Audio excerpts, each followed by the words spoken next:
Yes, sure. A few minutes late. Apologies for that. But we're here.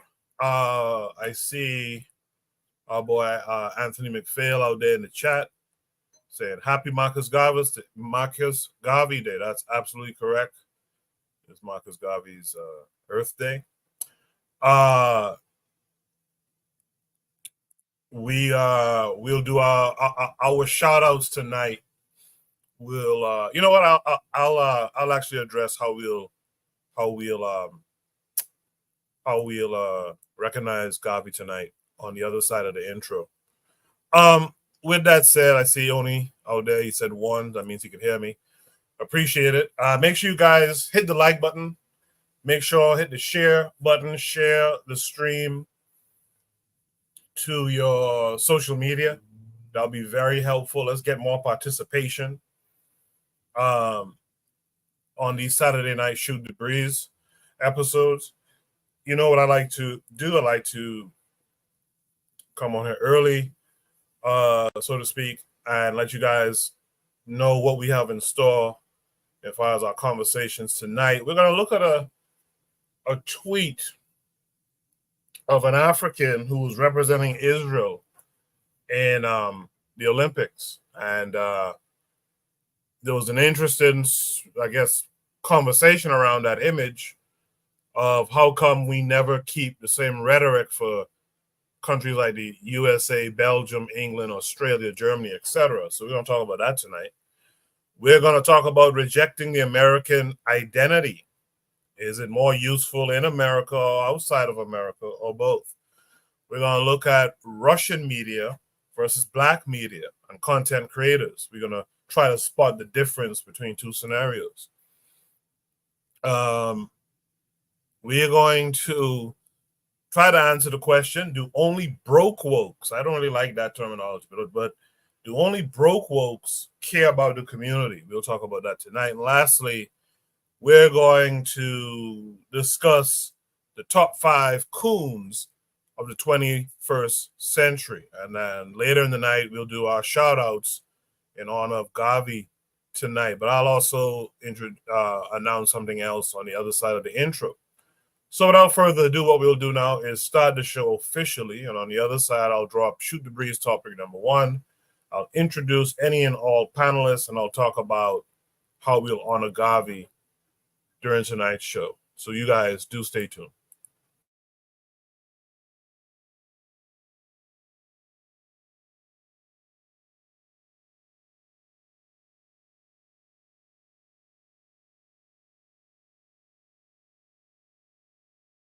You are listening to the Bitter Medicine Podcast on KWAZ Radio.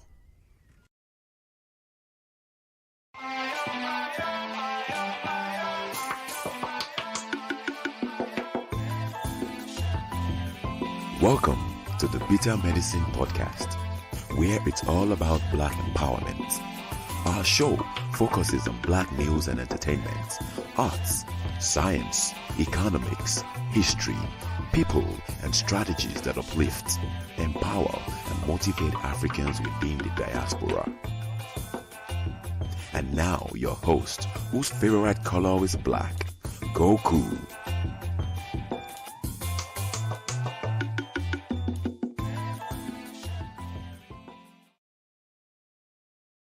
Welcome back to the Bitter Medicine Podcast. I am your host, Koku. Just want to remind you guys before we get the show rolling that this show is part of a podcast network called KWAZ Radio. There are other shows on the network you are invited to tune into. This is D Webb with the Harsh Reality Podcast, asking you to tune in where we tackle the news of the day that affects our community, only on KWAZ Radio. Peace, family. This is Oni, inviting you to listen to the Pro-Black Perspective, where Black problems are addressed with Black solutions. Greetings, fam. Tune in to The Learning Curve with me, the Revolutionary Matron on KWAZ Radio. You are listening to the Bitter Medicine Podcast on KWAZ Radio. Yes, indeed. So we're back. Another Saturday night Shoot the Breeze episode. Glad to have you guys who are in the chat already, those of you who are in the panel, those of you who will be with us tonight, and especially those of you who tune into the playback. I appreciate all of you. KW Don 7 in the chat says HBD Gavi, happy birthday to Gavi. So speaking of Gavi, what we'll do tonight as panelists and as participants in the chat, we will give our honest responses to each topic, and then what we'll do is we'll reference Gavi, like kind of like what would Gavi say to each response, right? So each person who responds, be it on the panel or the chat, they can also give their idea of what Gavi would say to the instance of the prompt. So that's how we'll do it. Trigger Happy's out there saying peace to him as well. Let me welcome in my panelists I have tonight. Let me start with Black Steel. Black Steel, how are you this week? I'm doing great, man. A little tired the first week of school, so but I'm happy to be here to talk with adults instead of a bunch of teenagers. So I'm happy for it. Yes, sir. Yes, sir. Much appreciated. Thanks for being here too, by the way. Let's go to Oni from the Pro Black Perspective. Oni, how are you this week? I'm cool. Can you guys hear me? Yes, sir. All right, yeah, I'm cool. It just shit, Garvey. All right, let's do it. Let's do it. That's it. Got it. Thanks for being here. By the way, Bwana Hagaziki, how are you this week? 1 2 1 2 1 2. Koku, can you hear me? Yes, sir. Loud and clear. Oh, yes. Shout out to everyone to the panel tonight. Shout out to all the Gaviites. Shout out to the educators, Black Steel. I know it's a rough week, but you're gonna make it, bro. But I'll leave it there for now. Appreciate that, Bwana. Thanks for coming through as well. And last but not least, our boy Anthony McPhail. Anthony, how are you this week? You're muted if you're talking, Anthony. All right, maybe Anthony stepped away for the time being. Shout out to Afro Native World saying Happy Papa Gavi Day. Shout out to Jose in the chat saying good evening, everyone. So shout out to all of you guys, and thanks for being here. I guess Anthony had to drop off. I'm sure he'll be back shortly. In the meantime, let's go to Shoot the Breeze topic number 1. Shoot the Breeze topic number 1 says, I agree we shouldn't support this black man. This black man played for that state, but why do we never keep the same rhetoric for countries like the USA, Belgium, England, Australia, Germany, etc.? So who the black man in question here would be this black man right here. You guys should be able to see that pretty well. Yeah, this black man here. There's a tweet here that says, the original tweet said, not this N-word though. And it shows the picture of this black man representing Israel. But the person who retweeted it, Aaron Nation, says a black man representing Israel is a problem. But y'all got American, British, French, and Belgium citizenship, countries that did far worse to blacks and Africans than Israel has and will ever do to Africans. Misplaced outrage just because you saw Arabs doing it on the internet. Seems like that's the only image or tweet from that particular tweet. So this prompt came with a second attachment. This is from Nick Young. I think that's Swaggy P.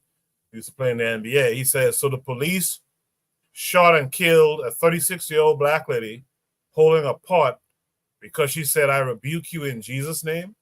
And we out here playing for the USA. That's a very interesting tweet from Swaggy P. I didn't expect that from him. But kudos to that brother. Before we start the conversation, let's see if Anthony has his sound together. Anthony, how are you this week? Yeah, I got it together, Coco. Peace, brother, man. Peace to all the brothers on the panel, man. Happy Marcus Garvey Day. Yeah, absolutely. Same to you, and thanks for coming through as well. With that said, I guess let's start this conversation should be something to one. I agree. We shouldn't support this black man play for that state. But why do we never keep the same rhetoric for countries like the USA, Belgium, England, Australia, Germany, etc.? I guess I could throw in France in particular there too. Trigabi 262 plus says, sad thing is the brother in that picture is Ghanaian. That's an interesting revelation there. So with that said, let's talk about it. How come we don't treat America with the same rhetoric? Let's start it off with Oni this time. Oni, what say you? Yeah, so that's the thing. I don't know. You got me there. First off, what's this guy's name? Afrifa? Like, all right, okay. But I don't know why. Because realistically, see, me personally, I give America the same rhetoric. You know, I give America the same rhetoric. So I don't know. I don't know about this. Why don't we give America the same rhetoric? But as far as, say why Americans wouldn't give America the same rhetoric, because they're American, and I think we have to really come to. I think like I said, I wrote this maybe a decade ago, but it goes along the lines of, if you identify as if you're an African but you identify as an American, right? Then why would you care about Africa? Or even why would you care about that's pretty much it. Why would you care about Africa? And more importantly, if you identify as an American, right? When America and an African country go to war, whose side are you on? And the reality is this: if you do a broad survey, now obviously there's exceptions to everything. You know what I mean? There's exceptions to everything. But if you do a broad survey, people are going to be on the side of America. Like people, quote unquote, Americans are going to be on the side of America. And so just the same, in fact, I just saw this today. Israel put out a tweet where they're going around, making a dumb meme, I guess. I don't know.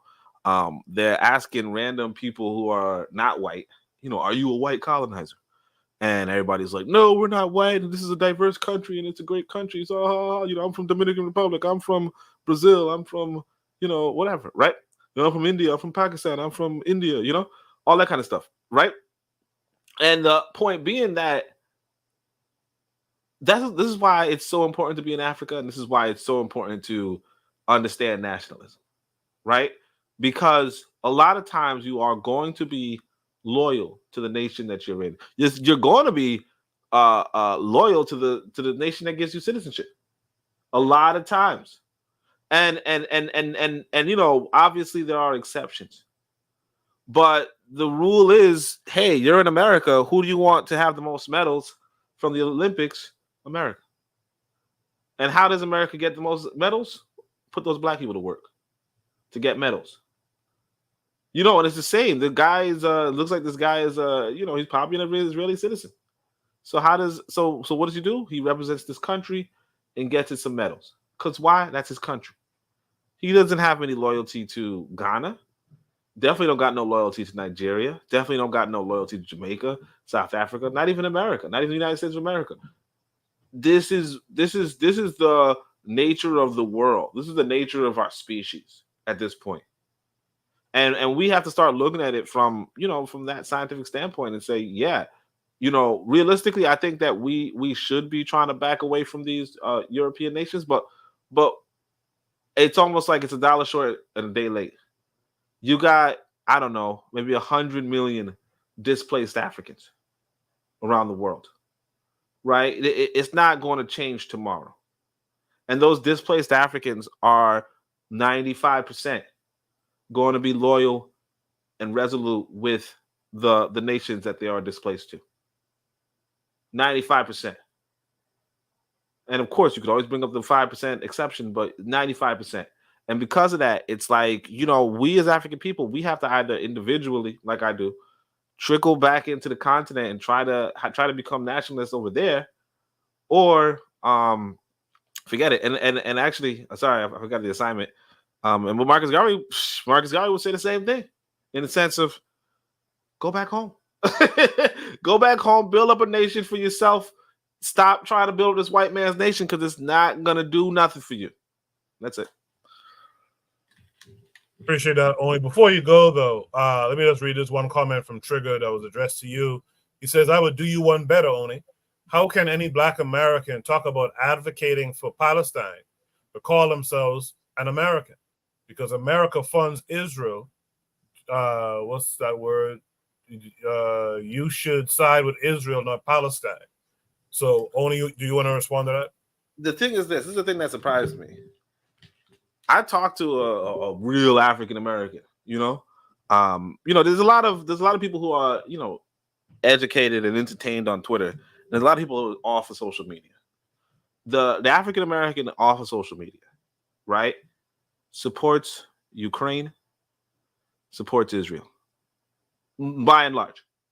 Now, obviously, if you're on social media, you might not, you might see exception, especially like young people. You might see an exception. But like the older heads, because you got to think about it this way. In fact, I'll tell y'all this, man. I didn't want to admit it, so I don't want to say which relative. One of my relatives heard that Pat Bennett guy, whatever, the guy who was shit talking Haiti and said Haiti got an earthquake because of voodoo or something. I don't want to say which relative because probably a little too close. They was like, yup, that's why they shouldn't do that stuff. I'm telling you, a lot of people like don't let social media fool you. Don't let the youth fool you, or the youth rhetoric fool you, or the loud ones fool you. A lot of people silently, like they will argue, yeah, you gotta have a strong Israel, you gotta have a strong Ukraine.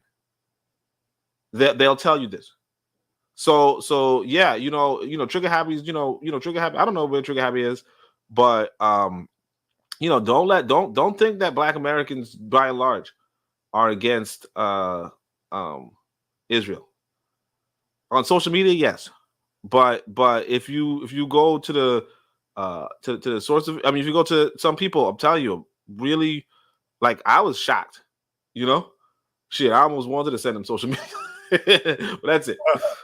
Yeah, I appreciate that, Oni. Yeah, good conversation coming through on the chat. I appreciate all you guys. Keep them coming. I'll try to read off as many comments as I can. If not, I'll put them up on the screen. Let me go to Buana next. Buana, what say you? Well, for me, this is a sticky subject, because I understand that nationalism, and countries, is touchy to their hearts, regardless of the other politics they may hold.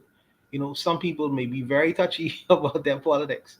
So if you are in Germany, as a Black person in Germany, you represent, you feel like you are a German citizen, So when it comes to when we start talking about nationalistic politics, or when we start talking about politics in concerns to Garveyism and things of that nature, I don't hold certain people to certain standards, especially when they have not made declarations of such. Where if you say you don't define yourself as a Garveyite, you don't define yourself as a Black nationalist kind of person, I wouldn't hold you to a certain standard. I would just hold you to the standard that you declare yourself as. I don't expect a person like LeBron James to practice Black consciousness politics, especially in the field of basketball. I don't expect him to do that or even talk to those regards. He represents himself as a Black American person. So I hold him to that specific standard. There were even athletes, former athletes. I remember a brother named Craig Hodges. Craig Hodges was a person who had Black consciousness politics.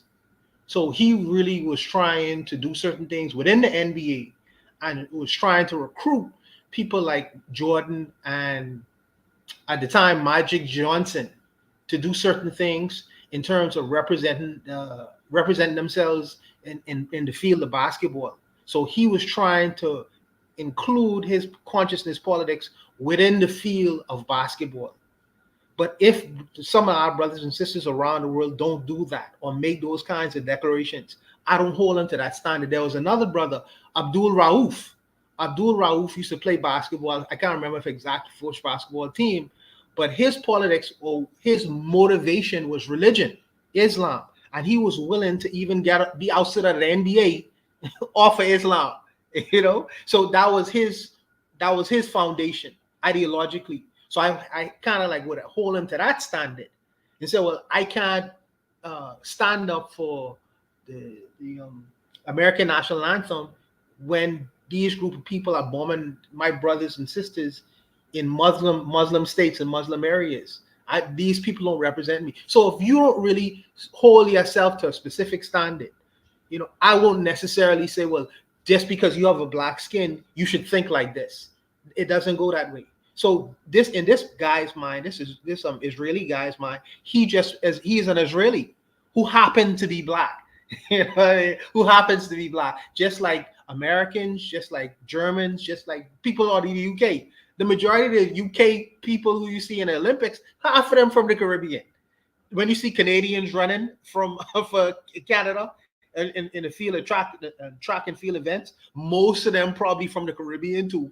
Most of them, France as well. They probably from Africa, but their politics is as such where they see themselves nationalistically as the country of where they hold the citizenship. They don't say, "Oh, I'm from Ghana. My parents are from Ghana, so I'm a Ghanaian, but I'm repping Israel." They see themselves as Israeli. They came up under the system. They've been conditioned under that system. They see themselves as such. So I don't necessarily begrudge them.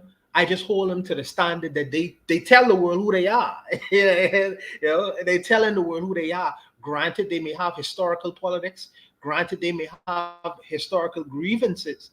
But if they don't stand on the platform and say, I am this, I am a Muslim person first, I am a black conscious Gaviite first, I am this kind of specific person, well, you just a representative of the country, of the flag that you were wearing. You are nationalistic, you are an American citizen, and I hold you to that standard. But that's how I look at that. And I'm very careful when I talk about nationalistic politics, because some people get very touchy on these kinds of subjects. But I'll leave it there. Wait, before you go, Buana, what would Gavi say?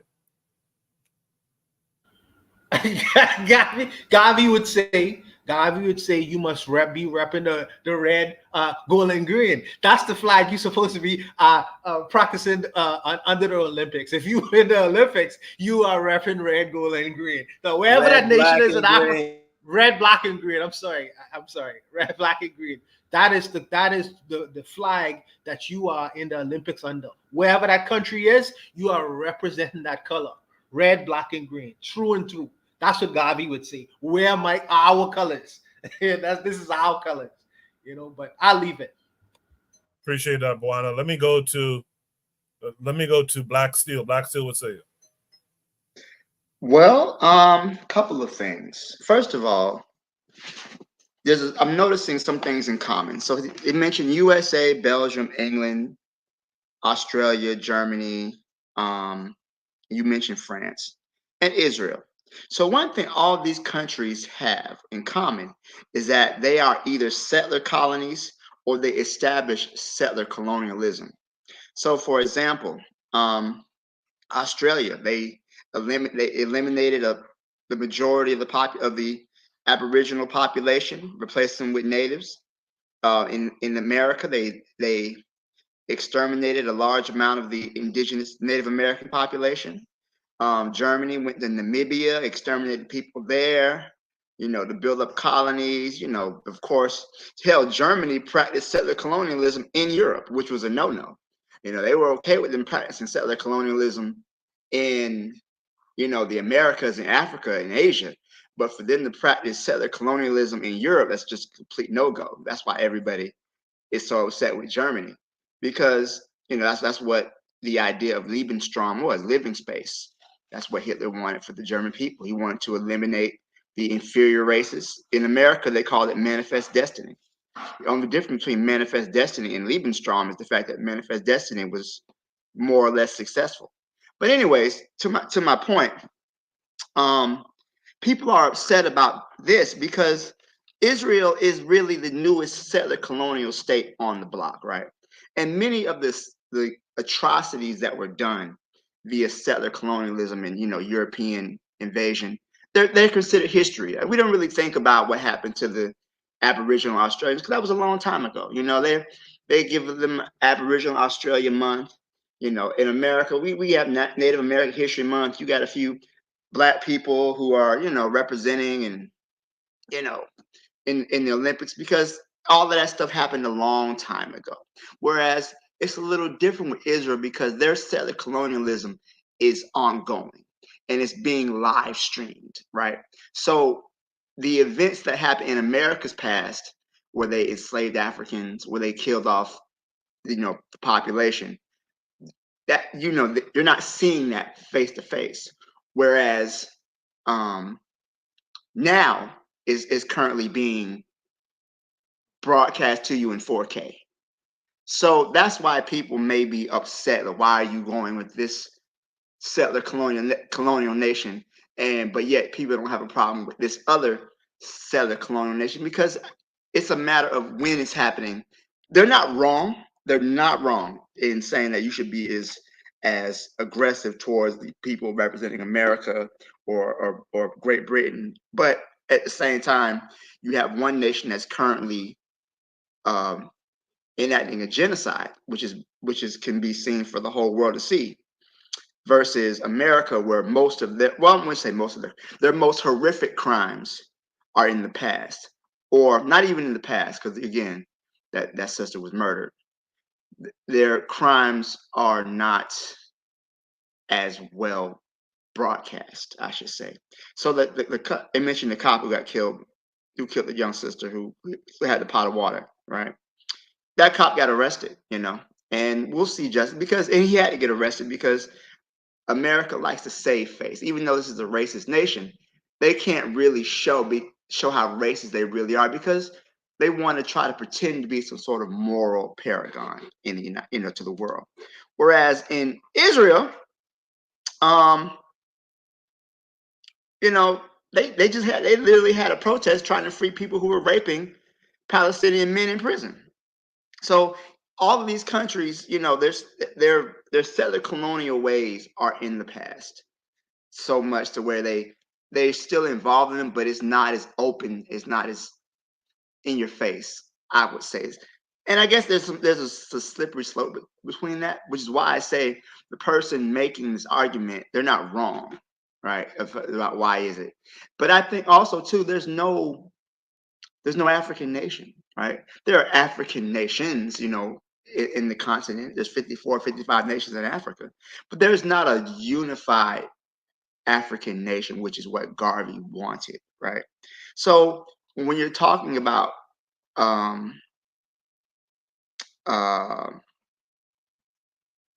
what him not representing, I think Africa as a continent has the lowest medal count of any continent, I think, and they've never hosted an Olympic Games. You know, there's never been an African nation to host Olympic Games.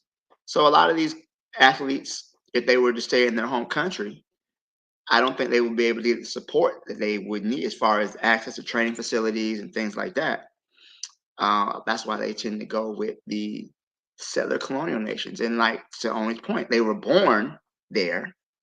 So in their mind, they don't have an African or a Black revolutionary or even a Black nationalist worldview, which is to be expected. Most Black people don't, truth be told. And I believe it was Dr. King who said there are some Black people who never fight for freedom. They just want to go along and get along, wake up, go to work, you know, live their lives and try to keep their heads down. And that's a majority of people in the world. Most people are okay with the status quo as long as it doesn't affect them too much. And I think as those of us who are conscious, or those of us who do have Black revolutionary ideas, I think we have to do our best to raise the contradiction and educate our people, because eventually this violent racist system will kill us if they need to maintain control. And I think that many of our young people, when they're experience this world they live in, they don't know what to do. Sometimes they turn to reactionary thoughts of view. They become religious. They try to find, oh, why is this happening to me? Are we cursed by God? They fall into occultism. But I think that those of us who are conscious have a responsibility to educate our people, so that way they don't, end up, they don't wear the uniform of settler colonial nations, and not just Israel, but the other nations as well. I'll leave it there. Thank you. I appreciate that, Black Steel. Brother Bakari is in the chat. He said earlier, I lost the message now, but he said in the chat earlier that he was watching the Little League, and the World Series of the Little League, I believe it was, in the Czech Republic, even had black folks playing for that team. So just a reminder, as we go through these topics and you give your thoughts, because it's Garvey's Day, make sure to, at the end of your thoughts, give us what you think Garvey would say to the topic. Let's continue on with our brother Anthony McPhail. Anthony, what say you to this? Yeah. I think I pretty much agree with what all of the brothers have said, man. I think I think we could a lot of it boils down to like what the call was about our consciousness, man. We don't have the same level of black consciousness that we had at one time, say in the late 60s, early 70s. I mean, and it shows. I mean, we it made me think about what Harriet Tubman said, man. She said, I could have freed more enslaved Africans if they only knew they were slaves. You know what I'm saying, Coco? He said, if they knew they were slaves, I could have freed more of them. And like right now today, I think we just satisfied with the way things are. I mean, it's just like I think say in the 60s you had like the brother John Carlos and Tommy Smith, man, and what they did at the Olympics in Mexico City. I think, I mean, as great as that was, though, as far as symbolism, I think they were saying, like, okay, that was one part. They were saying like, oh, okay, yeah, okay, I'm a black man and I'm an American, but at the same time, what I mean is what I'm fighting for is for black people to have their full dignity as a human being. He won't. They was trying to put America on blast. That's what I look. That's the way I look at it. They were trying to put America on blast. You say, yeah, I still live here. We got equity in the country. We built, but we want them to live up to what it's supposed to be. I think that was a good starting point. But like, I mean, during the Olympics, man, I mean, I didn't root for America in nothing. You know what I'm saying? I mean, I didn't root for them in nothing, man. I was glad all of the brothers and sisters from the Caribbean won and Africa won. I mean, I didn't root for America, any of his allies, any of that shit, man. I mean, everybody I wrote for was from the black country. But I just think, I think it goes back to our consciousness, though, man. And then, with this especially with this black folks in America and Israel, it also it goes back to that Bible too, man. And that old good time religion, I mean, the Israelites and and being slaves in Egypt and all that, and we associate that with us and looking at them like they the people of God, they're the chosen people, and all of this old foolishness right here. But yeah, man, I don't know.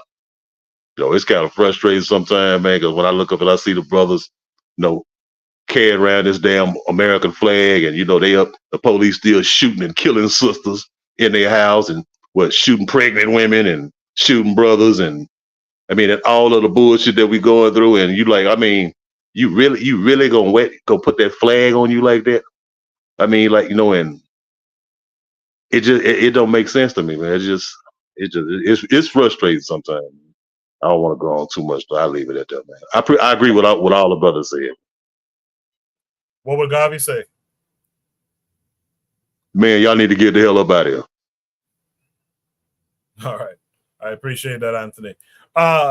Let's welcome in our most recent addition to the panel. Let's welcome in Jose. Jose, how are you this week? I'm okay. I'm okay. Let's keep it that okay. Okay, all right. Real quick, I scratched what I said earlier. I misread what Brother Bakari was saying. He said there were no black players on that team. They all look like Trump and Putin. So I misunderstood what he was saying about that team. So I'll try to figure it out while Jose is talking. Go ahead, Jose.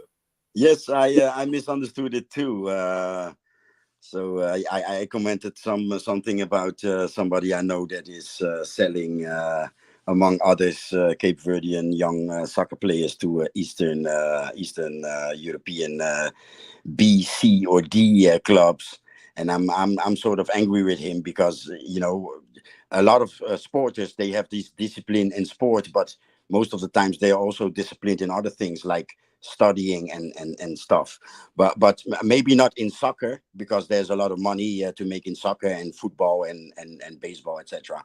But these type of athletes, a lot of times, I guess this brother is a student in Israel. I guess I mean, I don't know. A Ghanaian, what the fuck are you doing there? But yeah, isn't he a Kushi? Isn't he a Kushi in Israel? I know a couple of Palestinian guys.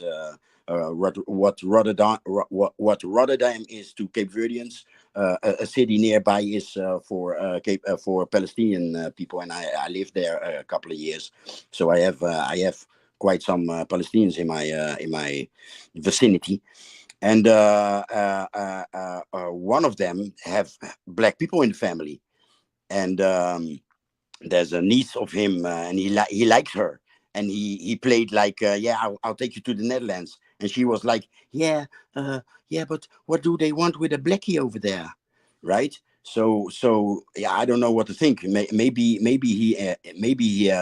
he empowers with, with him running for Israel. Maybe black folks, black Palestinians feel better. I don't know what to think. What would Marcus Garvey say? Go home, brother. Go home.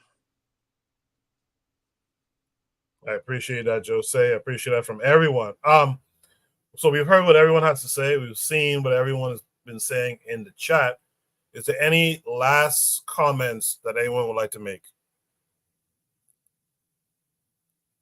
Yeah, I want to say one thing really quickly. Anthony McPhail touched on the religion portion of it, right? And I think a lot of, well, only mentioned how black people support Israel, right? I think a lot of it does have to do with the Christianity and the relationship with the Jews and Christianity, Jesus and everything else, God's chosen people. I shall bless thee. I shall bless them that bless thee, and I shall curse them that curse thee, type of shit, right? A lot of our people, especially if you're born into a religious home, a religious family, that is bred and taught to you at a young age. Is Americans are the most propagandized people in the world. And I've said that before, but I really don't think we understand it, how propagandized we are. They really think that other countries of the world hate us because of our freedom. A lot of people really believe that. And that's the indoctrination that is so strong in this country. And black people aren't exempt from that. And there was a time, I can remember growing up in the 80s, where black people knew just certain things was not meant for us. Like, I remember being told when I was in ROTC, when I was in high school, and my uncle said, "Boy, don't you join that military. Ain't nothing good in there for a black man." And they had went to Vietnam. They had experienced some of the racism of white officers in the service. So, but then, black people were very vocal when it came to, you know, U.S. imperialism, intervention in foreign wars. And then, Barack Obama comes in, and you got a black man in the office with his beautiful black family. And then I started to see kind of a turn, like, black people supporting shit that we used to not support anymore. So I think that's kind of speaks to the danger of intersectionality. black girl magic, right? Sometimes you put a black face on things, and I guess it's supposed to make it better. But we got to be careful because you'll be celebrating a black person in the Waffen SS if you're not careful with that type of stuff. So, but yeah, I think the religious indoctrination really does play a part in the overall propaganda that Americans are subjected to 24/7. I appreciate that, Black Steel. I'll just read off some comments there. Trigger Happy 262 Plus said, I think black people need to get their priorities straight. If they aren't against their direct enemies, it just tells you we don't have a codified identity. America's destroying the Congo right now. Shout out to Talawa, who's here as well in the chat, active in the chat, having some conversations out there. He says, Talawa does, he says, one thing the Barack Obama, talking about Obama, thing reveals is the one drop rule problem. Lack of a mulatto analysis amplifies the other problem. So, yeah, good commentary from everyone on the panel. Good comments from the chat. Let's keep it rolling as we go to Shoot the Breeze topic number 2, which is a little bit on the same topic, so to speak. Shoot the Breeze topic number 2 says, rejecting American identity. Is the endeavor more useful in America or outside of America, or both? This came with a link that's taking us back to X as well. And this takes us to African Stream. This tweet, let me make sure it's not a retweet or something. Okay, so this tweet says why Black Americans should reject U.S. identity. It says many people ask what our solution is if we support neither Kamala Harris nor Donald Trump. The answer is simple. We believe that Pan-Africanism, Africa's total liberation and unification, will free all African people everywhere. In this video, Pan-African organizer, I can't pronounce the name properly, but Onye Sonwu, I'll leave it at that, breaks down why she, as an African living in America, rejects U.S. identity and directs all her energies towards liberation on the African continent. Rather than placing our fate and our destiny in the hands of the U.S. empire, which has done nothing but oppress us for the past 500 years, we encourage our viewers to align themselves with the future of the African continent. As the great Pan-Africanist Kwame Ture once explained, quote, until Africa is free, no African anywhere in the world will ever be free or respected. This is also to say that once the African continent is free and unified, Africans across the world, whether in the United States, the UK, Brazil, or elsewhere, will have a safe and prosperous continent to return to. And perhaps not everyone will choose to return home. Either way, Africans living anywhere in the world will be ensured their basic safety and security because a liberated Africa will have the international power necessary to guarantee the protection of Africans everywhere. If a person of African heritage is gunned down and killed on the streets of New York or Rio de Janeiro, a unified Pan-African state can intervene and demand answers, and if answers are not sufficient, recall ambassadors or even refuse to trade with countries where Africans are mistreated. That's why we should think very carefully about potentially supporting Democrat or Republican politicians whose policies go towards the destruction of Africa. The drone bombing of African countries, our boy Tyler just mentioned this, the expansion of the U.S. military across Africa, the sanctioning of African countries, shady business deals, the entrapment of Africa via World Bank debt, etc. Have a listen to our sister and let us know your views and what she says in the comments. So I'm going to play the video. It's a minute and a half. I might play it twice just to make sure we get all the points, and then we'll discuss. I think the Obama administration represented a watershed moment in the strategy of counter-revolution. I think the Obama administration represented a watershed moment in the strategy of counter-revolution. It represented a moment where African people began to accept that our history is part of American history. Our culture is part of American culture. Where before we understood ourselves unquestionably as African people, now we understand ourselves as part of the American project. And we have to talk about why that happened. What's happening is that African people in the US have internalized American exceptionalism. We understand ourselves to be a separate nation existing apart from the masses of African people in the continent and around the world. We have internalized the logic of settler colonialism. We are participating in the erasure of the indigenous nations of the United States, which are still here, which are still fighting for their land, which represents the front line of the struggle against the destruction of the planet. We have internalized the enemy's line against them. So we have to understand we are not a nation apart from the masses of African people around the world. Our destiny as Africans in the United States is not tied to the destiny of this empire. It's going down, y'all. This is a sinking ship. This project is doomed.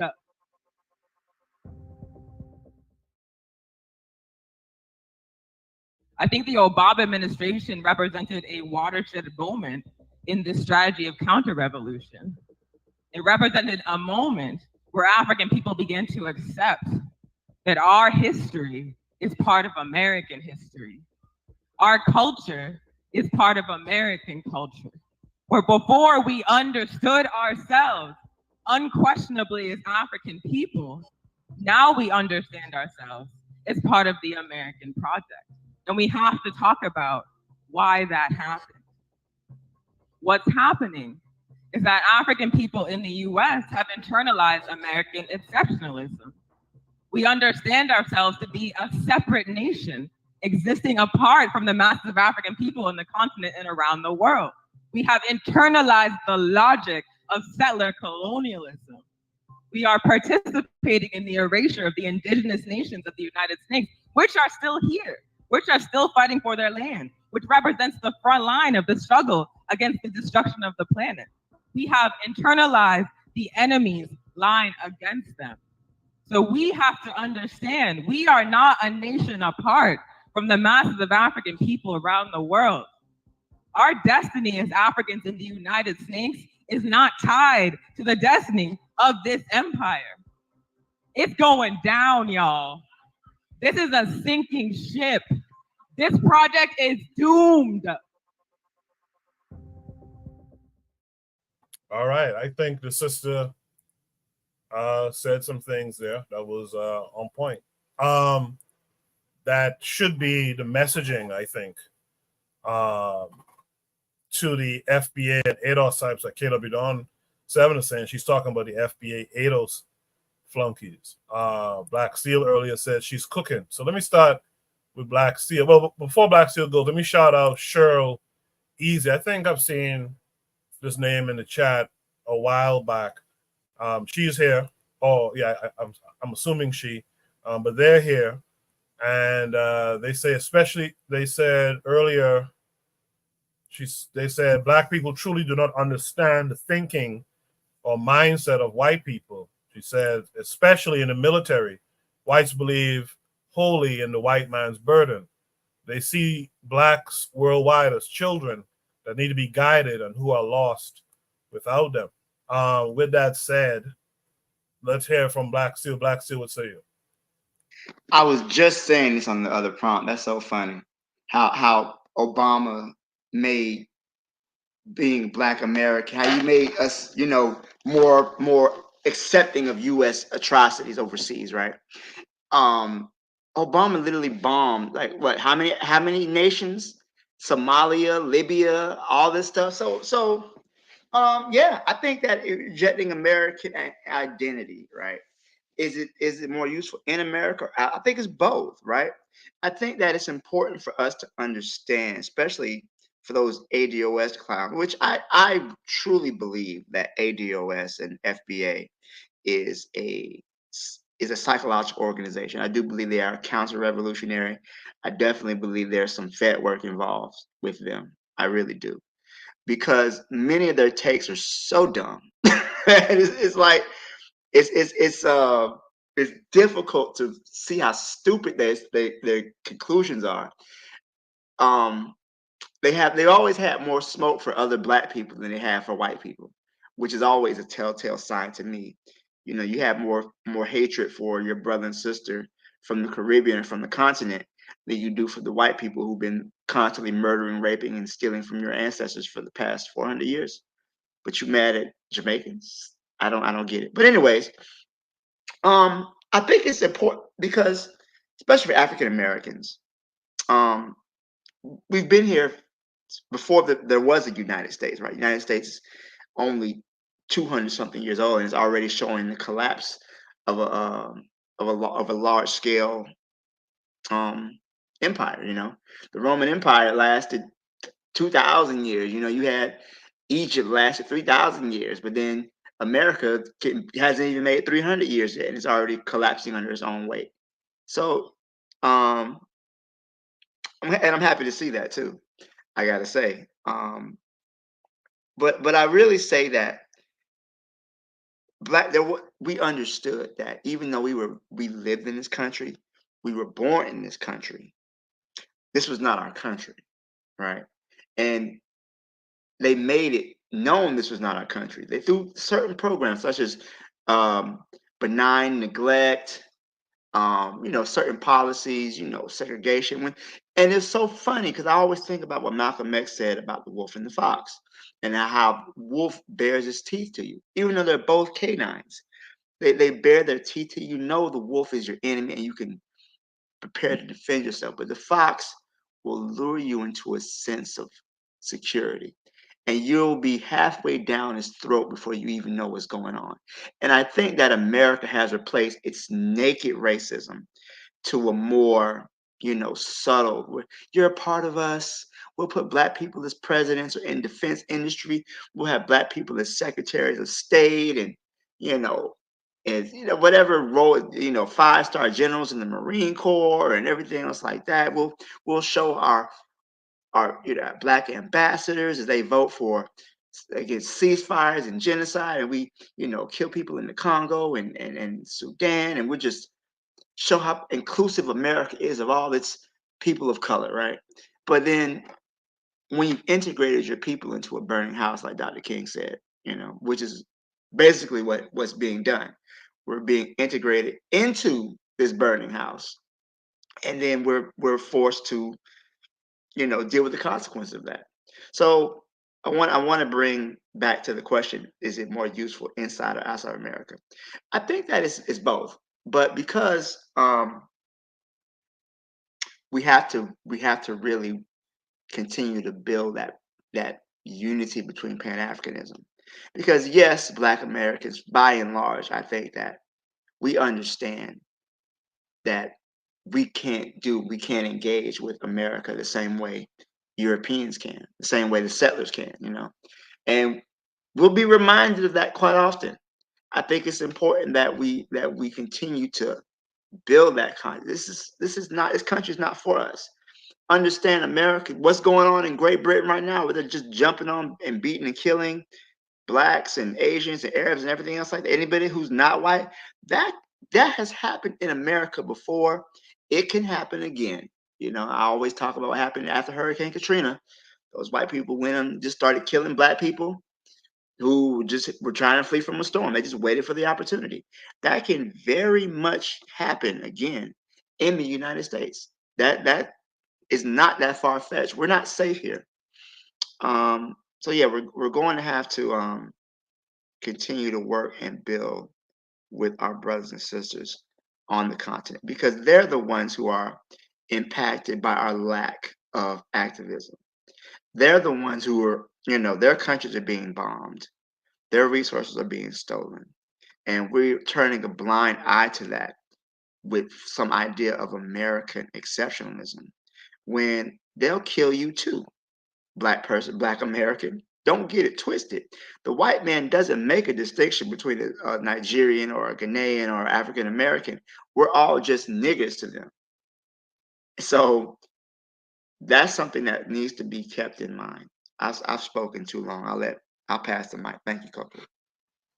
No, that's quite all right. I appreciate your commentary. Let me just put it out there. If anyone else wants to join the panel, there's still spaces up here.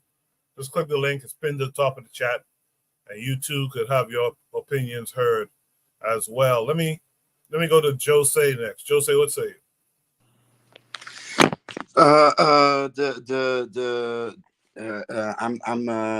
Yeah. I thought it would blow over the ADOS and FBA, but it's getting stronger. People are making songs about it, etc. And I'm a bit disappointed because America, the white devil, etc. Where has it gone? Where have all these sentiments gone? Being revolutionary against what? Yeah, against the American government. If you're a citizen and if you're outside the American government, So yeah, I can only express my disappointment. I don't know what to expect anymore. Seeing those images. Of South Africans trying to make a bad image of Nigerians. Have y'all seen that on X? Like old murder cases, etc. They are throwing at each other. And I'm looking at FBA and I'm like, yeah, where's it gonna stop? I'm worried.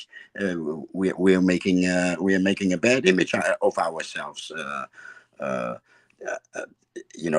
I mean, yeah, America was the enemy, and now people get angry at Arabs for being against America. And people are protecting American interests in Africa against Russians and Chinese. I'm a bit lost. Am I lost, or are we lost? Yeah. What would Garvey say? Yeah, I don't know, man. I don't know. Oh, I appreciate that. Thanks for bringing back the concept. I gotta put it back on the screen. What would Garvey say? With that said, let me hear from Buana next. Buana, what are your thoughts on this, and what would Garvey say? Well, I'll Koku, I'll just address in terms of speaking on this subject.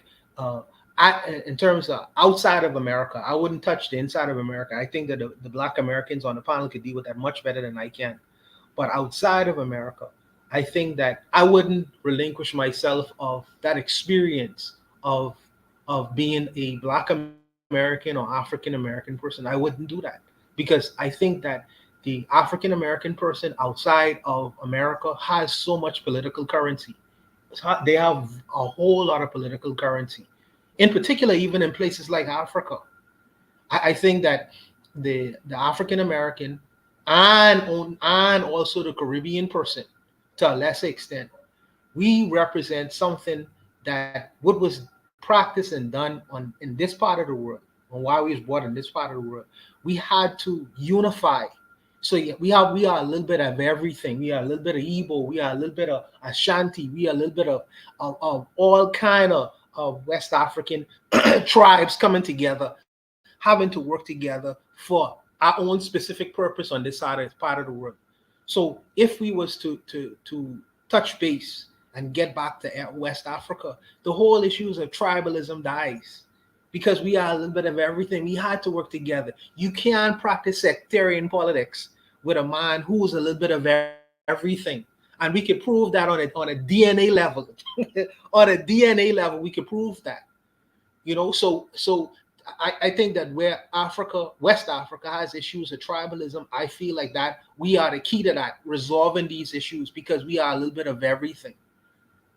And also too, I wouldn't so easily dismiss the time that was spent on this side of the world, because you learn from your experiences, whether they are good or bad. You learn from those experiences. 400 years plus is a long time to be in this part of the world, and for the Caribbean, even a little bit longer. I wouldn't so easily dismiss the fact that I am a African Caribbean person. I'm an African Bahamian person. I wouldn't so easily just relieve myself of that experience, because that comes with a whole lot of not only history but experiences in living in this part of the world. So I wouldn't so easily dismiss that. I really would. I think that we have something to bring to this table coming from this side of the world and unifying it with our brothers in the western side of the world. I think that I wouldn't easily dismiss that. Now, as far as within America, I would let my African American brothers speak on that particular thing. But in terms of relinquishing, well, what people perceive as Americanism or Caribbeanism or whatever we have experienced on this side of the world, I wouldn't so easily relinquish that, especially when you are dealing with global politics in the world, because we have a different kind of view of the world that's different from a continental African. We are still brothers, but our ideas may be a little bit different, and in understanding that and coming together, I think that we will be a force to reckon with. We'll be a force to reckon with because we have learned so much on this side of the world, you know. And let me speak to. I want to speak briefly, you know, to Black Steel. You know, when he talks about, you know, the fact that the empire is gonna fall. Black Steel would understand, because he has children, that they're gonna be affected by the empire falling too. You know what I mean? I don't think it's something that we should celebrate. Well, maybe we should, but all of us in the Western world are going to be affected by that empire falling. So that needs to also be clear and understood as well. You know, all of us, we want fairness in the world, absolutely, absolutely. But what we clamor for, I hope we could appreciate it when we actually get it. You know, but I'll leave it there and let the American brothers go. And I'm very curious to know how they feel on this particular. One, I think that I gotta say this, that United States is like the world's biggest terrorist. The United States empire collapsing would be a net positive for the world. I really do believe that. I believe that much of the misery and suffering that happens throughout the planet is a direct result of American imperialism. And everything from climate change to all the wars and the finances of it would go away. I think that would be a net positive. Now, think there's over 800 U.S. military bases across the world, right? America is willing to bring the world to the brink of nuclear annihilation to maintain their hegemony. I think that's a good thing if they were to go away. Like, even right now, what's going on in Ukraine. What's going on in Ukraine is a proxy war, just like Afghanistan, just like Vietnam. These are Ukrainians are literally being. I have no love for the Ukrainians, but this war is being exacerbated by the U.S. to weaken Russia.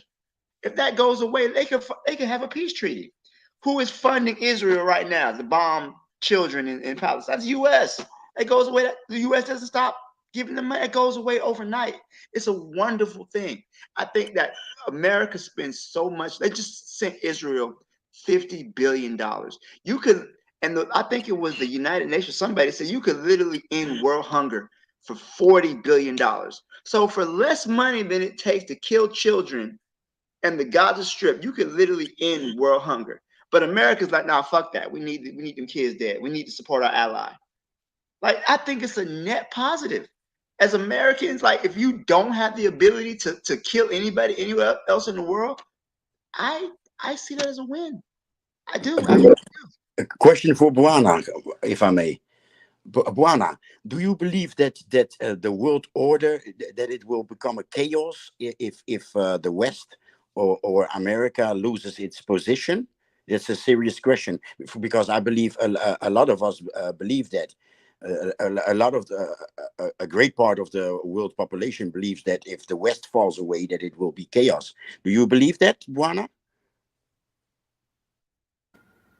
Yes.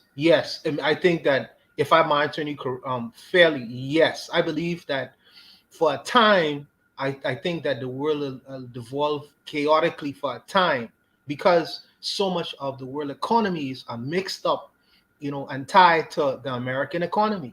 I think that the world will eventually stabilize. Like right now, Ibrahim Traore is trying to go on to the gold standard, right? He's trying to have his money be based off of the gold standard. So in America, they making dollars out of nothing, but people trust that dollar so much that even though it's backed by nothing, the world still is going off of that standard. If you lose that, it has to be replaced with something. So I think that for the immediate time period, yes, I feel like yes, it's gonna devolve into chaos until something else replaces it. Now, what is gonna replace that? It'll be reflected throughout the rest of the world. I think that Dr. Amos Wilson said before. I'm sorry, I just wanted to answer you. Go ahead, bro. Go ahead. Money is based on debt since the beginning of the 70s. Hasn't it been longer based on gold or gold or even the crops of that year? I mean it's always based on real value. So going back to that would mean a lot of good for the so-called global South. So yes, not only will it be better because all the destruction is gone and all the chaos. If chaos reigns when they fall, it's because they fight their fall. They will like how they got that position. That's how they are going to defend it. So yeah, there will be chaos, and it will be them. Like we're looking at it, they are going down, and what's happening? Wars, inexplicable wars. Like everybody is watching a genocide, and it has to go through like two genocides. And it's a lot of confusion. Like are Jews creating Lebensraum? Thank you for introducing that German expression, because it looks like Jews are creating Lebensraum in Ukraine by killing Slavs from both sides. So yeah, what are we looking at? It's all chaos, and it's always the same. It's the usual suspect behind it every single time. And yeah, everybody can see that winning is not their goal. Just chaos everywhere. I mean, look what happened with China in Africa. Everybody is eating, everybody is driving on the logistics, and yeah, I mean, politics with logistics. I mean, yeah, what can I say? The United States gone. I think in weeks everybody will do better. Seriously. Well, of course, they will start bullshit, but if they would be gone from one day to the other, I think in weeks everybody has it better. Seriously. Okay, so Jose, you said something. Let me argue briefly, Black Steel. He said something very interesting just now. He said that the China in reference to Africa, he said everyone is eating and things of that nature. And I remember Dr. Amos Wilson said very clearly in a lecture before, he said, if we think that the Chinese man, if he replaces the white man, everything is going to be all good, we have another thing coming. I don't believe if China was to replace. I was not talking about the replacement of the white man. I was just talking about logistics. There are roads. We talking economies, right? Logistics. There are roads in African countries, and now the African economy is starting up. It's starting to roll. Okay, so that's the only thing that it meant. That's the only thing that it meant. Sorry. No sweat. So another thing you said is that, okay, if you say the world was off of the gold standard before Nixon took it off, that's true. So to go back to it, there are two people who's trying. I think that Gaddafi tried to do it, and I think that Traore is currently trying to do it, and Zimbabwe is trying to do it right now. But they have enough gold. They have enough gold to use that method in terms of representing their money in the world and having it being backed by gold. But what of the countries that doesn't have that natural resource or other resources? Like my country right now, we have very limited resources. So if we use to go on the gold standard or use your idea and using the resources of the country, then we shit out of luck. I mean, we shit out of luck. So it's like I understand what you're saying. I understand what you're saying, but I am kind of looking at this maybe in a different way. Maybe I'm looking at it different, but I think that I don't know. I'll leave it for now, man. I'll leave it. Go ahead, Black Steel. Go ahead. All Go right, ahead, I got one. So one thing, asked what would Garvey do, and I had to pull his book off the shelf. He says, if the Negro is not careful, he will drink all of the poison of modern civilization and die from the effects of it. That's from the philosophy and opinions of Marcus Garvey, right? And I think that's a very, very poignant statement he made in that. And to Jose's point, me being raised in the church or whatnot, I remember there is a Bible verse in the Book of Revelation. It talks about when Satan gets cast down from heaven. It says, "Woe to the inhabitants of the earth and the sea, for the devil has come down among you, having great wrath, for he knows he has but a short time." I think that America knows that its time is short. And as many of the Muslim people call America the Great Satan, which is Satan is just the adversary. But the wrath of the Satan and the wrath of this empire, when it cannot maintain control of the world, because the idea that you can maintain control of the planet is a ridiculous idea.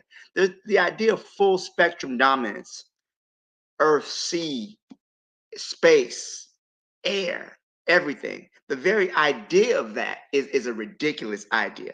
And all empires fall. Every empire has a lifespan, right? Sometimes it's a long time, it can be a short time, but every empire rises and falls. That's history. The Romans had their time, the people of Kemet, the Persians, the Greeks, everybody has their time to live and die, right?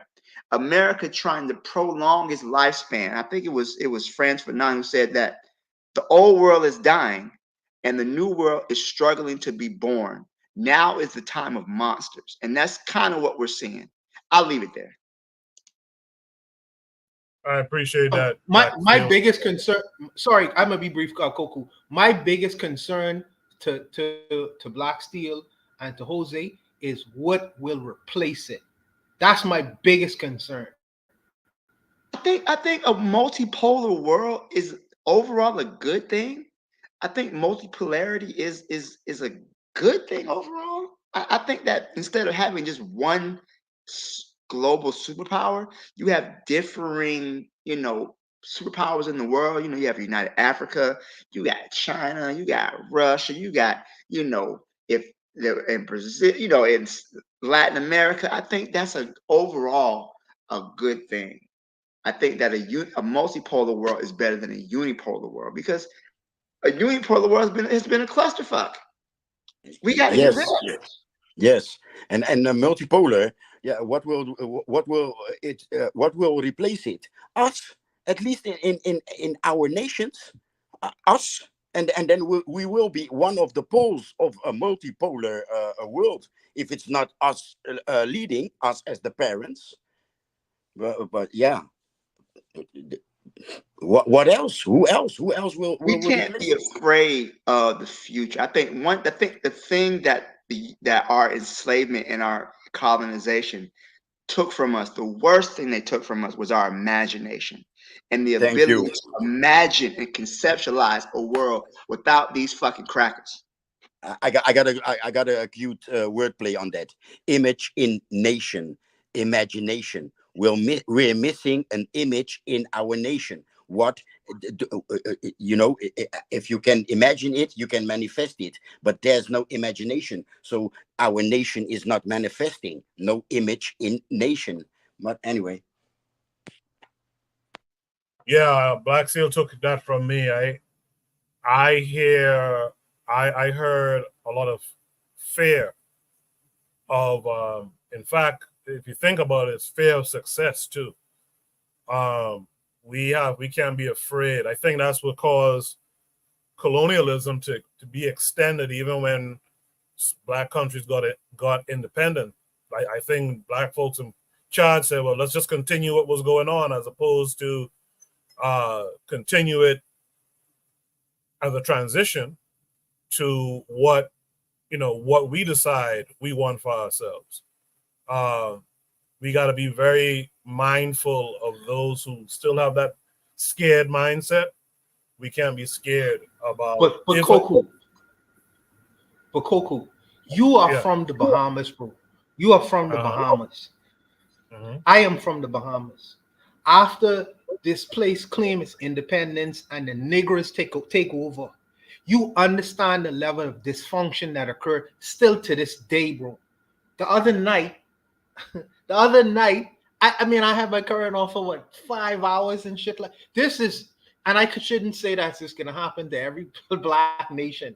But I'm saying that there is a level of dysfunction that I actually live. And these people who claim, oh, we are independent. What these niggers have done for more than 51 years is left much to be desired. Because they replaced the other guys who's here. They replaced them. And I'm saying, and you from here, you know the shortfalls that exist in these nations. Now I understand I have the responsibility to make the society much better. Me and people coming after me. But I'm saying that I see the effects of when you say bye, see you all later, and who was replaced with. And the people in the nation clamor for these same clowns that you see every political electoral year after year after year after year. The same problems existed since the 80s for me. And I'm saying that nothing is changing. So you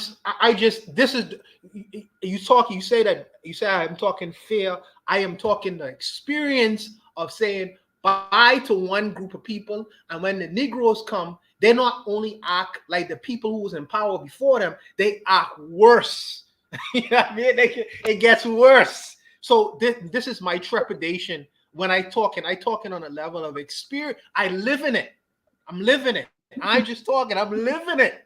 But this is to say, like I say, maybe it's trepidation, maybe it's fear, but this is my concern: the practical realities of the situation. That's where I am in my head. But I'll leave it. Yeah. I'll before I go to the next panelist, I'll just quickly say that fair is not a bad thing. There's people who go around talking about fair is a bad thing. No, fair is not a bad thing. It's about what kind of fair that you have. If you have a fair that the same malarkey will happen, then that just means that we have to do more work now to get people on the right mindset. So what really happened in the past, and this is not the time to talk about it now, but what happened in the past was a lot of our folks who took over power when those black nations started to gain independence, these guys were immersed in the whole British experience. These guys were subjects of the UK. These guys were colonized too. And so they just went with the easy thing of just trying to continue what was happening. And of course, if you don't understand how something was happening, you're going to fail at it. And more powerful is if you don't implement things in the way that you understand things, right? It's going to fail. And that's the problem that we see in the Caribbean. A lot of those guys came up as British subjects. I mean, literal British subjects. They were colonized people, With all that said, he's been waiting a long time. Let's get to Anthony next. Anthony, what say you? Yeah, that kind of, I was just the part that you was just saying, Cuckoo, about the fear part. Okay, I address that first. Okay. First of all, that sister, I know her, Anya Sunwoo. I know she's a part of the All African People's Revolutionary Party. I think they are based out of Arizona somewhere. But I know I was on a podcast with a couple other people with her one time. Yeah, real sharp sister, man.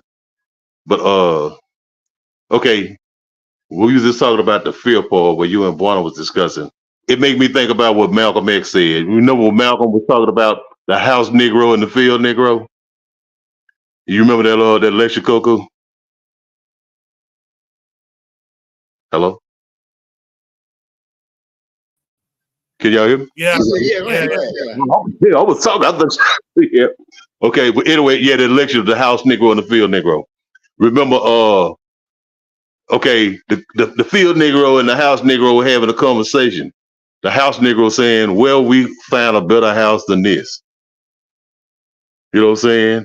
The food and clothes and all of this stuff. And the Field Negro, you know, who his experience wasn't the same as the House Negro, what he said, anywhere is better than this. You know what I'm saying? What he said, when a fire caught, he prayed for a wind that it burnt the whole goddamn thing down. You know what I'm saying? And that's why I put this with I equate this with the house nigga and the field Negro thing. You talk about the fear part. Okay, America falling. Man, I mean, I think it'd be one of the most beautiful things that ever happened. You know what I'm saying? I honestly, I think it'd be great. You know what I'm saying? And like I said, what Bonner was saying, well, what's gonna replace it? But I mean, we got to think like the field Negro. You know, anything is better than here, and the anything is what you gonna make of it. You know what I'm saying? I mean, we had to realize, okay, like you was just saying that, okay, when something happened, like when colonialism is over with, and you get these Negroes in office, you had these Negroes who were educated in that system. Okay, after a couple of years of them fucking up, the people need to do what? Need to run their ass up out of there. And I think too many times, whether it's in the Caribbean, whether it's on the continent in Africa, or even right here in America, among us, the Congressional Black Caucus, we let these same old Negroes who won't never do a goddamn thing go represent us all the time. You know what I'm saying? They lay there and say this or that, and and get and talk about what Trump gonna do and whatever this other white nationalist gonna do, and and scare you with those kind of politics, and they end up doing the same thing that they do over and over again. No, just so you can keep them elected, keep them in power, so they can keep on doing the same old damn thing and keep the system going along. You gotta fight a war to the end. And fighting the war to the end means you got to also overthrow them house Negroes. You know what I'm saying? You got to get them out the way. Because the house Negroes gonna stand in the way of progress. Okay, that's that part right there. Okay, back to the like the prompt you was talking about, the African identity. The African identity. Okay, I remember. Well, it's about rejecting the American identity. Okay, I mean, rejecting. Okay, that's the same thing. Okay, rejecting the American identity. Okay, it was a brother that was from right here, born and raised here in Shreveport, Louisiana. He's known as Owusu Sadoki. I don't know if Carl probably heard of him, but he was associated with with brother Kwame Ture. He was the co-founder of Malcolm X Liberation University in the late '60s in North Carolina, and he was like one of the leading Pan-African voices in America back in the late '60s, early '70s. Okay, they did an African Liberation Day in Washington D.C. in 1972. The main slogan was "We are an African people." You know what I'm saying? And they was and that's what they was talking about, rejecting the American identity and American policies and everything. Matter of fact, they was like protesting. They was at the embassy of the United States in South Africa and Zimbabwe. You know what I'm saying? And other places where America was supporting these colonial regimes, these European colonial settler regimes. And he had said that he met with Amilcar Cabral of the PAIGC in Guinea-Bissau, and he was saying, well, what can we do as African people here? And he was saying one thing. Cabral was saying one thing is, I'm glad that you accepting your African identity as African people. He was telling them the things that they could do, like keep the heat on the American government and everything, and basically just keep the heat up. Keep the issues in front of us. Okay. This ain't new. If you go back to the 19th century, it was the same argument of the African versus American identity. You had Dr. Martin Robeson Delaney, who was a man who was a proud black man, and a man proud of his African heritage, even went to Africa. And then you had Frederick Douglass, who was like, no, man, we got to forget that, all that old stuff there. That was our great grandparents and all that. And we got to buy into this American identity. You know what I'm saying? We got to embrace this. We Americans now. We got to forget all that. No, we Americans, and we need to fight. This is what we need to fight for. So I mean, you know, that whole thing. I mean, it's not something that just happened now. It's something that's been around since African people been in this country. You know, the idea of the African identity or the American identity, and the rejection of either one of them. Yeah. So yeah, I mean, I leave it right there, man. I won't go on too long. No, that's good stuff. Thank you for that, Anthony. I know you've been waiting a long time. Well, finally, we'll get to him now. Let's welcome in Real Black Gentleman this week. RBG, how are you this week? Man, I'm straight. What's up? Good. So you see the topic, and you yeah. What say you? Well, I want to break it down a little bit, right? Because like the idea is I feel like you can't throw identity as a characteristic. It's not really, you know, the whole identity thing. It winds up being convoluted beyond like literal, like, you know, how do I say it? Identity. It should be a localized thing in general.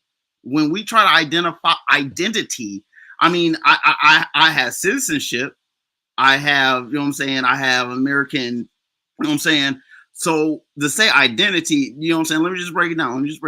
So when I say that, I would say it's more useful in America because, I mean, in any case, you're not going to have anything to do with, you have to recognize, if I'm in Africa, I want to recognize what is American. I want to recognize and be able to identify it, right? But it's more important here if I'm trying to reject it, because it's not about the identity. Identity, again, it's the broader sense. You know what I'm saying? We're Black people, right? That in America, it being Black shaped America. So there's the stoplights, everything Black people have literally done that you can call what it is that is integral part of the infrastructure of the bounds of the United States. You know what I'm saying?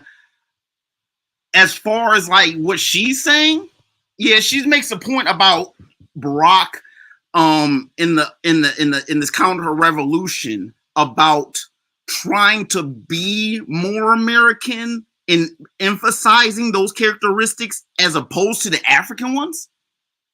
I mean, as long as you don't have to, how do I say it?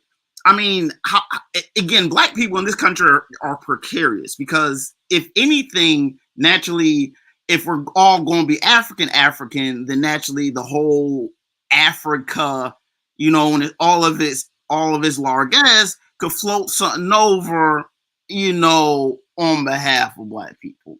And yet nothing that's floated over, right?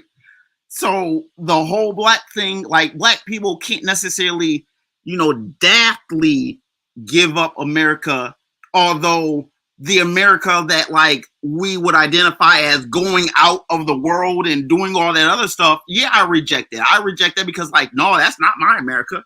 What is that? Those are like areas in which people perform duties and calculate shit within the bounds of that real estate. And they do that supposedly on behalf of everyone in this country, including Black people. You know what I'm saying? You don't want to sit here and say, you know what I'm saying, as Black people, you know what I'm saying? It's easy to reject America outside as African people. There's a lot of stuff.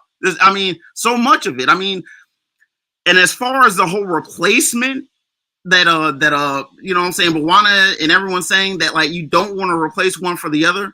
True, like we do have to have a sense of like who we are, but we need to understand there's going to be like steps in between there. You're not going to get there from here. Real politics tells you you're not going to get there from here. So you're going to have to make some decisions and kind of like theater it out in such a way that we gain leverage in the chaos. You know what I'm saying? Black, when I say we, I'm speaking as Africa, as African people, we. I hope I made that clear. I mean, you know what I'm saying? I reject all this nonsense. You know what I'm saying? All this money going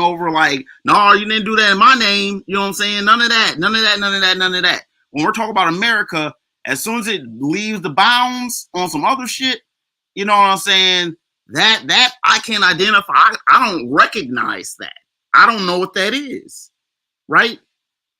Because it's not the people. It's just, you know, folks in particular real estate, you know, going over plans and plots and like moving, you know, infrastructure and equipment here, there to do, and, you know, on my behalf, supposedly. I'm gonna pass the mic.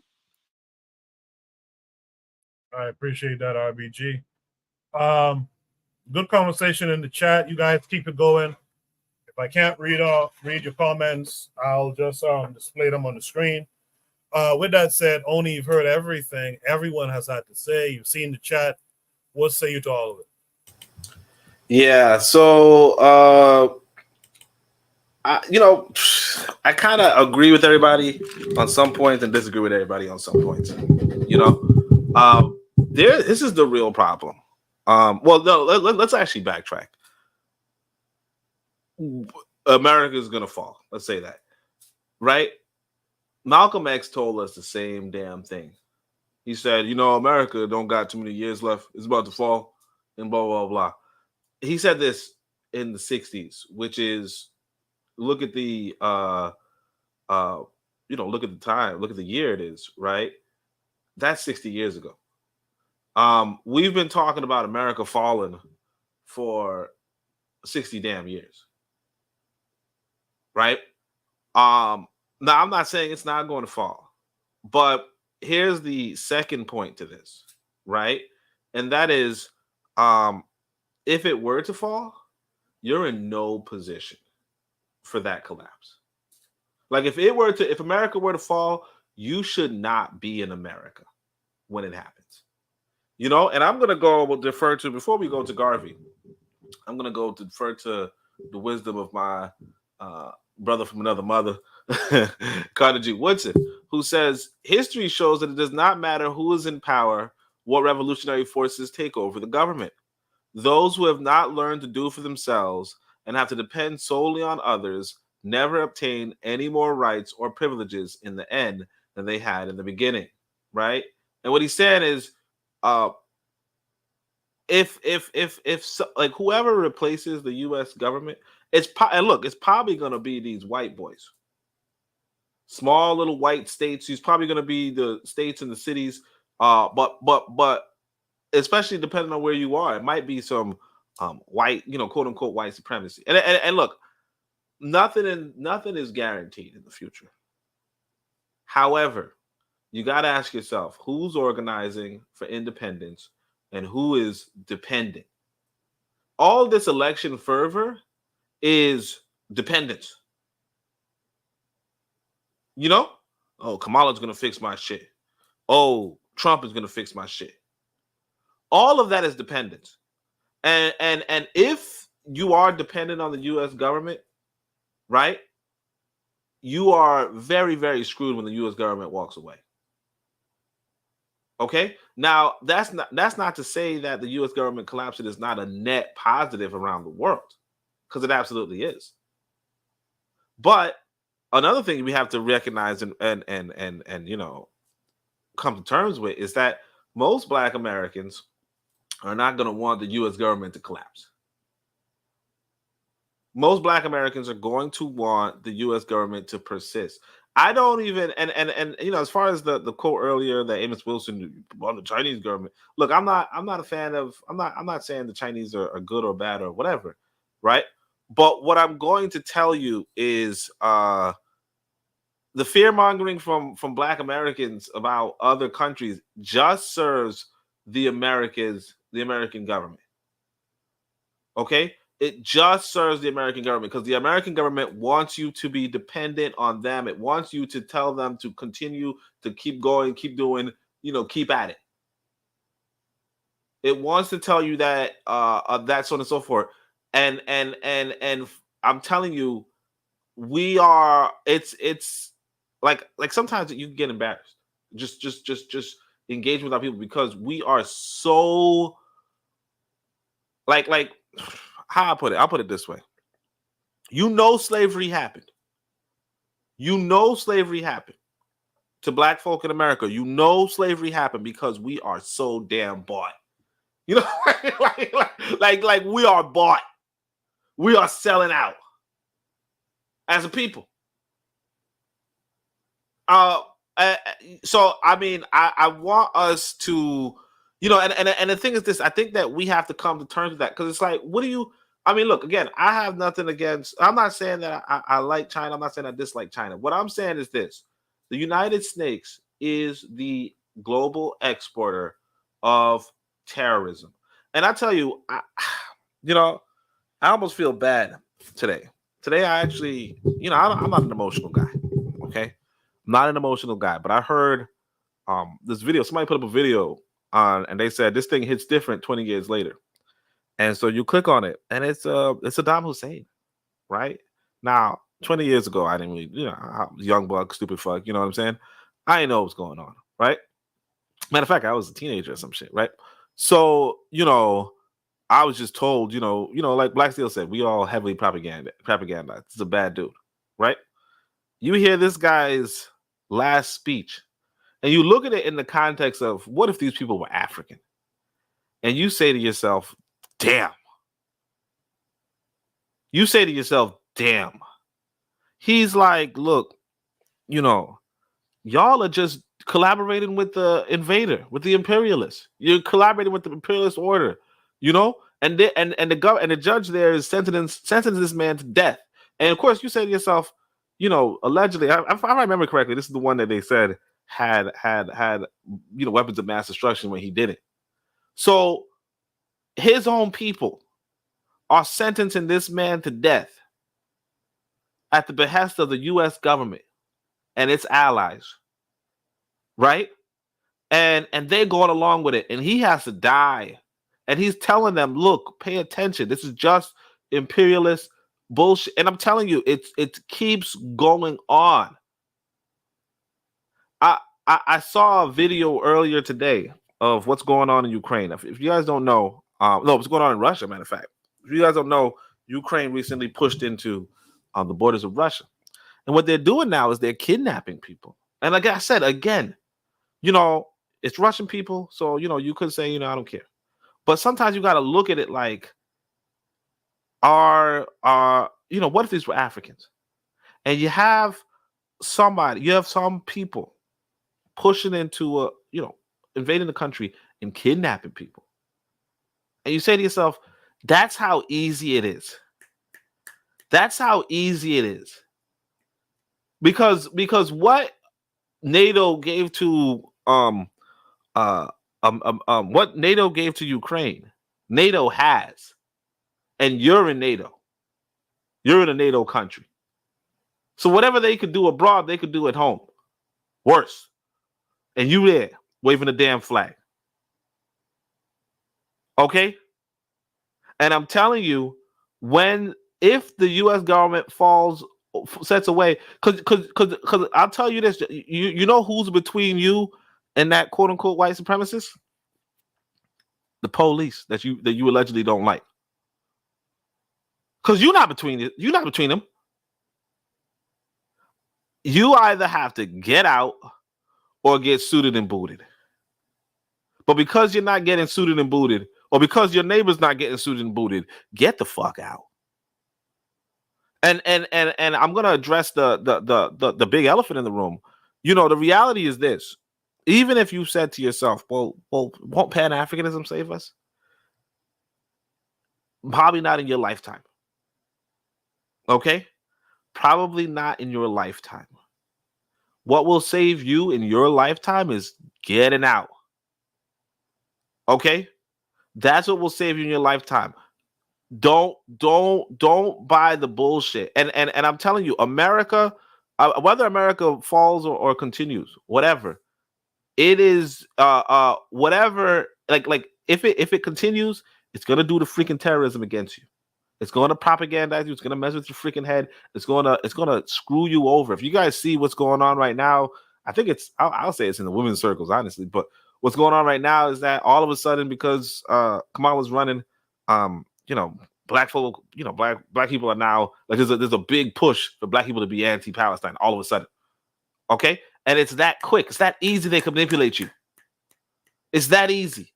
It doesn't take any work. And that should scare you. That should scare you. You know, I'm not saying that because I support one way or the other. What I'm saying is that the fact that they could manipulate you so damn quickly, so damn easily, you should be saying to yourself, okay, this is not a safe space, because if they could manipulate you, they can manipulate their own people too, and they can manipulate your people against you. And they have, and they'll continue to. Right? So you know, I don't remember all the things I wanted to say because, you know, whatever. But I think I'll finish with this quote, because the question is, what will Marcus Garvey say? And so, you know, I said to myself, you know, why would I even answer for myself? Let Marcus Garvey say it. So Marcus Garvey says, it is unfortunate that we should find ourselves at this time the only disorganized group. Others have had the advantage. I should read it like him, right? Others have had the advantage of organization for centuries. Nah, I lose that. But so what seems to them unnecessary from a racial point of view becomes necessary to us, who have had to labor all along under the disadvantages of being scattered without a racial aim or purpose. No race or people can well survive without an aim or purpose. Do we have an aim? Do we have a purpose? Right? Are we trying to organize as a people? And oh, sorry, I forgot. That's one thing I wanted to say. And so to Barnes' point about, hey, you know, the governments fall apart, you know, after the white man leaves. Yeah. You know why? Because the white man was sustaining on the back of your enslavement. And if you're not getting the resources from enslaving your own people, you're not going to have as much resources before compared to after. But you have to make do. And you got to remember that when people come out of slavery, people come out of a highly abusive system, a highly dehumanized and abusive system, they might not necessarily be, you know, MIT graduates. So they're not going to be able to manage nations on the same level if they have less resources, if the world economy is turned away from them, if all their older economic models or all their economic plans are put to waste when the countries, you know, when the other countries that they used to trade with or engage with are not accepting the same things that they produce, or are not recognizing them as states or trading partners, right? A lot is going to happen if you take that revolutionary step. But the thing is that you must take that revolutionary step because these other people are dehumanizing you and abusing you, and they really brought you there to enslave you. And just to finish with this, you know, my ancestors, I guess, in Jamaica, you know, here's the thing about what happened in Jamaica, right? The average lifespan of an enslaved African in Jamaica was 2 years. A lot of the Africans who came to Jamaica had no descendants. They were dead. And that's the kind of management system that gave Jamaica a whole bunch of wealth. Absolutely. But for us as Black people to sit down and say, you know, the country used to run better when people were dying in 2 years, when the mortality rate was 2 years, absolutely not. It was okay for white folk, but we're not white. And sometimes we have to look through, and so yes, if a Black person takes over that sort of an economy and they're not enslaving their people to have a mortality rate of 2 years, it's going to be radically different. But guess what? It's also going to be radically better. And that's what I'm gonna say with that. I gotta add the clap soundbite, you know. But well said, my boy. Well said. There, you guys heard what Oni had to say.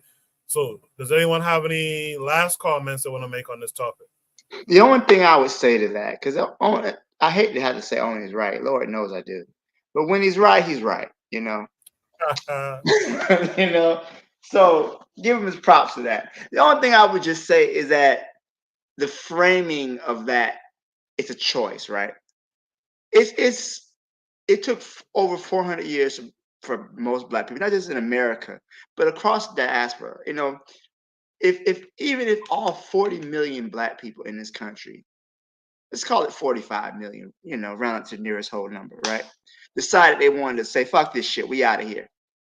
Logistically speaking, that would take hundreds of years to happen, especially when you have Black children being born every day. Like there was, I believe it was, after the end of the Civil War, the idea was that they were going to take all the former slaves and take them to Haiti or, Central America. The idea was to get Black people out of this country. And they said there's the way that there's so many Black children being born, we couldn't get them out fast enough. So I think that when you kind of say this, and I'm all for expatriation, but I don't think that logistically, financially, you could get all 45 million Black people out of the United States into which African country? I don't know. And truth be told, to your point, it would be a decrease in the standard of living for a lot of African Americans. And sadly enough, they probably wouldn't want it. What you mean, don't have Wi-Fi? You mean the healthcare is shit? I can't get my Social Security, which I know you're dealing with a lot of elderly people. They probably wouldn't even want to, go. Me personally, when shit hits the fan, Buana's not that far from me. So Buana, make some room on your couch. Me and my son coming. And my mom. So yeah. But anyways, when that happens, I think I just think the framing of you guys are choosing not to leave. I don't think that's the case. I don't think it's most people consider it as an option because the cost, where would we go, speaking the language, leaving your home, the country you were born in, even though it sucks, it's a hard choice because you're leaving your friends, you're leaving your family, you're leaving everything you've ever known. So I think that it will, if it comes to it, I think that they will do it. But I don't think that to say that, you're choosing not to leave, or I don't think that's the case at all. I think a lot of people just don't really logistically see that possibility. I think it would be very difficult to do. Any other last thoughts here? Thanks for that, Black Steel. Yeah, I'll say this. Go ahead, bro. Go ahead. Okay. I'm not going to sit here and say because this land is not Africa that makes me less of an African. There are powerful African people who are less African than me. Period. I'll say that right now in America. I don't care about the geography. Right now, today, there's some really weak, wicked African people who are not as African than me. That's what I'm going to say. I agree. I agree with real Black gentleman's statements. And by the way, Black Steel, I would never let you sleep on no couch. I have a room that is an exercise room. I'll convert that room, and Big Mama and your son, y'all could turn that into your own place. But I'll never ever let you sleep on no couch. But needless to say, I just think that I hear Oni's perspective. I somewhat agree with him. I somewhat understand real Black gentleman's position as well, because he is talking from a realistic point of view as well. And I just want to, I understand the sentiment, but for me personally, I like to focus on the reality of things and how things are gonna actually play out. And everything we are doing right now, we are speculating. And you know what? I don't want to be a hypocrite because Jose said something tonight that it kind of like made me eat my words. He said that, why we can't run the world. He's like, who's going to replace us? We going to replace us. And I had the same kind of speech last week when I say that you should have confidence in your own self. So he is exactly right and exactly on point when he say that. Why wouldn't I believe that we are supposed to be at the head of this so-called global competition? So he is absolutely on point. So he made me eat my words tonight, and I just really wanted to let him know that. But I'll leave it there to be brief.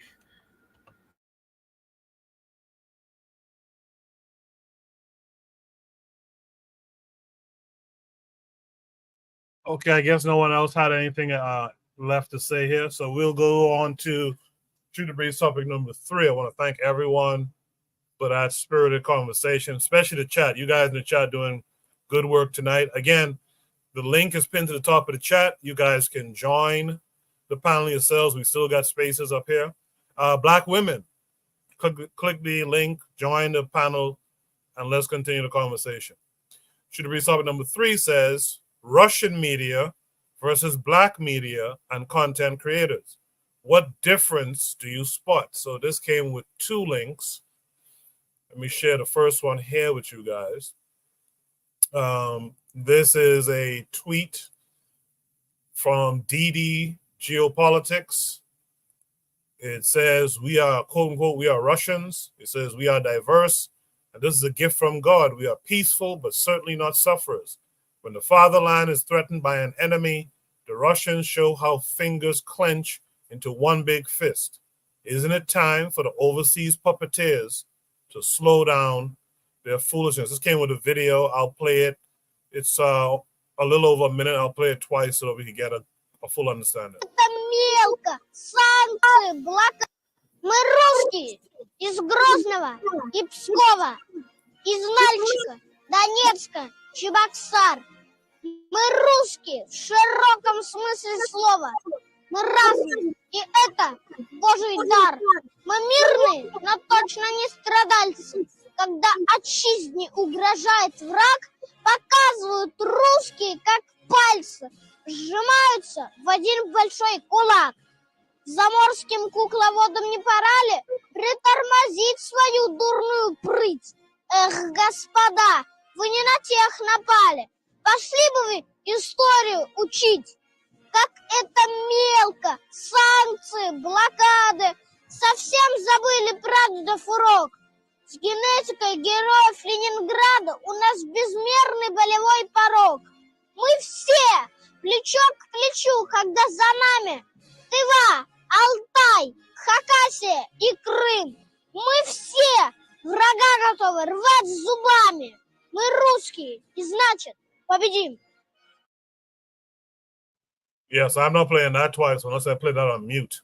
But you guys get the idea there of the propaganda that this kid is repeating. This prompt also came with a second attachment. Let me share that with you guys. Also on Twitter, this one is from Megatron. It says Russia has released a new military video of Christians and Muslims fighting together against globalist forces. This is a 1.5-minute video. I'll play it twice if needed. Let's check it out.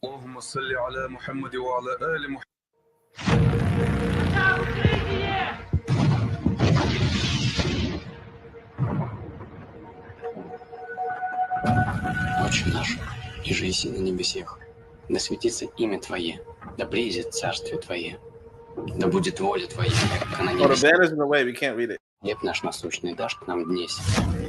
بسم الله الرحمن الرحيم اللهم صل على محمد وعلى آل محمد وسلم لا حول ولا قوة إلا بالله العلي العظيم.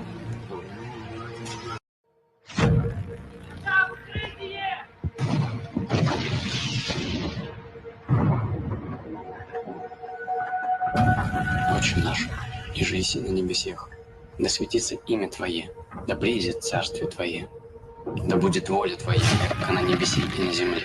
Хлеб наш насущный дашь к нам днесь. بسم الله الرحمن الرحيم اللهم صل على محمد وعلى آل محمد وسلم لا حول ولا قوة إلا بالله العلي العظيم.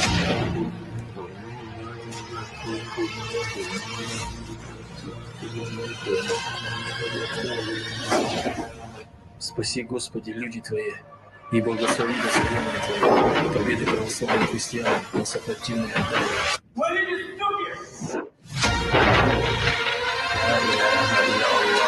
Мухаммад Расулуллах, саллаллаху алейхи ва саллям.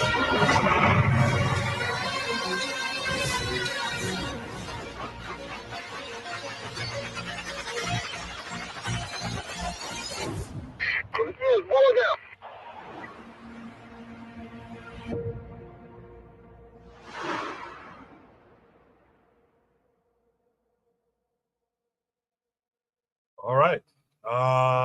Very, very interesting. The one word comes to mind is worship. Very interesting. Very, very, very interesting. I could spot a couple of differences, but I'm curious to hear what the panelists have to say. Let me mix it up. Let me start with Anthony on this one. Anthony, what thoughts come to mind on this prompt? What kind of map? Well, they got a. I think they have a very effective propaganda machine. You know, I mean, they always had. Even if you go back to the days of Stalin, you know, in the 1930s, and I was just thinking about like because if you go back to we can go to the 1990s to the late 80s, the 80s, and on into the early 90s when Russia had this problem. Remember, they was in Afghanistan fighting against those crazy ass Afghan mujahideens. Okay, I think they seen it. If you all right, Russia, especially southern Russia, and that area, that whole Central Asia area, you know, the area of Kazakhstan and all those other stan regions, you know, Turkmenistan, Kazakhstan, the other one, Uzbekistan. They had a large Muslim population, you know, in those regions. I mean, even in I think it was in the 90s and into the early 2000s, where they had a long protracted war against these other Turkic Muslim people called the Chechens. You know what I'm saying? I mean, I mean, it was a long, brutal campaign. And so I think that for them to to successfully propaganda spread that kind of propaganda to where they pretty much done ended their conflicts. You know, I mean, I think it's successful, man. It's a successful propaganda tool.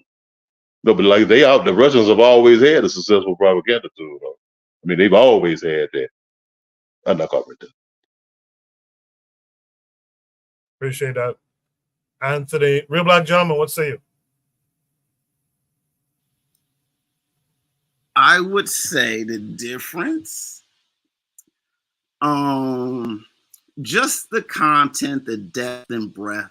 I mean, there's a lot. I mean, you can see a lot of it's not one dimensional. I don't know if I'm seeing things the right way. I'm not saying that. Oh, geez, what am I saying? Black people don't have this. You know what I'm saying? The whole idea, I mean, for starters, with this video is that, I mean, when we're talking about Russia, we're talking about a whole lot of different people. But for Black people, the only thing we can come to as far as like fighting and coming together is the 60s. That's where you kind of had the Christians and the Muslims kind of come together, you know what I'm saying? And trying to, you know what I'm saying, in the streets.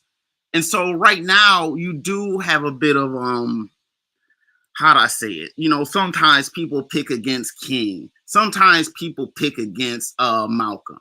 And I mean, we forget the picture of Malcolm and Martin holding hands. You know what I'm saying?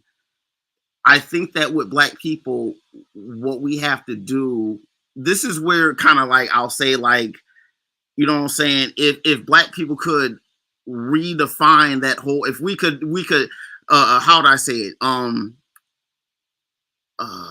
Put in focus our definition. We have to focus, we have to magnify our definition of like what it is to be Black in this country, right? You know what I'm saying? And even like generally, you know what I'm saying? As Africans, right?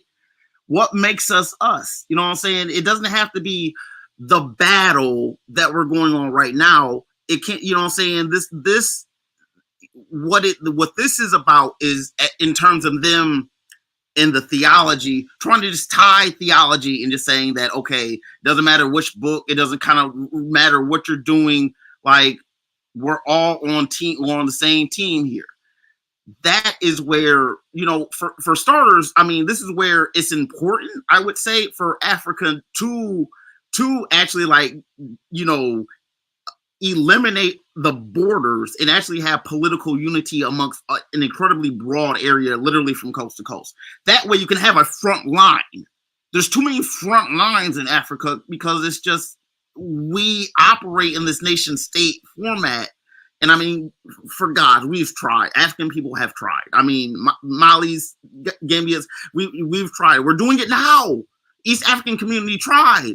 You know, the South African Development Corporation is like a step towards it. But I mean, it's difficult because once again, part of what it is, I think that, you know, we have to like get, I think for Africa, I think I would say the front line, okay, is getting France out and kind of just like, if we can like, you know, and in doing so, you do, you know, power doesn't like a vacuum. So unless black people can, you know, again, like I said earlier, theater it out and like really jostle and cover those markets in that all that political space and not let anyone come in militarily, of course, you know, fill in those vacuums, then we can start, you know what I'm saying, capitalizing on it. You know what I'm saying? As the relative, when I say capital, I don't just mean financial. I mean literally you know, political headspace, intellectual headspace, where we can learn and study for a second, maybe come up with something new in our own ways, and then make money off of that, export that, you know what I'm saying, you know, and just stay on top of whatever it is, you know what I'm saying? Maybe we don't have to export it as soon as we make it. Maybe we can like develop it in-house, because black people need to have our own technologies. But as far as like, you know, this video, like the difference I would say is that it's the unity. It's the whole unity factor. I mean, we don't have to, I mean, I think a healthy competition is always good. I mean, I think that when you're talking about geopolitics, I mean, it is, I mean, the Atlantic Ocean is just a really big river. I mean, rivers do divide polities. It does happen. When you're on one side of a river, you do your own thing. On the other side, you kind of do your own. I mean, it's a big river. We're not going to go back and forth. You know what I'm saying? About what's going to happen on that side of the river. We go back and forth on our own little boats. We talk, we trade, you know what I'm saying? Swap it out. But like, we can't just, how the rules on one side just tend to be the rules on the other side. As black people, as long as, you know what I'm saying, it doesn't, I mean, and it is, but I mean, I don't think it's all bad, because I think there's enough. I mean, I listen to the internet. If the trolls are the one, you got to pay attention to these trolls, guys. Like all these, look, for real, like, question anyone, you know, look at their pages, you know, look at what they're displaying to the people. Is it grounded? I mean, I see trolls all the time, and I'll be wanting to tell people, man, that's a troll. Like, just cut that. Just cut it. You know what I'm saying? Don't play with it. Don't let it interface with you. And I wish I could go around the internet. That's a front line, knowing what's us and what's not. And I mean, just really, you know what I'm saying? If a couple, you know, innocent, real people get cut, you know what I mean? They can always, I mean, you know, always, it's all about making sure that our headspace and our political spaces are good. You know what I'm saying? You got to fight back from that. You know what I'm saying? The globalism, we don't think about globalism as black people. We're I mean, that's the problem with Americanism, is that you're not thinking about stuff outside America. I will say that. And like, when you start alienating out everything, I think it's stupid. But there is good in making sure that you do organize and actually have some, I mean, just recognition about what it is. And then you can start, other people can start to leapfrog off of that and, you know, contend with, you know, add on to, subtract. You know what I'm saying? I mean, I don't put any stake in FBA like that. I mean, I recognize it. Sometimes I claim it, sometimes I don't. But I don't ever claim it against Africa. You know what I'm saying? I believe that black people, you know what I'm saying, sincerely, you know what I'm saying, on some everyday stuff, you know what I'm saying, hold it down. I mean, we're not like puppets of imperialism on our day to day. I get it, our tax money, you know what I'm saying, and all that, the taxation, all our money's already counted up for us before we even get it. You know, I get that. But like, you know what I'm saying, being black is a little bit different. It's a little bit different on the side of the river. That's all I'm gonna say. I appreciate that, RBG. And by the way, we know you're on the up and up, because you're here most weeks that we do Shoot the Breeze, so we know that you're not anti-African or anything like that. So Brother Bakari in the chat says y'all run the damn cash up. I have to agree with it this time. And he says his sister-in-law is about to come up. That's great. That's great, Anthony. I appreciate that. With that said, though, let me hear from Oni next. Oni would say.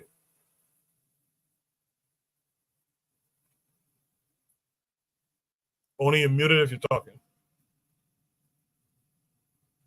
Oh yeah, my fault. I was talking.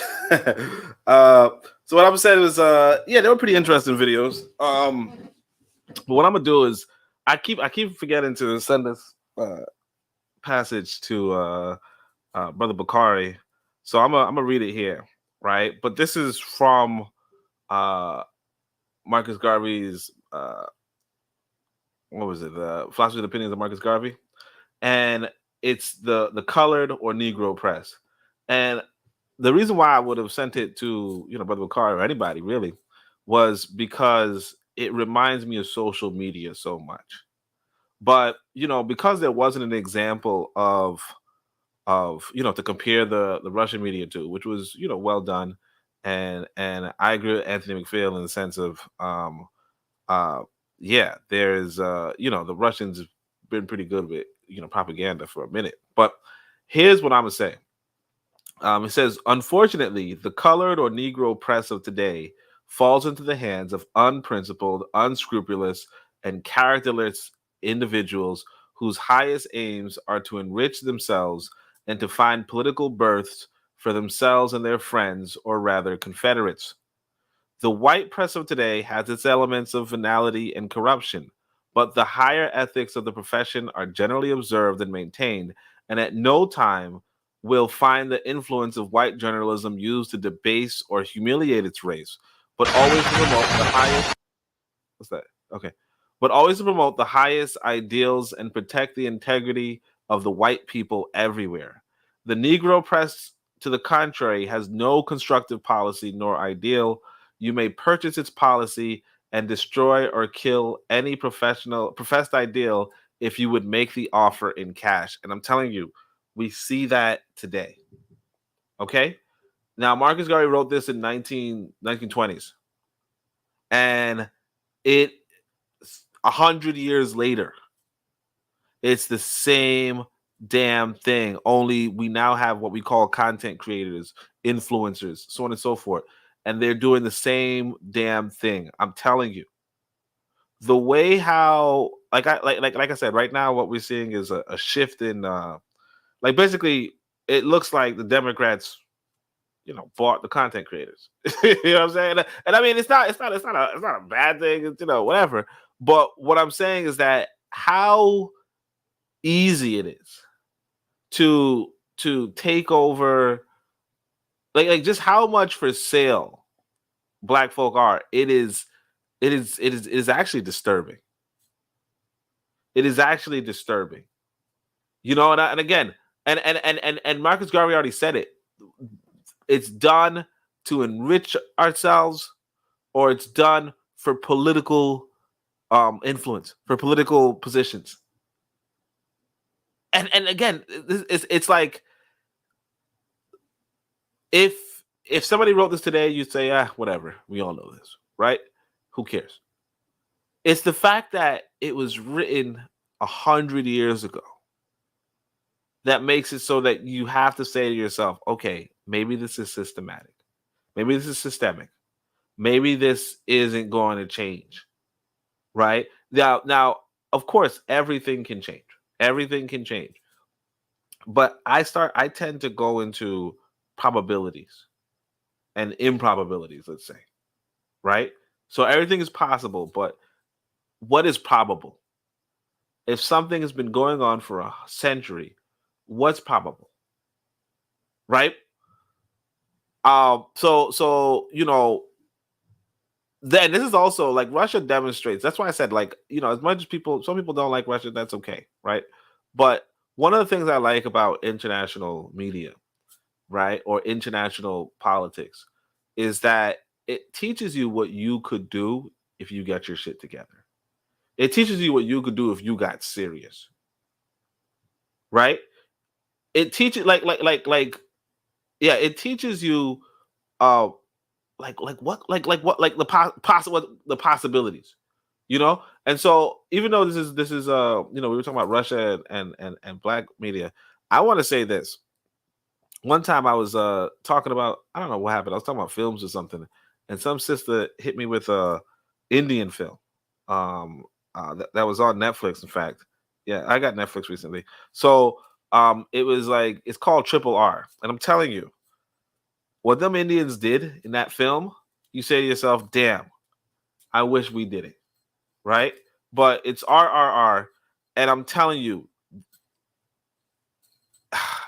you gotta leave. You gotta, the opportunities you have in the Western world are crap, are actual crap, and the patterns of the last 100 years could be the patterns of the next 100 years, assuming America continues as it is, right? But the patterns of the last 100 years could be the patterns of the next 100 years. But if you put your own destiny, you put your destiny into your life, you won't be complaining about black media, because black people will be making some damn good media. If you haven't watched it, you guys go do yourself a favor. I think I only watched 2 Indian films probably in my life. Both of them were, no, 3, because I saw the sequel to Drishyam. But those 3, Drishyam 2, and RRR, damn good. And I never watch Indian movies, but I'll tell you, like, when you see what other people are doing, the as Jose put it, the imagination that other people have, right? You'll start to see why it's very important to try to take your destiny in your own hand, and stop with this dependence on these white boys. That's it. Only cooking tonight. I appreciate that too. Well stated. With that said, let me hear from Bwana Hagazi. No, Oni is on point tonight, and when you have to give credit where credit is due, and Oni is actually thinking about some of the answers he coming up with tonight. Needless to say, I think that for this prompt, I have to ask my socialist brethren. Because I would have thought that Russia is a atheist nation. So all these religious symbolisms in this commercial with them praying to Allah or praying to Jesus Christ. I'm like, man, I thought that Russia was a socialist. Well, I thought it was like an atheistic kind of nation.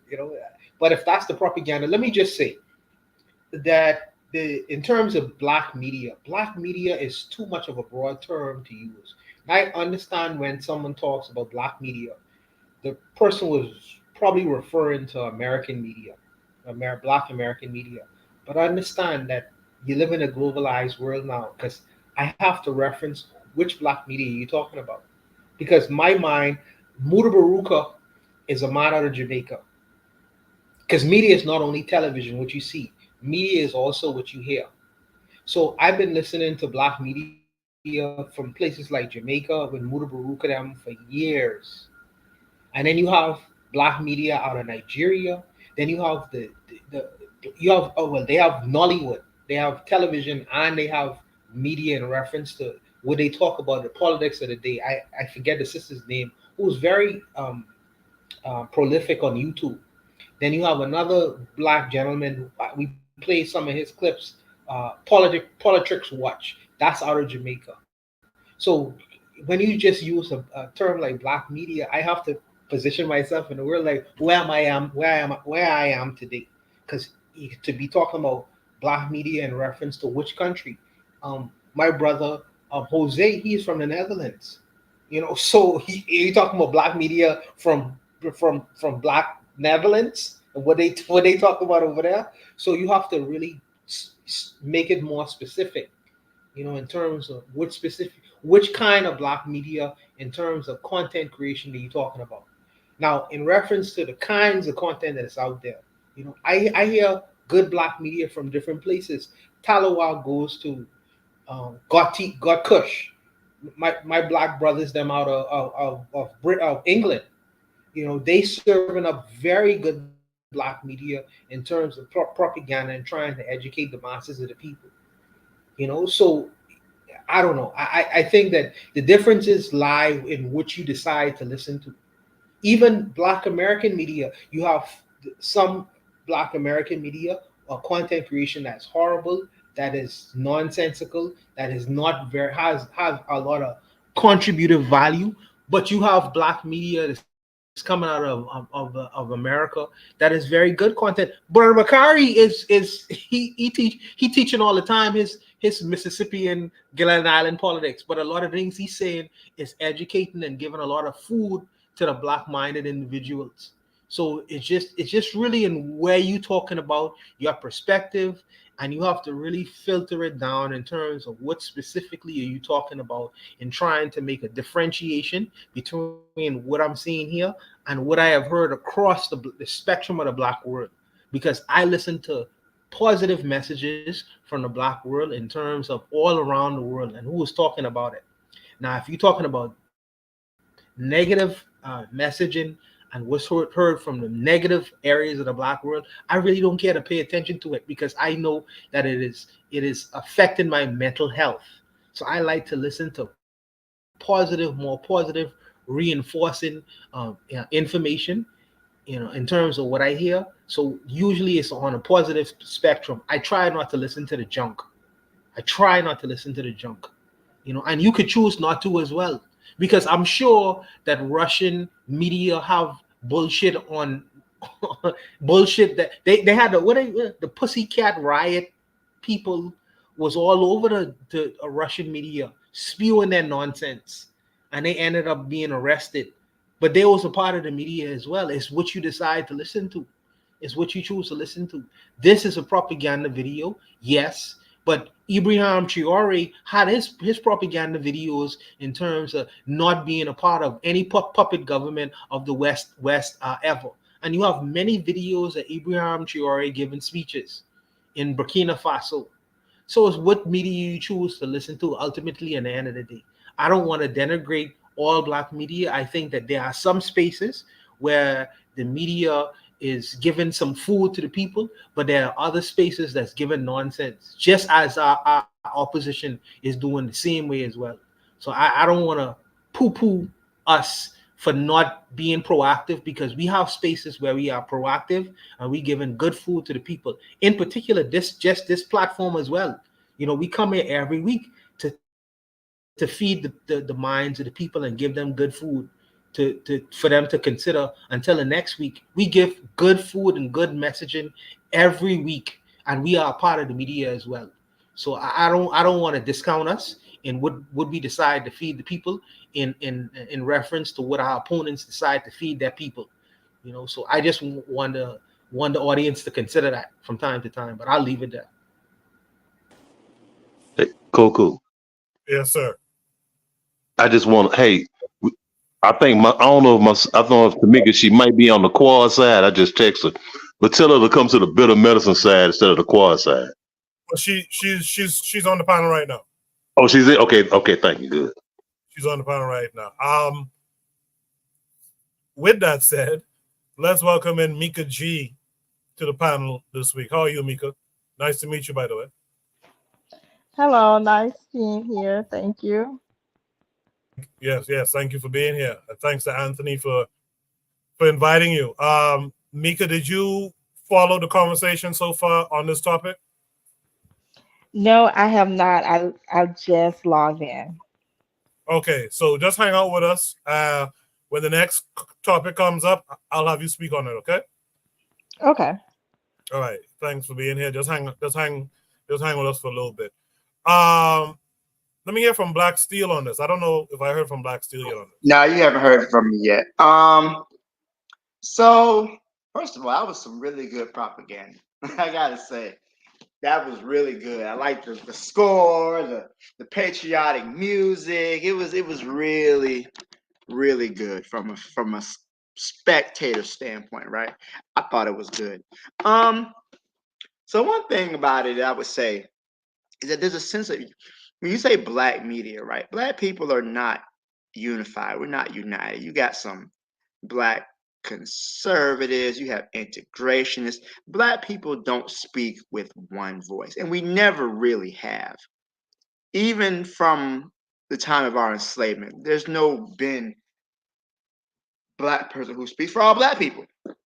There are some black people who conform, they want to integrate. There are some revolutionaries, there are some, reactionaries. There's always a varying ideas. And when you say black content, black media and content creators, you got to see where these content creators, where do they align politically, right?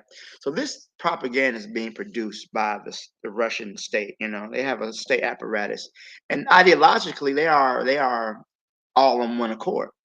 So the child harkens back to, you know, Russian history, how it was the Russians, the Soviet Russians, who defeated the Nazis. You know, and most time in American history, you think about, you know, the Americans landing on the beach in Normandy and they took back France. But in reality, Stalin had been calling for a second front for years. The Germans were on the back foot after the Battle of Stalingrad, so they were. It was only a matter of time before the Russian juggernaut overwhelmed the Germans. So the Russians are rightfully proud of that history, even though many times we don't really think about that history. You know, we see the movies and the video games, and we talk about America and everything, all the other bullshit. But in reality, anybody who's a true student of history understands it was the Soviet Union who defeated Nazi Germany. Even back to the times of Napoleon, you know, the Russians inflicting Napoleon his worst defeat when he had to retreat back from Russia during the winter.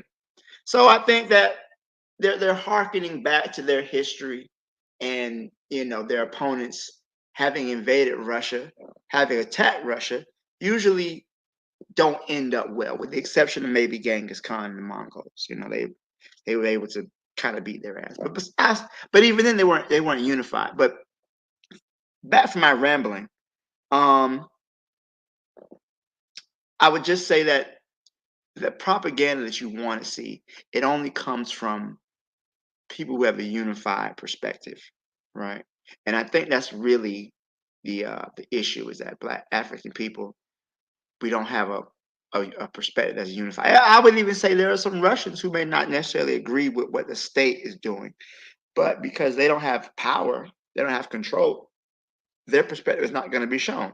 Black people, because we have so many different points of view, they're going to often show our different viewpoints, and our media and our content is going to reflect that until we speak with one voice, and which is, I would say, is difficult. You would think that with the global oppression that we are under, we could all come to an understanding or a consensus about what we're going through, but we can't even have that. It's always amazing some of the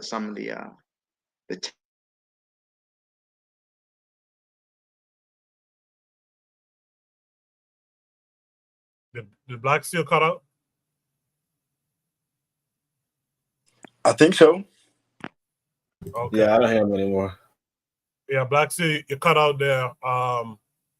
When you get your sound back, let me know, and I'll get you to finish your statement.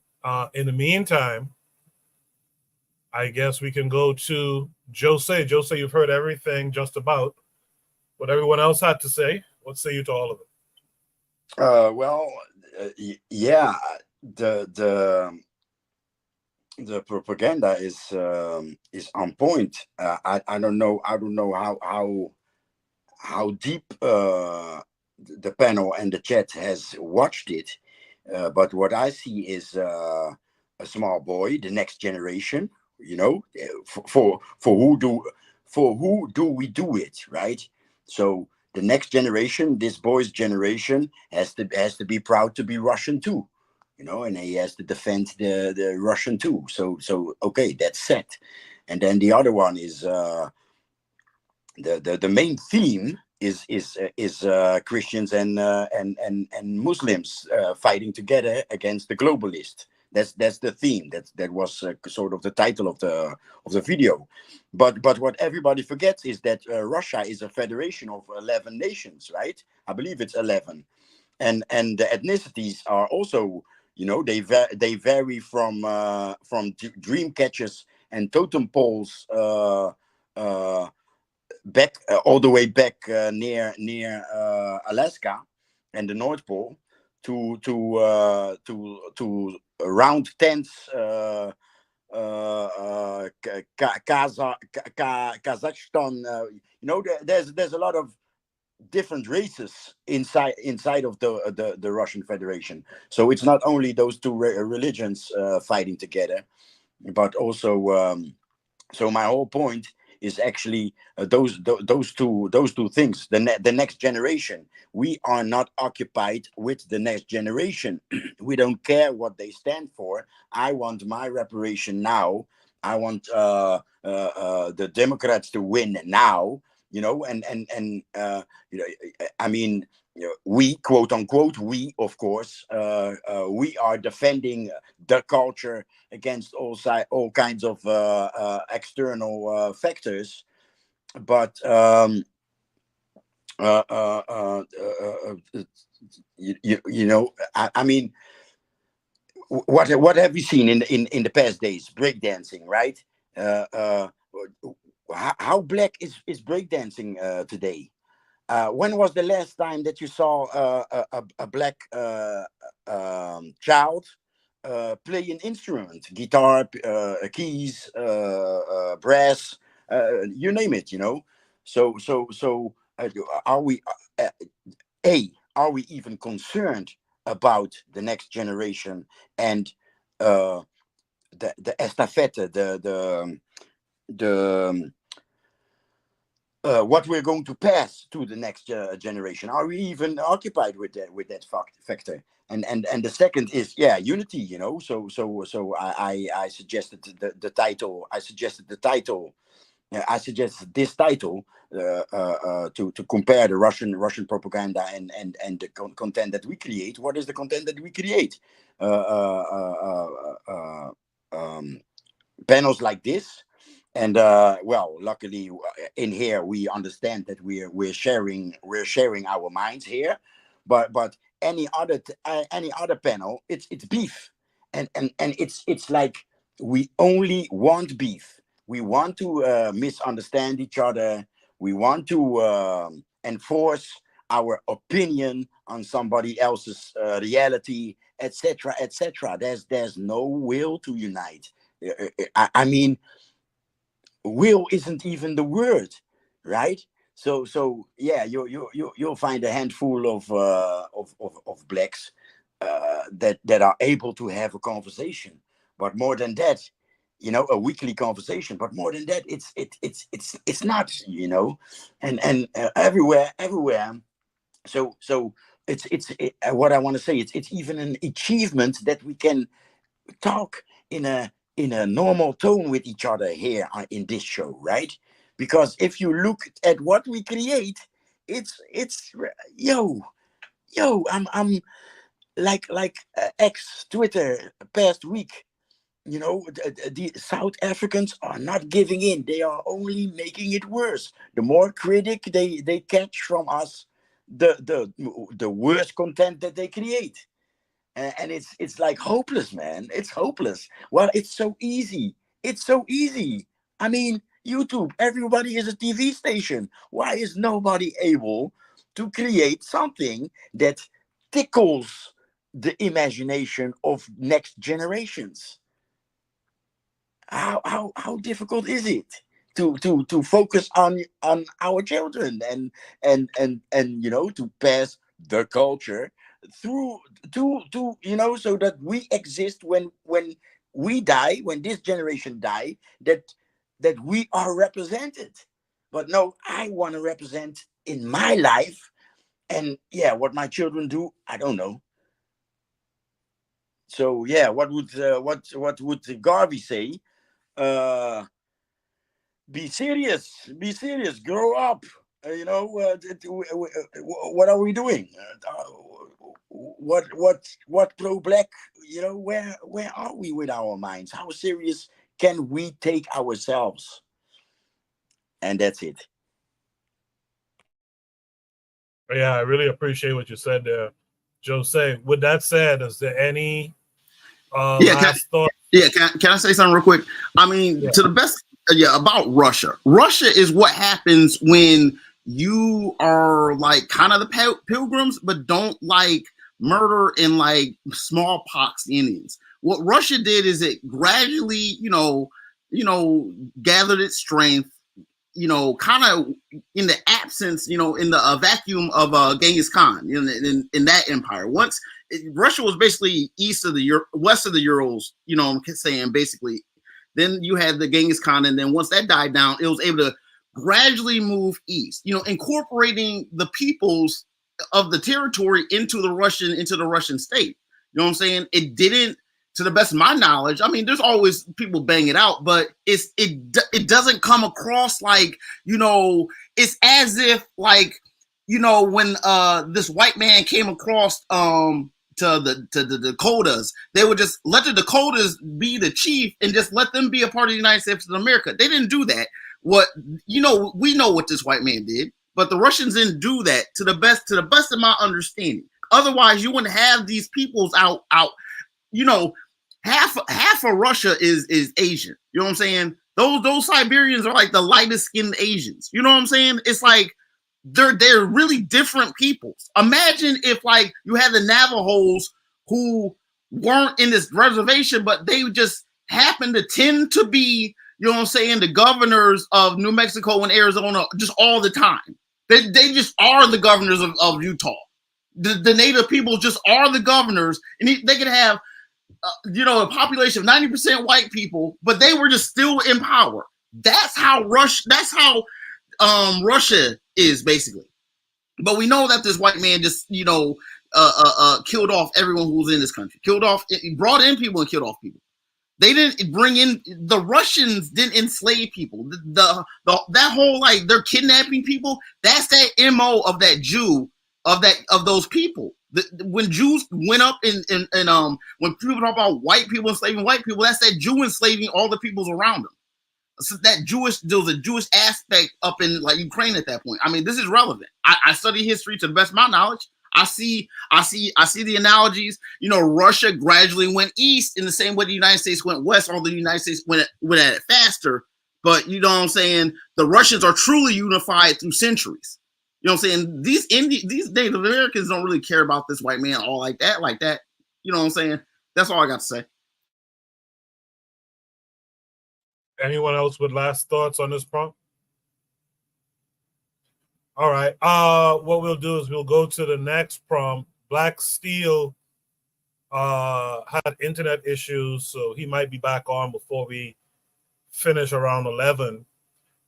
Shoot the breeze topic number 4 in the meantime says, honestly, do only broke wokes care about the community? This came with a link taking us to X. By the way, I'm kind of appreciating these links to X.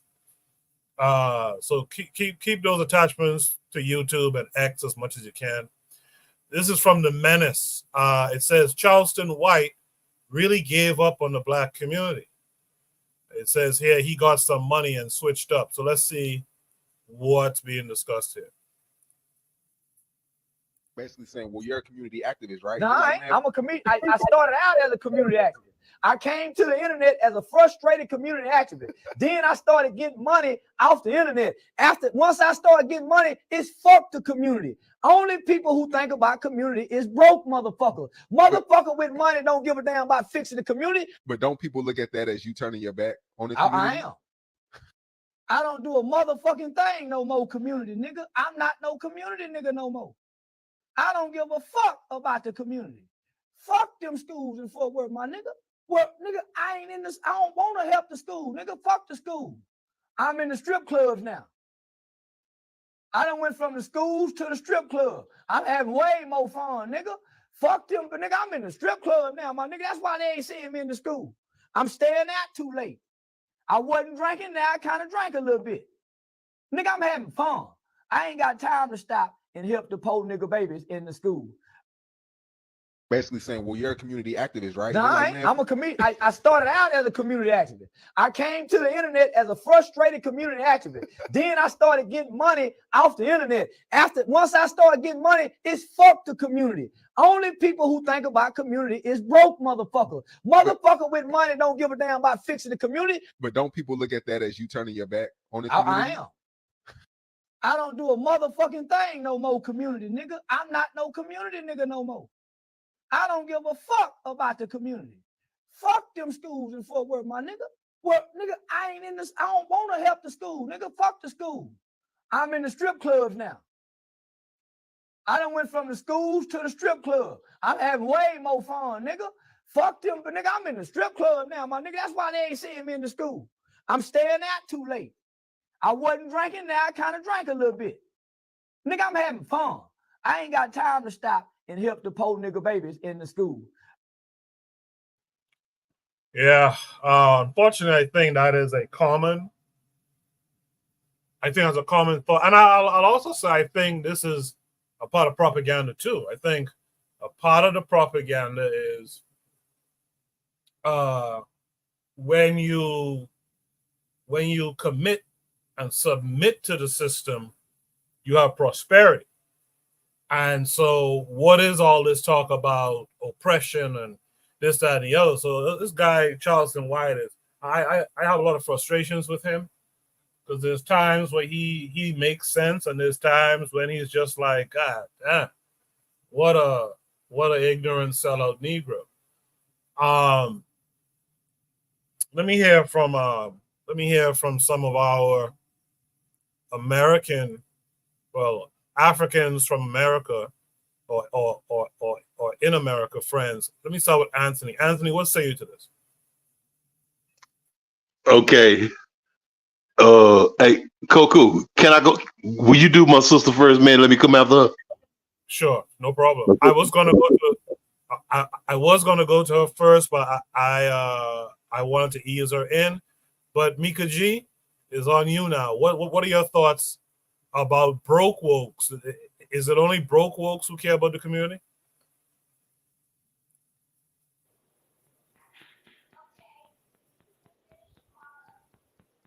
Mika, if you're speaking, we can't hear you. It doesn't look like your mic is muted. My mute, Mika. All right, let me go to Black Steel quickly since he's back, and I'll come back to Mika G. Mika G, if you have to step out and come back in, maybe that'll fix the problem. Black Steel, what say you? Well, I tried to put it in the chat. I said I hope this dude dies in a grease fire, but I couldn't say that because they couldn't let me say that. But anyway, yeah, I hope he dies in a grease. I hate Charleston White. I really do. Like he's such a. You can easily tell he's telling on himself, right? He is telling on himself that he doesn't give a shit about black people. All he worries about getting. Where's his money coming from? What is he doing to make he can get all this money where he can go and be in strip clubs or whatnot? Where's his money coming from? I don't know. I would say this money is coming from his paid handlers. People like him are meant to spread confusion. Who's giving this dude a platform? What has he done? Why are we even talking about this man? The only thing he's done is express his hatred for African people. That's the only thing he's ever done. Where is this? Who keeps inviting him to shit? That's what I want to know. Who keeps putting a microphone in front of this clown's face?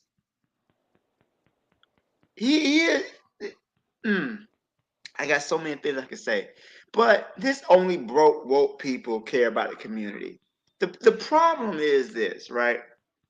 If your goal, first of all, I want to say that again, all black people are going to fight for liberation, right? But there's a certain class of black people. We have class distinctions within the black community, right? And their fortunes are generally tied to the well-being of the society. So if the stock market crashes, they're going to lose out on some money. It's a lot of black people. We're not tied to the economy like that. We're not tied to most people aren't tied to the stock market, things like that. But anyways, their fortunes, because they're so intertwined with the society. We always talk about the boule and those talented 10th Negroes that Du Bois talk about. They're so connected to the whims and the fortunes that they're not going to risk their standing in society. That's why a lot of people say, why don't the rappers or the athletes do anything? Because they're not going to risk their money. They're not going to risk losing out on their millions of dollars. You know, look, everybody looks at what happened with what's his name, Kaepernick. He did what he did was light. He didn't do no revolutionary shit, but it was enough for him to lose his job. And a lot of these wealthy black people, they're not going to risk that. So to his point, you're not going to really see a lot of wealthy black people who really are going to do anything more than just superficial changes, right? That would involve them committing class suicide. And a lot of black people don't want to do that. They don't want to go back to being poor and impoverished, or having to borrow money to pay their light bill. They don't want to do that. So to his point, if you're wealthy, the more wealth you have, the less likely you're really going to do anything to challenge the status quo. Everything other than that, fuck this dude, man. I hate his voice. He sounds like a Boondocks character. Yeah, man, I don't know who keeps.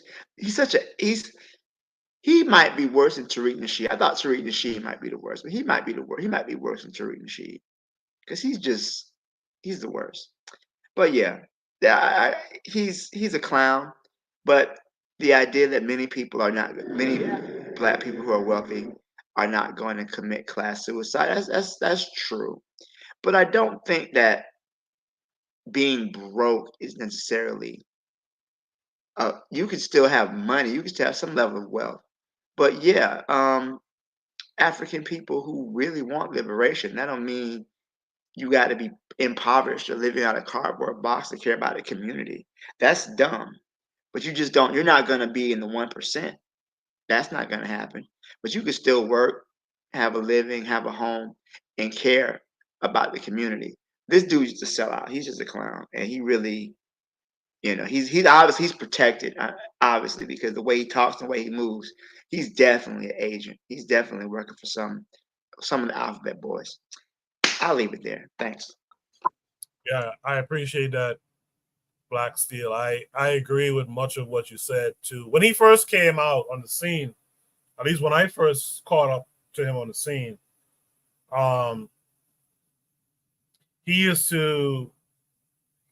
me, he made some sense. He used to talk about the gang culture.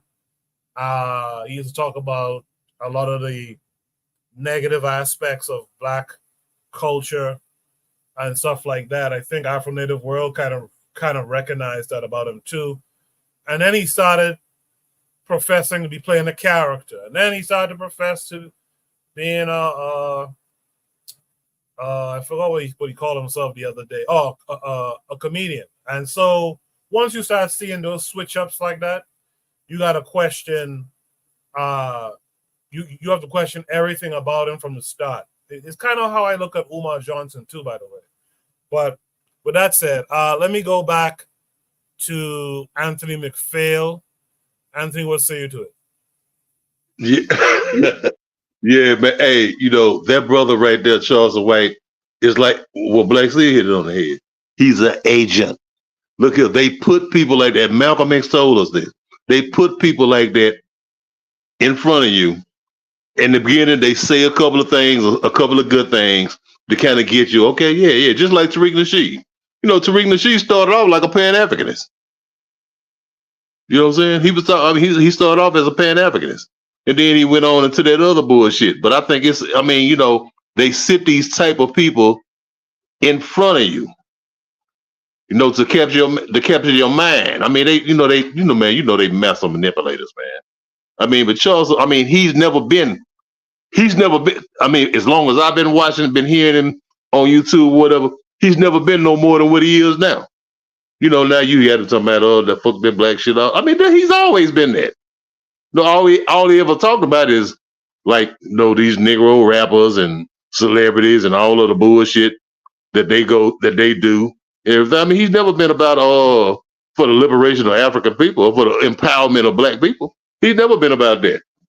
It reminds me of Phil Scott. Phil Scott. I remember when Phil Scott started out with the Advice Show. What he used to do, always with that world stuff. excoriating black women. You know what I'm saying? The ratchet behavior of black women. And now he got the African Diaspora channel. You know, and every now and then he still sneak that FBA agenda shit in. You know what I'm saying? He has the Diaspora channel, then he got another part that's called the Black Congregation. That's where they speak their FBA shit. You know what I'm saying? So they're gonna always have somebody they gonna talk a little bit black, they're gonna talk a little bit pro-black, a little bit pan-African, but then they're gonna go and hit you with that other shit, the real shit that they are all about. And it's just, they plants. People put people like the power structure put people like this in to cause confusion. They put them in to cause confusion. That's why you have, you'll look at a beauty pageant or something, in Southern Africa, and a Nigerian sister, a black woman, a sister, being, oh, well, she's not a South African, and she's not, she's a foreigner and all this here, and let the white bitch win. You know what I'm saying? Because look who the people in power in South Africa. Some old Negro sellouts.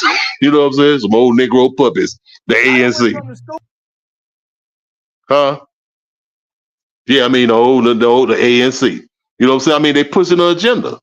You know what I mean? They always sit these people out like that, for all this old bullshit. You're going to always have some sucker running around saying some stuff like,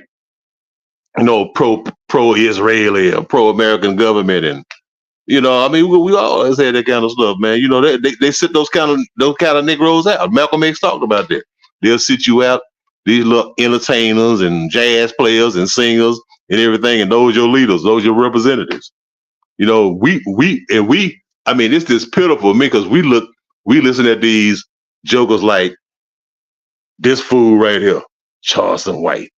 We listen at fools like, what's this other sucker name, man? He'll talk a little black every now and then, but then he'll come with that old black indigenous shit, Lord Jamar. You know what I'm saying? And all these other old fools.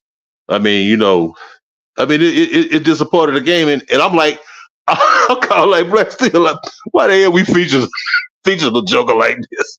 You know what I'm saying? We all know what they're about. But I don't want to talk too long, man. I knock out right there. No. You were good. You were good. With that said, let's welcome in Brother Bakari this week. Brother Bakari, how are you? Cool. Did Mika ever come in? She hasn't come back yet. Okay, I'm gonna call her. All right. I'm great, man. How you doing? How the panel? How the chat? I'm good. Thanks for coming through. What say you? Yeah, I was just got to piggyback on what a lot of what they said about Charleston White. Shit, one, like who constantly talking to him. Two, Charleston White is a clown. He been on a comedy tour. He's a comedian. What do more comedians do? How do they make their money? Crapping on black people. Even the comedians that black people love, how do they make their money? Crapping on black people. Having money don't mean you don't care about the black community. What that means is you never cared about the black community and you use the black community to make money. But our mindset is, in the way we allow narratives and stuff and scams to be run on us, all they have to do is say one thing good that we like. If they say one thing good that we like, it doesn't make a difference for the most part. What they do or what they say after that, we hold on to them. We are naive, gullible, we are easily manipulated. Everybody come and take advantage of us. And we sit back like good little boys and girls, and we accept it. Like what they're doing is a great thing.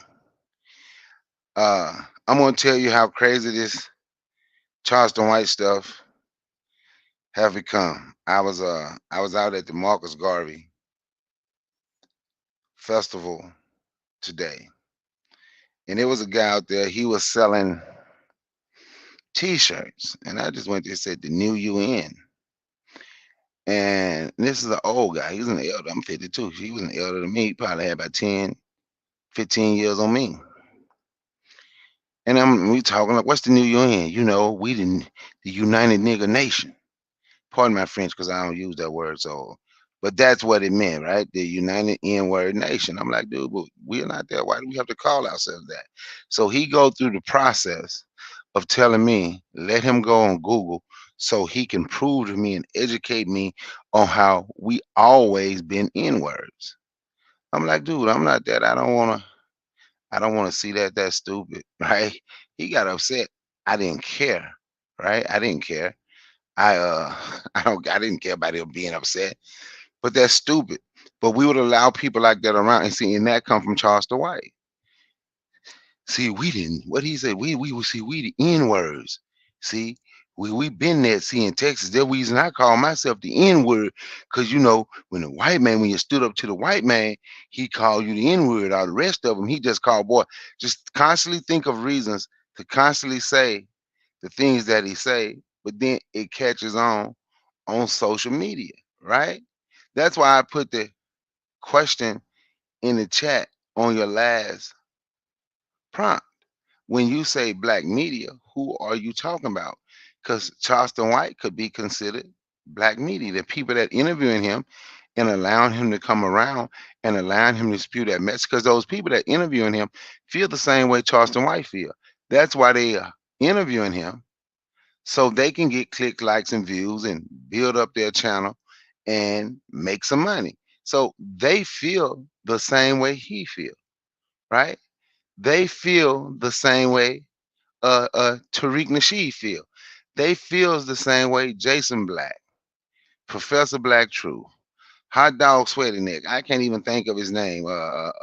Anthony McPhail just said his name. Phil from that Vice show when he used to be out there calling black women hyenas. That's how part of the way he built his channel up. Now all of a sudden he's African diaspora, lie like with a Mexican wife, and then tell black people why y'all get mad because he got a Mexican wife because his wife do more for the black community than anybody that's talking about her. She always doing stuff for the black community. We need allies like her, but it's allowed. And you know, I piss people off the way that I talk, and I've gotten to the point I don't care about people being pissed off because some stuff just have to be said. And when I talk about these people, I did a live about a week ago. It was facts versus narrative. And if anybody watch that, all you have to do, it doesn't make a difference what fact you showed people, what fact that was shown. Our people wanted to stick with a narrative that have been given to them. And I shown the guy who was debating Roland Martin. And when Roland Martin told him the next time you come, man, bring facts. What did he say? We're not concerned about a fact. We're concerned about perception and a narrative. If you can spin a good narrative, that will outweigh the facts any day of the week. And I see that in our community. Because how is it anybody would still interview Charleston White? Anybody still pay any attention to Dr. Umar Johnson? Anybody still pay any attention to Tariq Nasheed, Jason Black, Professor Black Drew, Bitch X, any of these people? How? Because if you listen to these people talk, I would say, with the exception of Dr. Umar Johnson on this point, everything they talk about, who's blamed? It's going to be the immigrants is blamed for everything. These people going to always figure out a way. When Anthony said they're going to be on their FBA talk, right?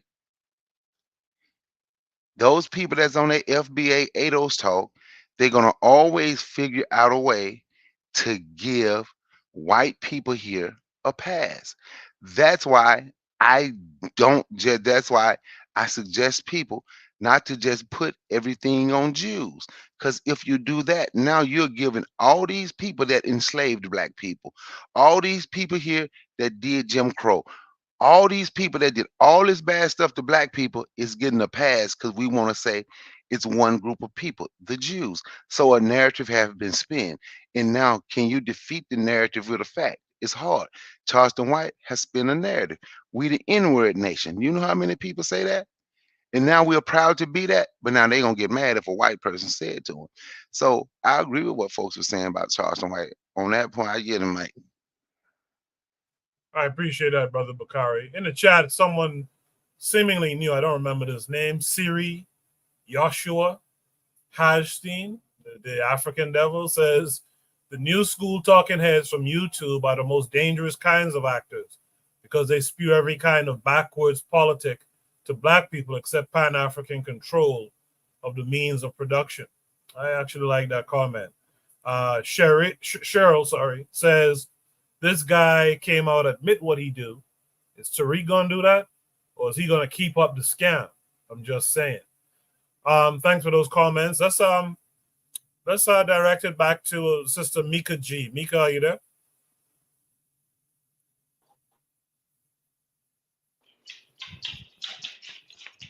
Hello, can you hear me?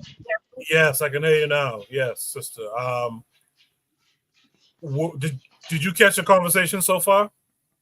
Yes, I did. I heard the Charleston White piece. Okay, take it away.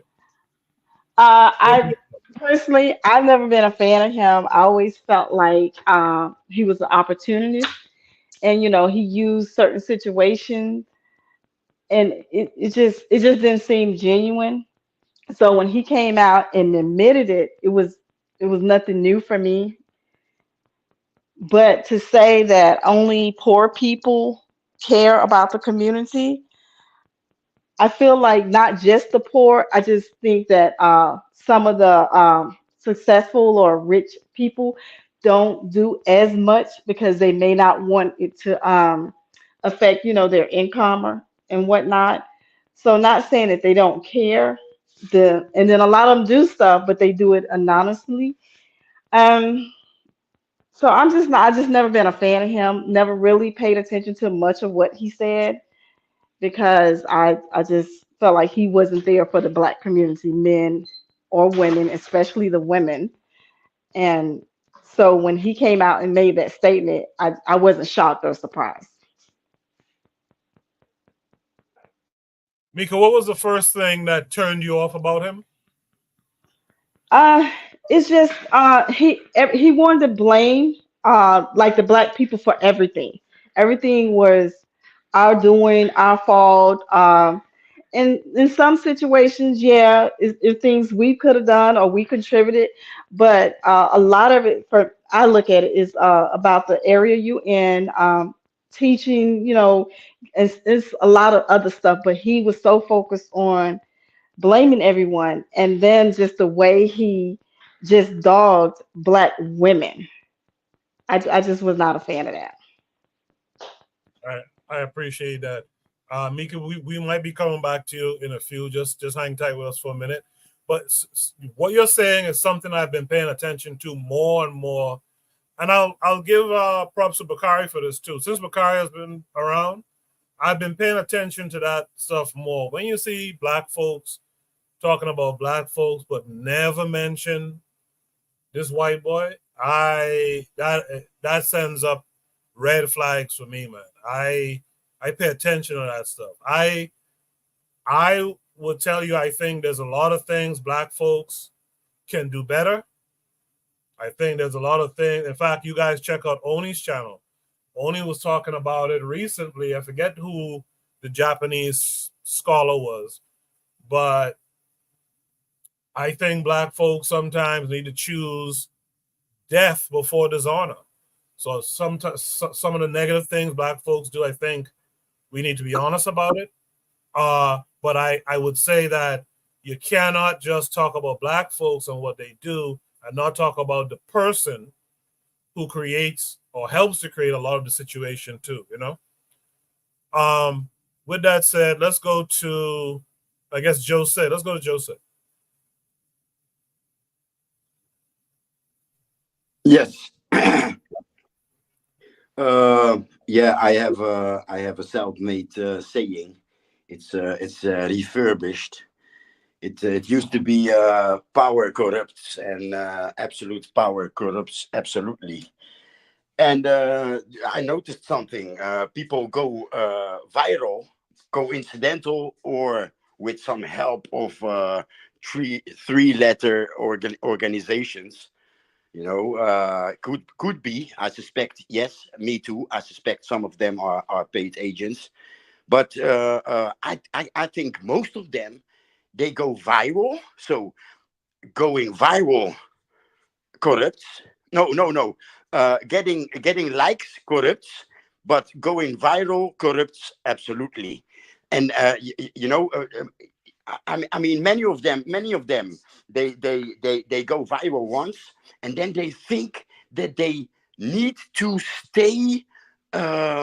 What's the word? What's the word? They need to stay relative.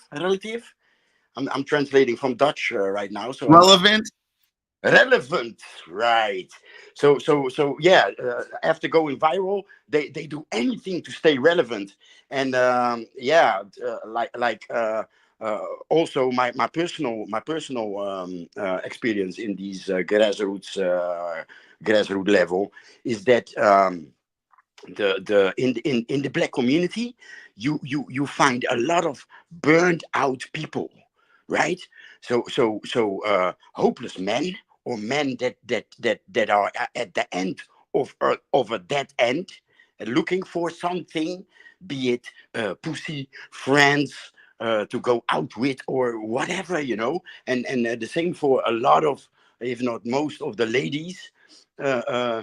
Yeah, burned out, ran into a wall or something like that. And he looks and sounds like exactly that, and I thought he came across savage. It's like you became one of them. You're a Babylonian. You're not one of us. You're a Babylonian. You're a consumerist.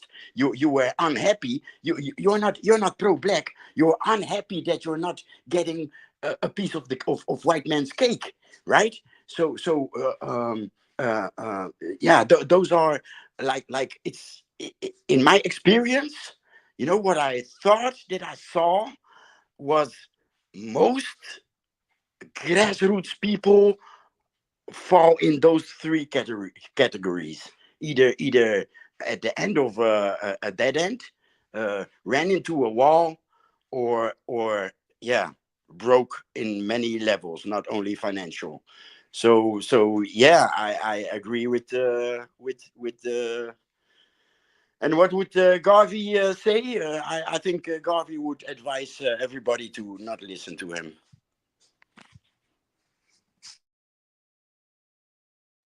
Thank you for that, Jose. Let's hear from, I think I heard from Black Steeler, right?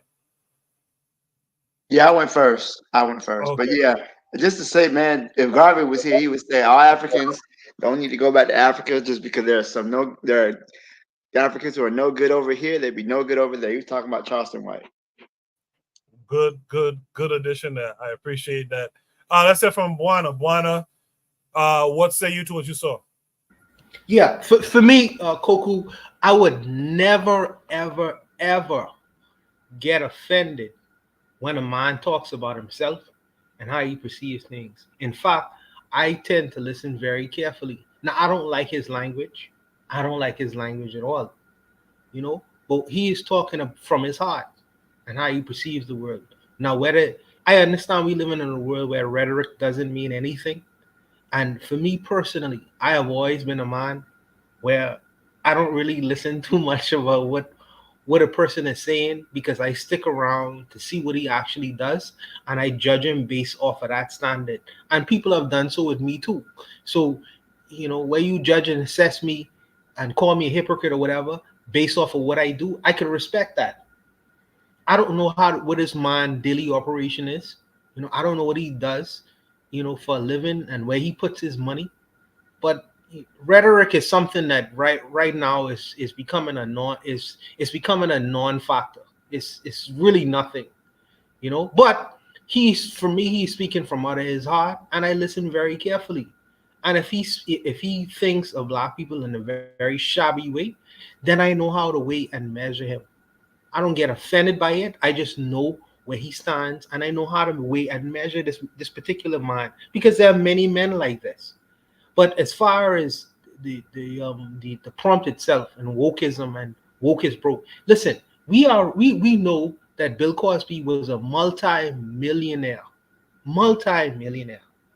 and he gave millions of dollars to black universities and causes throughout his career. So, and he wasn't broke by no means. There was another brother who just gave to Morehouse University $40 million, clearing off the debt of many black men who was coming out of university. I think his name is like Robert Johnson or something like that. You know, you don't necessarily have to be broke because you are aware of what the circumstances is in America and how you perceive yourself. In fact, money will expose the real you. Money sometimes exposes the real you, who you really are as a human being. This man has money now, so he's another brother polite, and he's basically shouting it from the rafters. Hey, it was all a hustle for me. You know, basically, I don't really give a f about the black community. I think that old DB, when he was asked a question like, "What are you doing for the black community?" He's like, "Hey, nothing." You know what I mean? You know, he's basically exposing himself and telling you what he is really about. That's nothing to be offended by. Nothing to be offended by at all, because we know people like this existed within our community throughout time and memorial. Money sometimes exposes the real you, you know, but there are others who do contribute. And when they say wokeism, that's not true. Sometimes when people get money and they get empowered, they do bless other people. They do give back to their communities. You know, it's just the type of men that they are. You know, he is just trying to box the black community and say, well, okay, I'm rich now, so I don't need to give a shit. Nah, man, you are just being yourself. You just be you. The real you has come out to form. I'm not offended by it. Not so ever, because I'm gonna continue to do what I'm doing, and I'm gonna continue to be me, the real me, and I'm gonna continue to do my real work. You know, but as the brothers are right, he really shouldn't be on the table for discussion. He is a nothing, a nobody.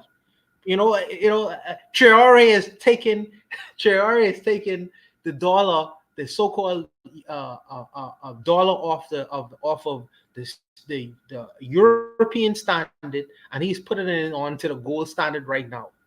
This is something to really talk about and address. You know, I see my brother Zuli in the room. The Haitians, them fighting a war against global imperialism right now.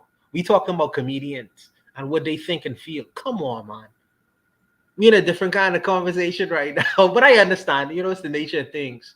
I understand it's the nature of things, but you know, like I say, money is expose you, and money will really show you who you really are. But ultimately, at the end of the day, I stick around and see what you actually do. Dr. Johnson has been talking for a very long time, and now he talking about women and different kinds of issues or whatever, but we stick around and we see the results of 13 years and what it is actually being produced. And any man worth that salt say, man, this man ain't serious. No matter what he say, that sounds good. That sounds good. That sounds good. We are judged as men. We judge and assess you based on the results of your actions, not what you say. Not what you say. You know, but you know, like I say, man, I understand this is edutainment, so I'll just leave it there. I'll leave it there. Well, give us something Gavi would say about this, Juana. Oh, Gavi is dismissing right away. Gavi talked about the fact that when he was referring to the so-called intellectuals at his time, you know, the EB, the voices of the world, and he said that these guys they talk a good game. They talk a good game, but when it comes to brass taxes, when it comes to making things practical, they can't implement the ideas that they write on paper. It's all just fluff. It's talk. Because when they dealing with the practicalities of life and real people and having to solve real life situations, the whole thing, you have to sing from another song key. You have to sing from another song key. You know, so like I say, these guys, you have to actualize the things that you express from your mouth and ideologize. You have to make things practical. Make things practical and real. And if you can't make it real, you're just talking. And we shouldn't pay attention to you. But that's what Gavi would say. I'll leave it there. I appreciate that, Buana. In the chat, Razuliism says he is expressing his frustration and maybe he realized you Negroes are sick. He says Gavi died before he saw how Negroes act. Real Black Gentleman in the chat says Gavi wins if he anticipates Du Bois's sabotage. That's it. That's the message. We could come back to what Razuli said. Because Razuli, even though it might rub some wrong, there is a valid point in there. What happens when the pro-Black, Pan-African, Gaviite, revolutionary, what happens when they're fed up? What happens when they're fed up and they decide, unfortunately, to turn away from it? That's something we can discuss after. But in the meantime, let's get Oni's thoughts on what everyone had to say and the video itself. Oni? Yeah, so, I don't like the N-word usage, but it is what it is. It's an interesting point. Obviously, not only broke wokes care about the community. There are like athletes who hit it big, and then they, finance big things in their communities and so on and so forth, right?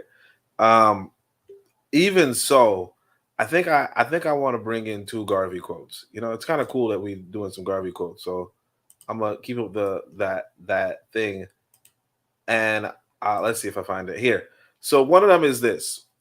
First off, this one was inside of Message to the People. So that's my favorite Garvey book. For Message to the People, he says, never keep the constant company of anybody who doesn't know as much as you or isn't as educated as you, and from whom you cannot learn something or reciprocate your learning, especially if that person is illiterate or ignorant, because constant association with such a person will unconsciously cause you to drift into the peculiar culture or ignorance of that person. And to a large degree, what Garvey's kind of saying is, stop going to these ADOS folk, stop going to these FBA folks, stop going to these swirler people, stop going to these, MGTOW or whatever, or the other one, the Black Male Studies. Stop going to these people because they're gonna mess up. They're gonna mess with your head. And Charleston White is one of those people who's gonna mess with your head. And so the other quote I wanted to put, and this was really the quote I was looking for, I don't remember where it's from, but Marcus Garvey said, you must not mistake lip service and noise for bravery and service. I'm not going to say being a community activist is easy, but as he pointed out, when you got nothing, you can complain to your government about how I ain't got nothing. And in some respects, that would make you a community organizer. Now, again, I don't know Charleston White, so I don't know what he was doing. Maybe he was doing something with a school or something. I don't know. But again, if you want to complain to your government, you got nothing going on, you might do that, and then you can get bought. And the thing, like I said, Black people were enslaved because we are very easily bought. Okay. White boy buys you, and that's it. And we see this day in, day out, time and time again. This white boy waves some money inside of Black folks' heads, and they do just about damn anything. A lot of the drug trafficking, or a lot of the drug trade, a lot of the gang banging that happens in inner city communities ties back in with white folk paying. But you got to ask yourself, you telling me you would sell crack cocaine to an elderly woman? You would sell marijuana and this and that, and you would shoot you would shoot at other people just for some money? It's absolutely. By a lot of black folk will say absolutely. And so, you know, what Garvey, you know, saying, don't mistake lip service and noise. Again, anybody can make noise. Anybody can do lip service. It really comes down to, well, two things. If the opposition tells you to stop, what are you going to do? You know, and I guess we could go back to the Musashi quote. You know, Musashi said, you know, and this was, I like this, you know, I like what he said. He said, for a warrior, you know, to be a warrior means to choose death always, right? And of course, you know, not suicide and shit. But he's saying, you know, so the opposition comes to you and tells you to stop. What's a warrior's response? And it's, I ain't stopping. However, you know, what a lot of people are saying is, for how much? You know, and I'm saying this because, like I said, I used to be in an organization with Alton Maddox, and he would tell us how when he was, you know, doing his organizing, people would, you know, approach him with like suitcases of jewels. Okay, suitcases of gold and jewels and all that kind of stuff. You know, the kind of, you know, cartoon type shit. You know, not like cash or whatever, but yeah, or suitcases of cash, all that kind of stuff, or you know, briefcases of cash, that kind of stuff. People would approach him, and he would turn it down. And he said one of the stories that happened was that him and there was this one case of this brother in I think it was Bensonhurst, right, who got killed, and they did a protest, and it was a successful protest, and these white folk, you know, came to them, and were like, "We'll give you anything if you stop the boycott." You know, because they were doing a boycott every Saturday, and that's when black folk hand their money back to white people, right? So white people was pissed. So they said, "We'll do anything." And so Maddox told them, he said, "All right, tell us the name of your children who harmed you know, tell us the name of the boys who harmed our, you know, the black youth." And the white people told us, and this was interesting. The white people said, we can't turn on our own children. Like we can't give away our own children. And so then what was it? Alton Maddox stood up and said, "Okay, then we got nothing to talk about." And as he was getting up, he said he looked back and he saw Al Sharpton and C. Vernon Mason still sitting down. No, C. Vernon Mason, Al Sharpton, and the boy's father still sitting down. Like, can we have this conversation without Maddox? And then, of course, shortly after that, well, according to the story, Al Sharpton started to wear, you know, he stopped wearing tracksuits and started wearing suits, and he stopped being this skinny guy with, you know, medallions or whatever, and started being, you know, a fat boy, you know, well, you know, with riches. But the point being, right? Of course, now he's skinny as a mofo, but still, with a show. But the point being that the opposition is constantly trying to buy people. And the reality is that some people who is never no good, they might have, you know, they might be like, I protest this, I protest that. But in their hearts, they were never that good. And the thing is that this is a very frequent phenomenon. And I'm telling you right now, you know, I'm not really paying attention to it because, you know, it don't really interest me.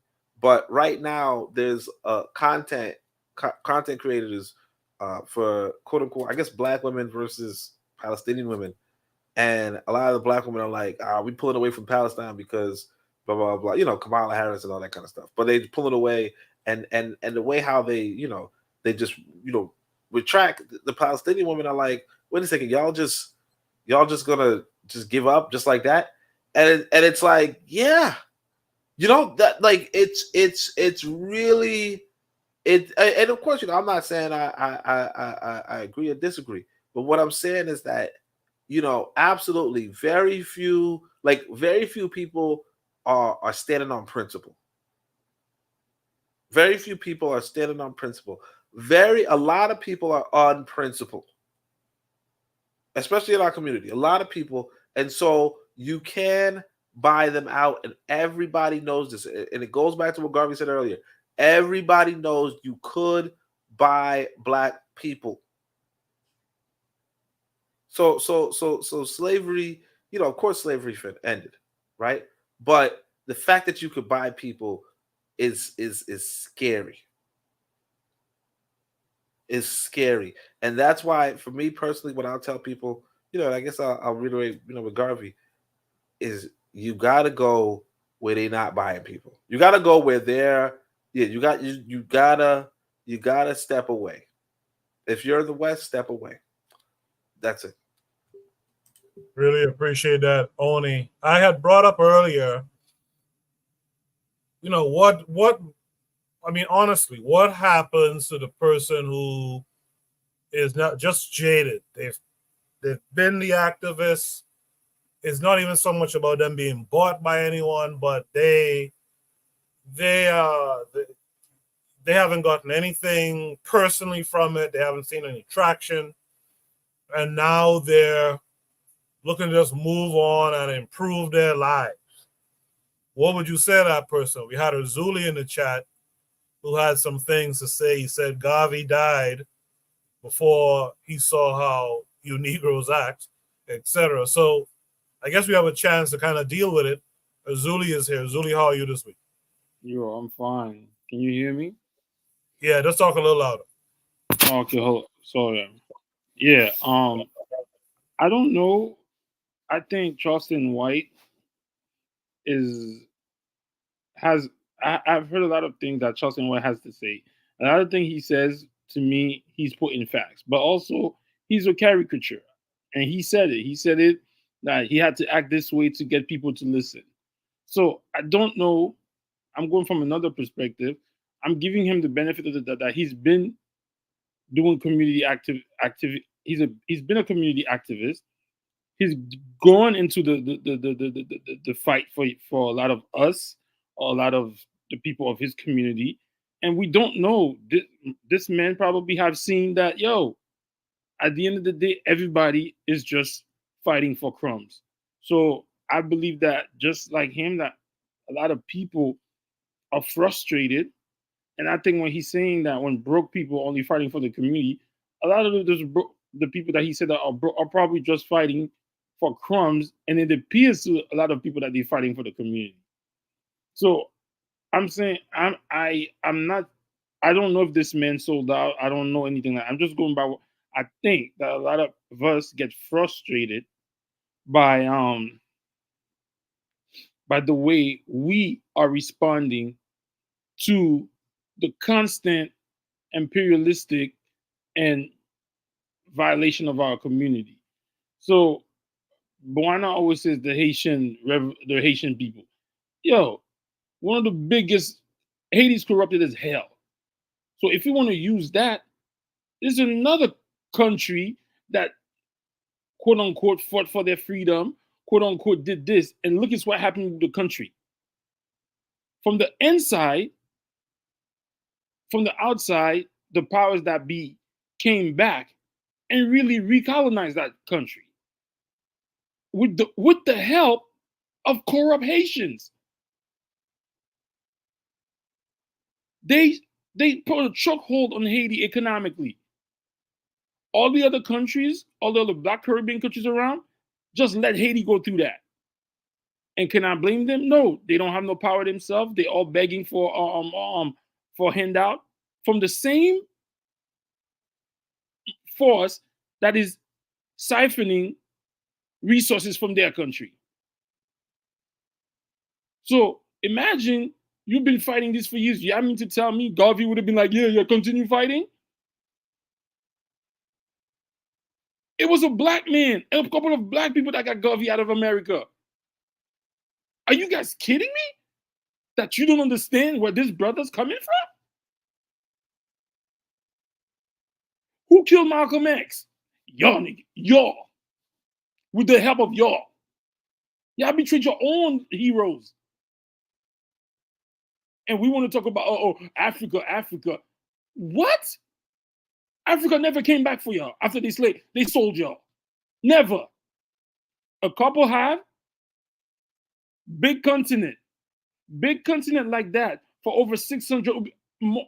They've been subjugated by the Arabs and they've been subjugated by the Europeans. South Africa, they're xenophobic against Nigerians. They mad at Nigerians.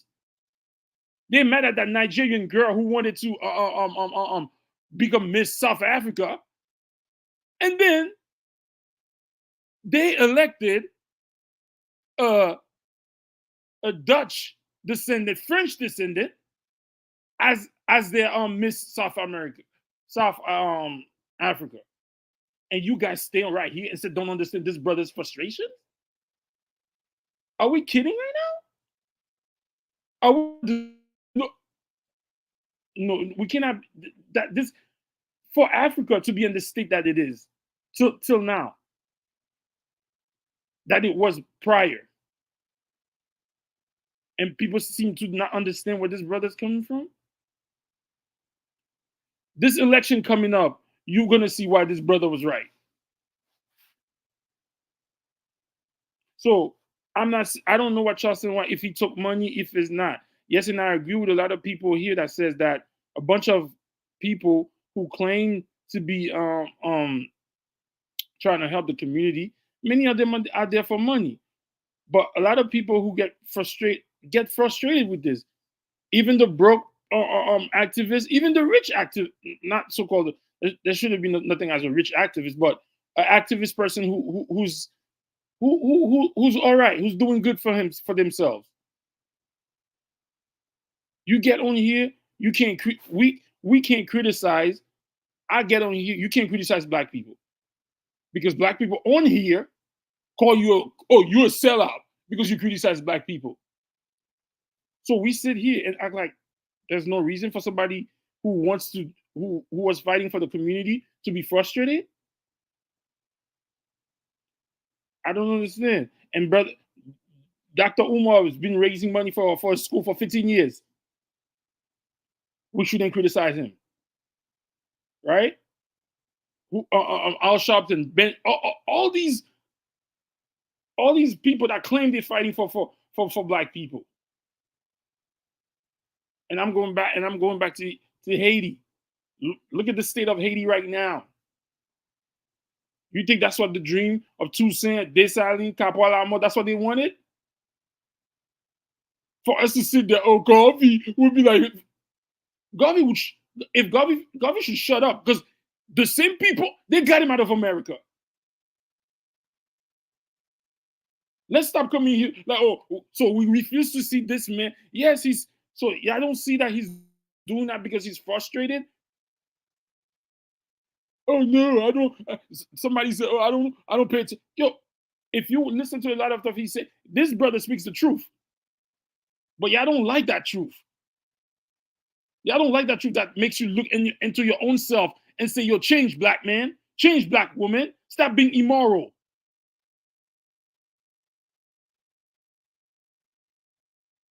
Stop being so materialistic. Are you done? Are you done? No, I'm not. Jesus Christ, hurry up, fuck. You ain't lying. Me and Black Steel don't ever agree, but we agree on that. Well, I don't care. This is exactly it. I don't care.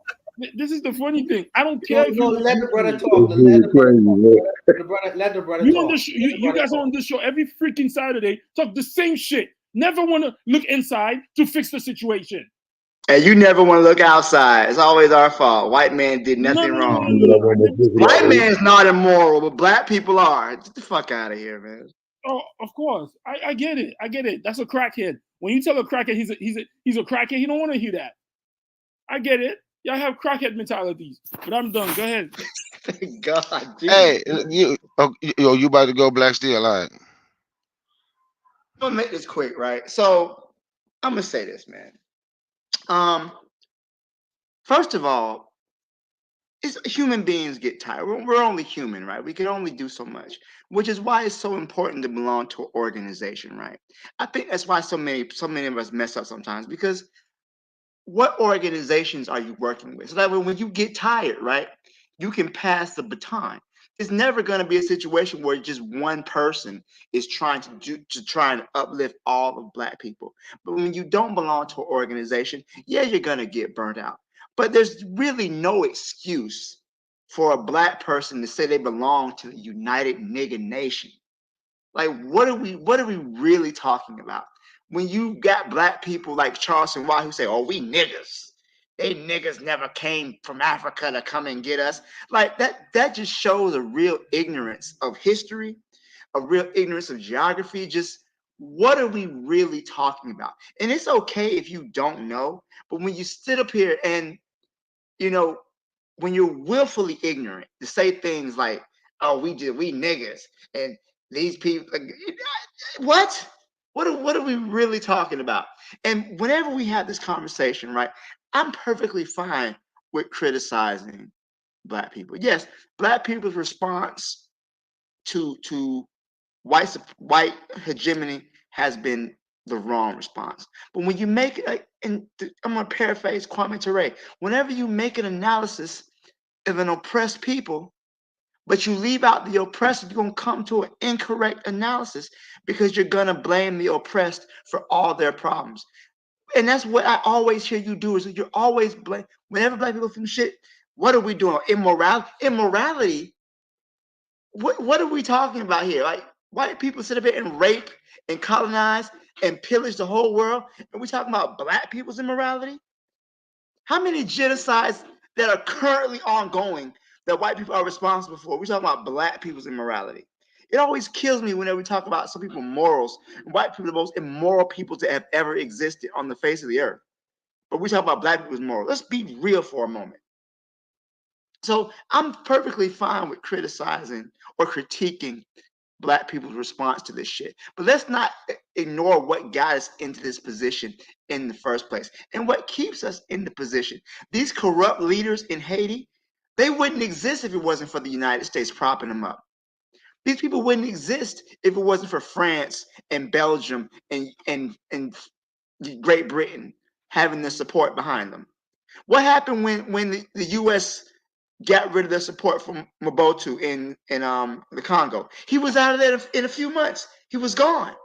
So we can't complain about corrupt African or corrupt Caribbean leaders without ignoring the fact that if these people would not have the power to do what they do without the United States and the West giving them the help. So I just want to be focused on what the true enemy is. And I don't see Haitians as my enemy.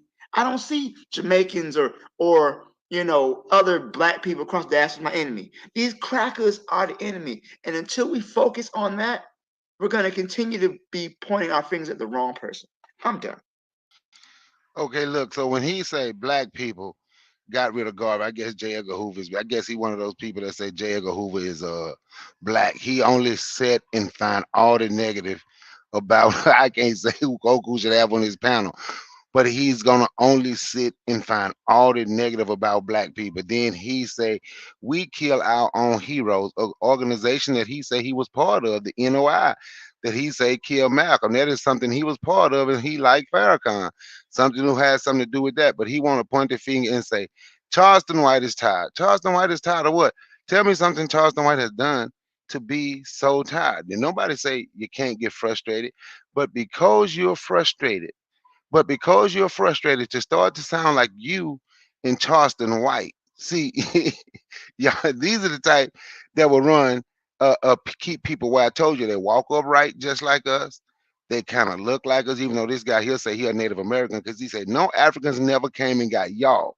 So I don't even know why he just discussing Africa. He's a Native American, but anyway, he's Native, whatever his name used to be. But anyway, they walk upright. They can speak your language. They look like you, but they ain't you. They speak in a different language. They are there just to infiltrate. They are there just to tell you how sorry you are.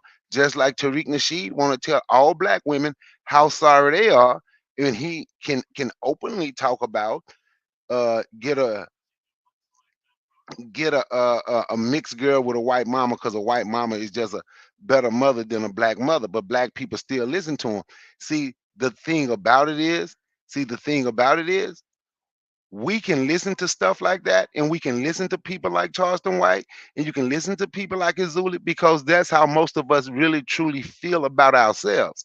I have never seen a person don't see nothing positive. So when he say with Toussaint L'Ouverture, well, Toussaint L'Ouverture was one of those people that kind of didn't like black folks, who wanted to work with the French, and he led a revolution, but they could stay, and he wanted to keep kind of like imperialism. Toussaint L'Ouverture, that's kind of like what he wanted somewhat.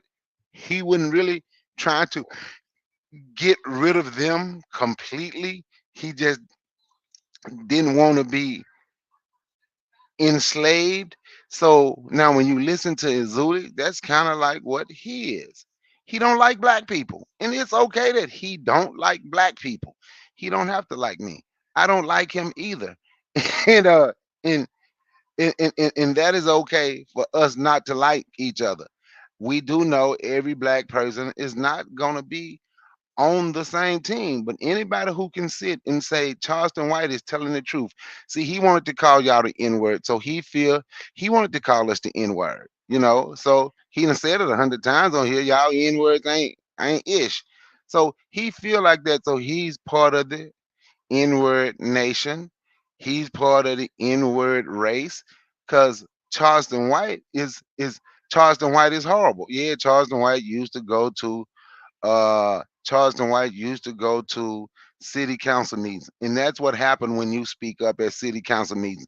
You speak up at a city council meeting, and they see somebody might hear what you're saying, and they can offer you some money. Now it's up to you if you take that money. So then once you take that money, so were you really doing it for the people? Were you trying to put yourself in position to make you a little money? I've seen this my whole life. It even happened to me at going in speaking in the city council meetings, in the type of money that they can offer you. But do you want to be controlled by their money where you can still stand up for your people? Or do you want to take their little $250,000, $300,000 a year and their free house to sit on social media and speak of black people the way Charleston White speak of black people? These people don't like black people, and Azuli included. And I hear the mic. I want to respond because I see it a little bit different in the brothers, some of the brothers, because I embrace our community's opinion, no matter how diverse it is, no matter if I don't like it or not. I think that sometimes diversity of opinion is good. It is very good because you are able to get, sometimes you get a better understanding of how people are thinking, and you are able to assess where you are within that thinking, because all of our community don't think the same. So some of Arzuli's opinions and Charleston White's opinions is just giving us Gaviites, Black consciousness, or whatever, a perspective first and foremost of where our people are, and it give us an opportunity to maybe be able to not only to educate, not only to inform, but to have a dialogue. Because if on both sides, if we cut off from each other and say this person have this perspective, he'll never see it my way. You know what I mean? You're cutting off a conversation where you need to have with your brothers, because all your brothers ain't gonna never agree. Not all the time, and not only on all the issues. If a man say he tired in terms of community activism and service of the community, that may be a legitimate sentiment in how he feels. So I feel like it's important to address that. We've been in a society for 400 years. Of course, there'll be some battle fatigue. Of course, there'll be some tiredness. You can get tired. I just say that the temptation of you being tired and saying, well, maybe I need to go hook up with the winning team. Maybe instead of practicing pro-Africanism, that Pan-Africanism, which has not really been successful or effective for me, maybe I need to practice Pan-Europeanism. Maybe that's a situation that I need to delve myself into, because that I feel like maybe they win more because I perceive them as winning more. We need to understand what a protracted war is. In America, they had something called the Seminole Wars in South Florida. And that war was a protracted war. That war lasted a long time. Long time.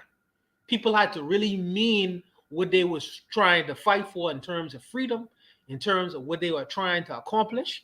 That because that war didn't last 3 and 4 and 5 years. You know, we used to the short amount of time period to settle affairs. Sometimes wars are protracted; they last long. The Israeli and Palestinian war, that is a protracted war that lasts generations. Because the Palestinians are determined and say, this is our land and we are willing to fight for it. No matter what. No matter what, you have to get this down into your people and mindset and have them think. Cortez, when he first came to the South America, he burned the ships. He said, we ain't gonna give you an alternative. We ain't gonna give you an option. You either succeed or you die. This is the alternative. Sometimes some of my Haitian brothers and sisters had to fight in their scenarios as well. You either you fight and win, or you going back to the plantations. This is the choice and the option. This is the choice and the option. Before Garvey, there was Antonio Furman from Haiti who was talking Garvey politics. So you have to give the. Sometimes you have to educate your people. Sometimes you have to give them perspective. I don't criticize Azuli and his opinions. He don't hear me criticizing, because he giving me an opportunity to maybe express my side of the conversation. My side of the conversation, maybe he may not understand or even reflect on, because some of our people may not hear, had the opportunity to hear our side of the conversation. They must hear our side of the conversation too, to be able to come to an objective opinion. So me disparaging the man, me talking about the man, me because I don't like what the man have to say, that's not really getting anywhere. That's not really getting anywhere. I just want to express to him my side and how I look at the world and make him make up his mind. Because like I say, the option is like how the Americans say, freedom or death. Freedom or death. Freedom or death. This is the choice, because you can't go to pan-Europeanism. Pan-Europeanism is Hitler's Germany. Pan-Europeanism for the black man is an oven. Pan-European is Hitler's oven. That's Hitler's oven for the black man. So you can't go to pan-Europeanism, because eventually that's where you go in. That's where you go. You're going right into them ovens, believe it or not. So you must fight for your self-determination in this world. You must be able to compete. I understand you're tired. I understand some black people are despondent. They're ignorant. They don't want to do certain things for themselves. You feel like you're losing on the losing team, but you must fight anyways, because the choice is the oven. Either you fight with us and live to see you're fighting on your feet like men, or you can die on your knees and you're going straight into the oven. Because the white man, in the white man world, you are continuously the second-class citizen. Now you're the third-class citizen because the Mexican going before you. Because the Mexicans are going before you. You know? So I just want to give an alternative view and express to my brothers who may be wanted to veer away from this idea of Pan-Africanism and going into Pan-Europeanism, because that's the only choice. Because you can't be Asian, you can't become a Pan-Asian. You know what I mean? So the only choice that is left is for you to meet out this battle of Pan-Africanism. Pan-Africanism or perish. Pan-Africanism or the ovens. Go ask the Jews about it. Go ask the Jews about it. So we must have an honest dialogue. Like I say, it's not in my nature to cuss out nobody because they have a different opinion than me. My position is to educate the man. And if he still say, well, you know what, I can still trot on this road, I can just leave it alone. Just leave it alone. Just leave it alone. We are where we are. we are where we are. But that's my spill, Koku. Brother, you got it. You got it. Yeah. Any other last thoughts here? Can I respond to Yeah, go ahead. I want to respond to. Go ahead, Azuli. so One, two. so it's funny how your brother said, I don't like you.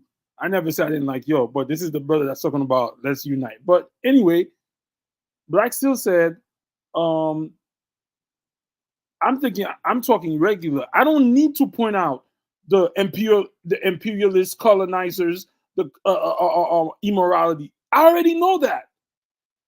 There's a prophet that said, "No enemy without could destroy me if I don't have an enemy within." The Haitian Revolution,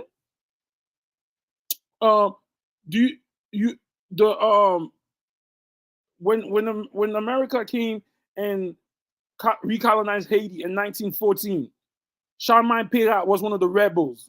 You know who betrayed him? You know who betrayed him and let a 5-star American general in his camp to kill him? One of us. You know who betrayed Fred Hampton? One of us. You know how many? Because you want to said Fred Edgar Hoover. You know how many black people that Edgar Hoover hired to come and destroy our movements? So when I'm saying what I'm saying is this: the enemy without cannot destroy me if I don't have an enemy within my camp. And black people in America and all over the world have an enemy within themselves that they have to work on. Until you don't fix that enemy that's within you, the enemy without will destroy you. So if y'all want to keep you're not putting out the immorality of the white man, why the hell do I have to do that? History shows it. So I have grown men. He's gonna this guy he's gonna use the N-word. Koku told me not to use the N-word, so I can't use Negro. So y'all not Negroes now. So I'm just like Charleston White because Charleston White is saying something frustration. I wonder what Fred Hampton would say right now. You saw you know who led the police and drugged him and had the police kill him? One of y'all. If that's not an enemy within, I don't know. So it's, go ahead. I'm just saying. Go ahead, man. Go No, ahead, but because there have always been black people do not have the monopoly on traders, right? We don't. So in the United States, one of the most famous traders, the name synonymous with traders, Benedict Arnold. He betrayed the American Revolution he tried to at least to the British. Some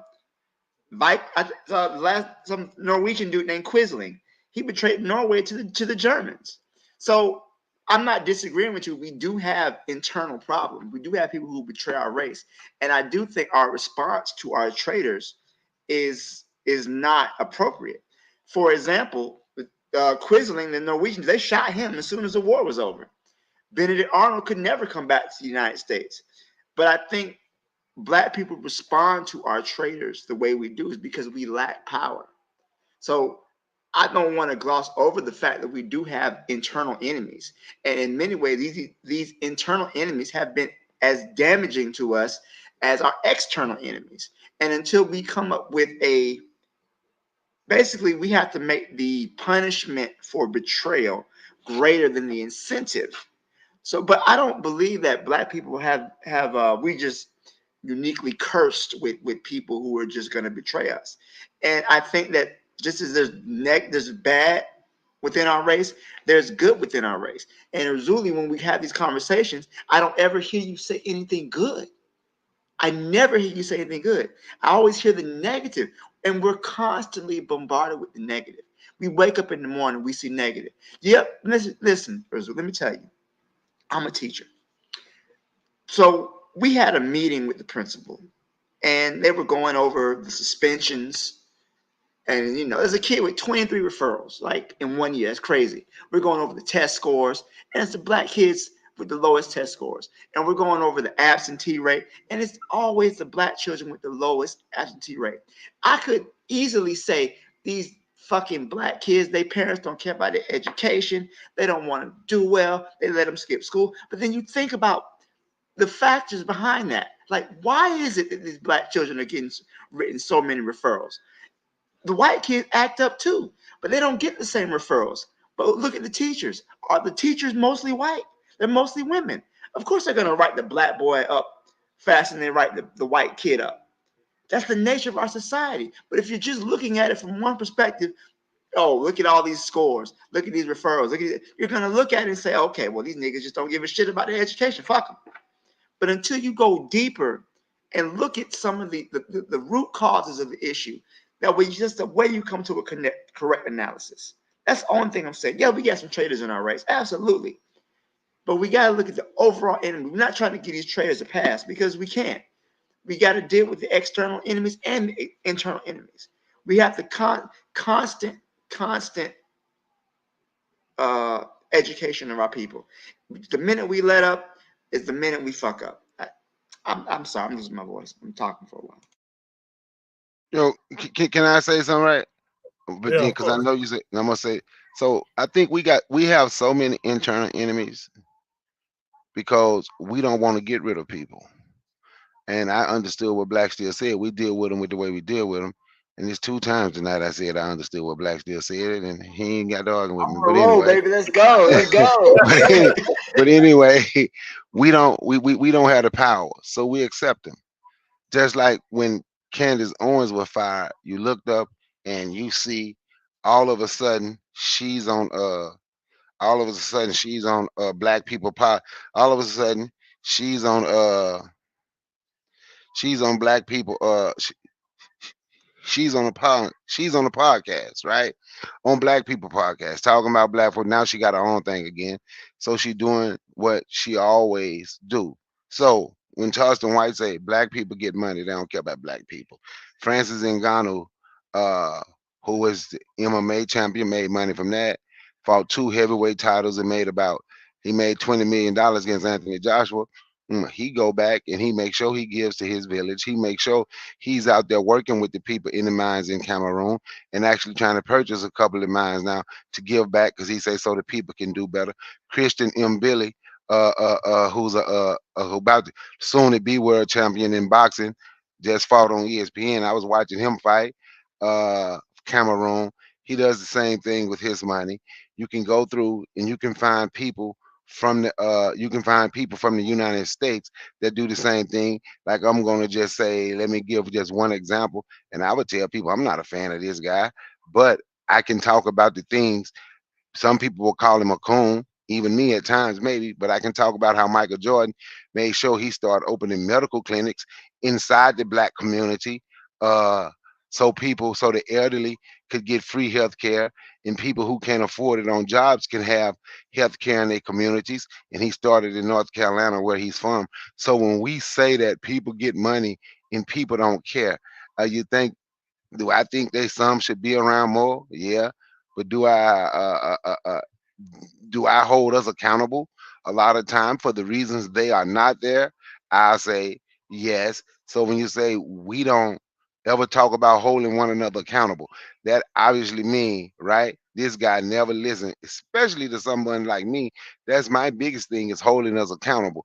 But when we're holding a conversation and a black person can only see what a black person has done and blame everything. Like I said, spin a narrative. They're gonna spin a narrative on it was the black people that got rid of Marcus Garvey. It was the black people. It was the federal government. So that's what they do. They keep you in a position where you need money, or they have you in a position where they are gonna where they can deport you. They have you in a position of begging. So now this is what I'm gonna do. Even the guy that set up Fred Hampton. And I'm not giving these people passes, but what he was about to go to prison. And if you look and seeing what people don't and what people and never talk about is the outside forces. Because when you start letting everybody join, people was coming in and people was watching to see what he was doing to make sure he was doing it. So, and I'm not giving him a pass. And when you look at the Black Panthers out there in Oakland. We talk about infiltrators. Nobody never talk about Tony Aoki. I might be saying his name wrong. The Japanese dude. This is why I be against that. All this bringing everybody else in. They got their weapons from a known CIA agent. Those were not black people that set them up. But when we look and we can only find and say, black people did this wrong, black people this, black people that, N-word this, N-word that, and you can find people that will side with that. What I tell people is the way Azuli can side with Charleston White is how Azuli feels about himself. And it doesn't make a difference who it is. That's how they see themselves. So they can't get past and say somebody else did something. Nobody's saying black people is perfect. We can talk, if we can talk about what black people do wrong now, why is it such a problem to talk about what other people do wrong? Just like those black cops who tried to figure out a way to say they saw Sonya Massey pick up the pot of boiling hot water and throw at the cop. Don't care how many times you see the video, you do not see that woman pick that pot of water off the stove and try to dash it on the cop. But you find black cops that somehow, some way saw, it was two of them, not a lot of them, it was like 2, 3 of them.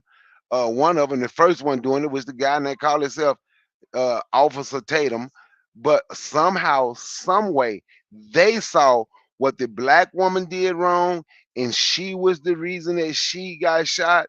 And the only thing the guy should be charged with is aggravated assault because he told her he would do it. And that's the problem when people are talking about we only look at what black people is. Ain't nobody saying black people is perfect. Ain't nobody saying we black people, we never do nothing, because I'm not gonna say like y'all, because you separate yourself. Y'all. So we are not saying we don't ever do anything wrong, but oh my goodness, but to sit and try to make excuses for people in all the things that they have ever done and still do to black people is absolutely overlooked and brushed out the way. You couldn't say that no better than Jesse Lee Peterson. You couldn't say that no better than those people I let folks here the other night when Oprah Winfrey was in Forsyth County back in 1987 and in 1983, in 1987 and 1993, where everything that happened was just black people fault, or just like the MAGA people today when they did the interview a month ago, where it's black people fault. Slavery was so long ago. All they have to do is get in that, and we don't understand when we sit there and we say those. We don't understand. We sound just like the Confederate flag toting, tobacco spitting redneck looking for a tree with a noose in their hand to find a black person to hang it for. We don't understand. We sound just like them when we say these things where they have never done nothing wrong, and we can only point the finger at us. Ain't nobody saying black people perfect.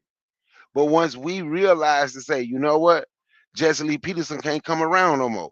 Once we realize, well, ain't nobody gonna ever take up for Candace Owens again, when the whole panel can just say, you know what, Candace Owens can be lynched from a tree and I can be eating a banana and smile. That's me. Don't nobody else agree with that.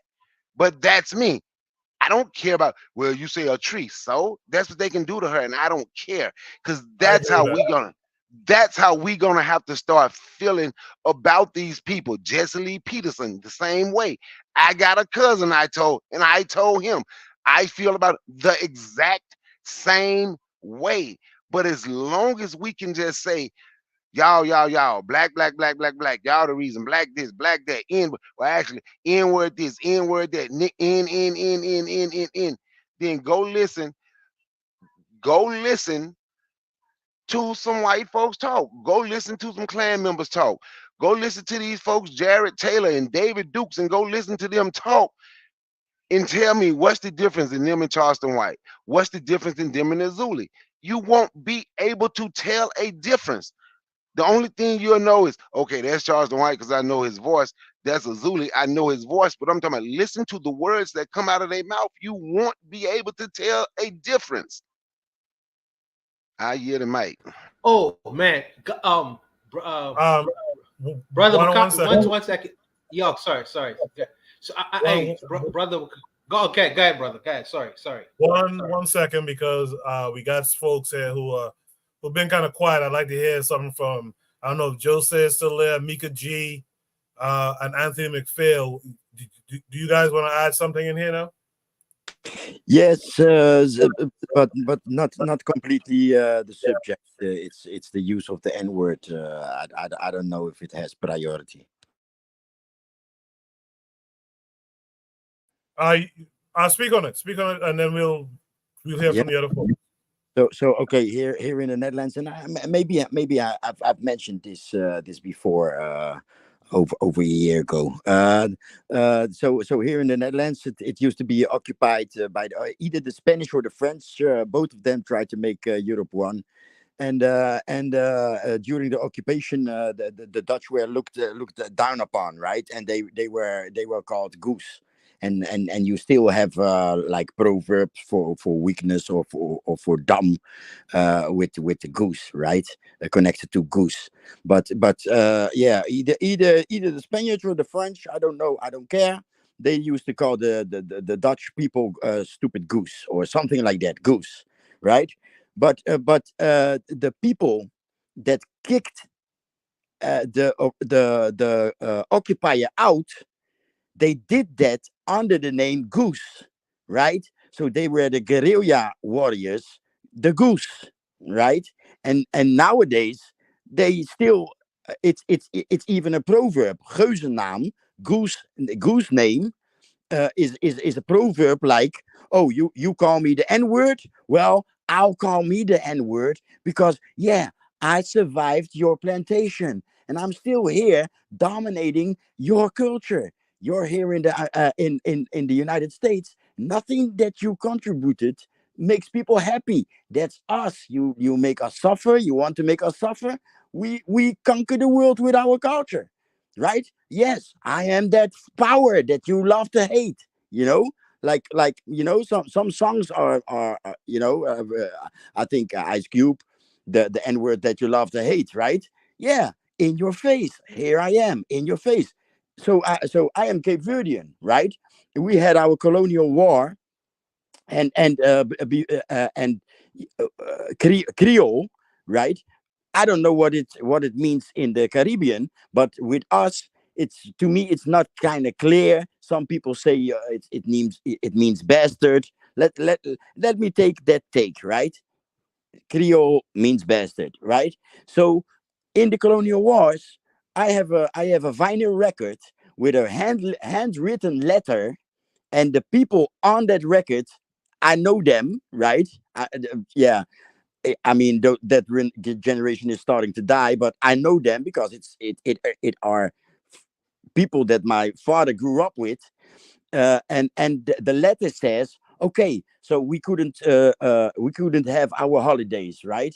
Our spiritual and cultural celebrations were forbidden. Now we can do that, and they name them, but they say also the same thing, like, yeah, here I am, that Creole, or, well, that bastard that you love to hate, and we kicked you out. Now we are independent. It's 75, and bye bye, Portuguese, right? So a Cape Verdean in the Netherlands, I came across two times that it was used in the struggle against the enemy oppressor occupier. And so okay, I know, right? The N word hurts people, but shouldn't the N word be like, you know, you have this saying like, or in films, I've seen it in films, I heard it in rap music, like, to make my name taste bad in your mouth, right? So yeah, to make the N word taste bad in their mouth. I'm sorry that we this is how I think about it. I'm sorry that we do not have pride enough to um uh, to own the N word, and that's it. It's I guess it's not really a priority. and we're never going to get to agree upon it. But I just took the chance to again explain this part of the world. Thank you. I appreciate that. Mika G? Maybe Mika's not there. Anthony, are you there? Yeah, I'm here, brother. I think Mika, she logged off, man. She had to go and do some mother stuff, you know. Yeah. Okay. Do you have any thoughts here? Because we haven't heard from you and Real Black Gentleman in a while. Yeah. Okay. All right, let me see. I'm gonna get this. Okay, all right, I'm gonna go like this. Coco, I want to say, okay, bear me just for a minute. Okay, we in a war. Just listen at me. This scenario. We in a war. We say we own whatever island. This is an island somewhere. You know, the island, and we African people, and you have the Europeans who are the colonial masters, you know, and they enslave us. Okay, you the leader of the rebel forces of the Africans. I'm a commander under you. Buana is a commander under you. No, Carl is a commander under you. Erzuli is a commander under you. Okay, now in the war, our main goal is to defeat the enemy and to drive them up out of the island and get them out of there, so we could be free, so we can have liberation for ourselves and for our people. But okay, in the midst of the war, you're gonna have one of us gonna say, well, look, man, okay, yes, I think we should be fighting for freedom, but I think we should fight for freedom for all people, not just for the Africans, but also for the Europeans. Now, the Europeans are already free, but we want to fight for a society where we are all equal, where it's just the island belongs to all those who live there. Nelson Mandela. You know what I'm saying? Then you have another brother who another one of the commanders who say, well, I know we fighting a war, and I know what our main goal is, but we also got to look at, hey, some of the stuff that we doing. You know what I'm saying? Some of the stuff that we doing to each other. You know, it's not just the Europeans that doing stuff to us. What about us? What about us who were the slave drivers for the European on the plantation? You know what I'm saying? What about us who did the bidding for the Europeans, who kept all the Negroes in line? You know what I'm saying? You gonna have that. You gonna have that, brother. Okay, you had that commander. So in this war, you got to deal with what the main goal is liberation, but we got to deal with all these intersectionalities. Or somebody got to come up with, look here, we need the whole. It's basically all I'm saying is Negro stalling tactics. Okay, we got the whole of the progress. Okay, now you got everybody ready, all the population, we all mobilized and ready to run these people up out of here. But you're gonna have Negroes who gonna come on the side and say, well, look, well, hold up for a minute. You know, we got to think about what's gonna happen after the war. How we gonna deal with these Europeans that's gonna be left? Or we gonna wipe them out? You know what I'm saying? Or what's gonna be our relationship with the mother country, the country that colonized us, and all this? I'm saying this is the same thing. What happened in South Africa is what happened in Zimbabwe. You know what I'm saying? Now, as soon as Robert Mugabe and Zanla and the rebel forces got the upper hand, Europeans started playing tricks. They throw it in the Lancaster Agreement, and they say, well, look here, we're going to do it like this here. Okay, we're going to have an agreement where over a period of time, you know, the whites going to turn back over the land. They say, which they never did. The same thing in South Africa. They said, well, Nelson, we're going to let you out of jail. You're going to come in. You're going to appease the people. The people are going to be happy and full of joy because you walked out of jail. But the same thing, the status quo remains. White folk, we still own 75% of the land. They'll say we still control the economy. We control all the mineral wealth and everything. So basically, ain't nothing changed. Apartheid, they did number change clothes. It's the same thing. This is all of this is the same con game to keep us from fighting. Dr. Amos Wilson said you got to fight a revolution to the end. And so what I'm saying, when you have, I mean, I'm not talking about nobody particularly, you know, I'm talking about the idea. I'm not talking about brothers on the panel. But I'm saying one thing we're going to have to deal with, we got to deal with these Negroes that try to start a revolution.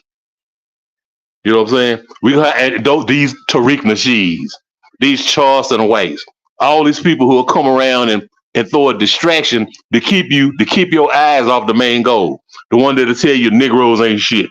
The number one that'll tell you black women ain't shit. The one that'll tell you we can't work together because you're a communist. No, you're a capitalist, or you're whatever. You're a Christian. You're a Muslim. You're a traditionalist. All this stuff. But our main goal is to win the fight. We win the fight. After we done won the fight, we'll sit down, we'll talk, and we'll hash out, whatever. I'm saying, but during the fight, when you have all these jokers that's come around and come up with all kind of Negro stalling tactics to stop you from pursuing the fight. That's what I'm talking about. And we got to deal with these Negroes, man. And we gotta quit giving them platforms, quit giving them power to disrupt our fight. No, we ain't gonna never win as long as we're saying, okay, well, all voices need to be heard. No, sometimes voices need to be heard. We need to listen to them on the side somewhere. Okay, yeah, I see what you're about. You know what? No, get him on with him around there. We don't need him around there. Because you know what I'm saying? That kind of poison man will affect other people. We already dealing with people who we'd have been dumbed down. Look at all that we got going against us as far as the culture. You know what I'm saying? This dumbed down culture, this degeneracy. You know what I'm saying? This low frequency, this low vibrational stuff, Koku, that you talking about, the vibration. You know what I'm saying? We got all of this right now. It don't take much for a Tariq Nasheed to come in and tell some people who don't have an identity anyway, who don't know their identity, who ain't been taught nothing in school, who don't know nothing about it. We ahistorical. We don't read history. Okay, so you get a sucker like that can come in and tell you some stuff like this. Oh man, we this right here. And next thing you know, you got black people in one part of the world going against black people in the other part of the world. You know what I'm saying? And looking at them as the enemy instead of the motherfucker that's oppressing both of y'all. You know what I'm saying? I'm saying that's all I'm saying. We got to lay there. We can't give these Negroes power. No, we can't give these Negroes no platform. We can't allow these Negroes. Koku, if like I said, you my commanding officer, I'm one of your officers, and I come to you with some bullshit like that, you know what you need to do with me? You need to say, we're going to either exile him or take him around the back of the building and shoot his ass. You know what I'm saying? Because guess what? Those Negro stalling tactics is what's going to stop the revolution. And I'll leave it off right there. Yeah. All right, Real Black Gentleman, do you want to add anything or not? Yeah, I'll try to be brief. I guess, just talking about broke woke. One thing I can say is that sometimes when you don't have money, you want to spend other people's money.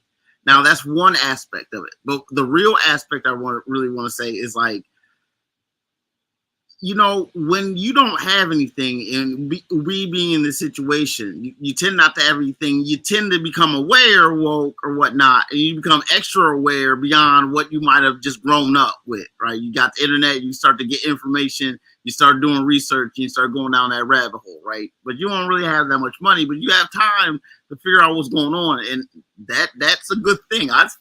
I'm not rich. If I'm the idea, if you're broke and woke and you want to care about the community, don't care about it, care of it, care for it. Like, if you don't have anything, the worst thing you can do is mope about what you don't have with other people who don't have anything. At some point, one or both of you are going to have to do something. Now, if it's just you, it might turn into what am I trying to say? What I'm saying? The who will help the mother hen trying to make I'm just saying a nursery rhyme or all thing. But this the story of like, okay, who's going to help me build a community? Not I, said the thief. Not I, says the pirate. And then when you build a community, who's going to help me enjoy the community? The pirate and the thief says, I will. And then it's like, nah, you didn't really help me build a community. I can't let the thief and the pirate come in and enjoy this community because you're just going to just tear it apart. You're not even going to try to make the community grow like a loaf of bread. you got to be careful about the caring about, when you drive a car and you have a roundabout, you're going around it. You're not going at it. You don't want to care about it. You don't want to care for it. You want to have a forwardness and a furthering about what it is that you would care about. If it is like a corner or, making sure that, what you do is good for another person, for yourself. I mean, community is another broad word. You know what I'm saying? It's not a very localized word. Community should not mean just the broadness of people between LA and New York. That's a very broad sense. There's a lot of everything in between that. You know what I'm saying? I mean, people are different where they are. You know what I'm saying? Being despondent, the stressors upon people. And I mean, you want to see a better world. But people go through their cycles. And so it's like, do broke wokes care? Do only broke wokes care about it? So if I have money, you don't want to have money, and then like not be in the community. You don't care about, you won't care about it then. But it's like, it's one of those things like when we're talking about, the community in the United States, it's different than talking about like Black people's commonalities and their their nationalism and their citizenship in other places. It's like, speaking of Charleston White, I personally don't really like listen to him at all. To me, there's comedy where you make people laugh, where you're kind of laughing, you know what I'm saying, with other people, and there's comedy where you're laughing at other people. And too much of that comedy laughing at other people and just pointing at other people and just trying to get a sarcastic response at it. I really don't listen to I don't know his background. I truly don't. It doesn't really appeal to me what he says. I'm not gonna lie, it really doesn't. Sometimes people, you know what I'm saying, try to be shock jocks instead of comics. And just for shock value and just saying something that clearly a lot of people are going to have a visceral response to, just to get the response, just to stir stuff up. There's times when you do want to stir up controversy, when you do have to stir that kettle and say that, this is rotten, it stinks, this activity is bad, but just to stir things up in the, if you have a pot, sometimes you don't want to stir up the pot. You just gotta let things cook and boil. Otherwise, it's not going to boil. I'm not a fan of him. I really don't listen to him. You know what I'm saying? It's like, oh, geez. I think that, you know what I'm saying, if you are broke and you are woke, make sure that you are actively attempting to do for the community and not just care about it. That's all I want to say. All right. I would ask if there's any last thoughts, but I think I got through everyone. Is there any last thoughts from anyone? Yeah, let me just quickly two things. Please One, be brief. Everyone who's about to go, please be brief. We crossed the 4-hour mark already, so only go ahead, and then whoever else wants to join in, just join in. Don't wait for me to call you out. Go ahead. All right, yeah. So the one thing is, the Constitution of the UNIA 1918 says registered active membership with all dues paid up shall be a Negro and shall be proven to be conscientious in the cause of racial uplift. He shall not be married to anyone of an alien race. And the other one I wanted to read was Marcus Garvey said, the white man has succeeded in subduing the world by forcing everybody to think his way. The white man's propaganda has made him the master of the world, and those who have come in contact with it and accepted it have become his slaves. What I want to say is, a lot of times people are just talking out of their snow bunny, their love for snow bunnies. And Garvey was saying, in his organization, do not if you love snow bunnies, you can't be a part of it, and this, I feel like a lot of the stuff demonstrates it. And the only thing I want to add to that is, when people talk about, who are the enemies within, you really gotta realize it's those people who are either, it's the Charleston whites, right? It's the people who are either sellouts or the people who are going for the snow bunnies. You know, the people who get tired and then betray their people, right? Those are the people who are the sellouts. Those are the people who are the enemies within. Those are the people that the white boy uses against us. Those are the traitors. And we have to understand it that way. And that's it.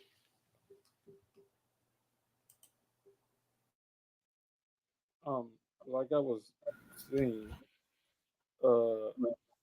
I think Charleston White is just expressing frustration, and Can you whether speak up? Speak up. Speak, because I wasn't even sure someone was speaking this now. I'm saying that, like I was saying earlier, I think Charleston White is just expressing frustration, and or maybe he did sell out, or maybe he did what he did. But I'm just looking at it from the point of view that a lot of people have worked with the community. A lot of people have used their skill or their talent to better the mentality of the community, and sometimes they run into these people into this fight within the community, which really frustrates them and makes them, you know what, I'm just gonna do me. So I didn't hear. So it, like somebody just said, maybe there's a way that you can, when you feel frustrated, you should pass it on or whatever, or take a break or whatever. Yeah, maybe that's what Charleston White, if that's what he's feeling, or other people like him should be doing. That's a great idea, to be like, just like I think they said when people came back from wars, they didn't allow them back in the community. They had to go be debriefed somewhere else for a couple of months and then come in the community. So my thing is, I don't know what these guys are saying. I'm just understanding the frustration of somebody like him, whether he's genuine or not. But I'm just using him as somebody who might be frustrated with the whatchamacallit, with the uphill battle. So that's what I was saying.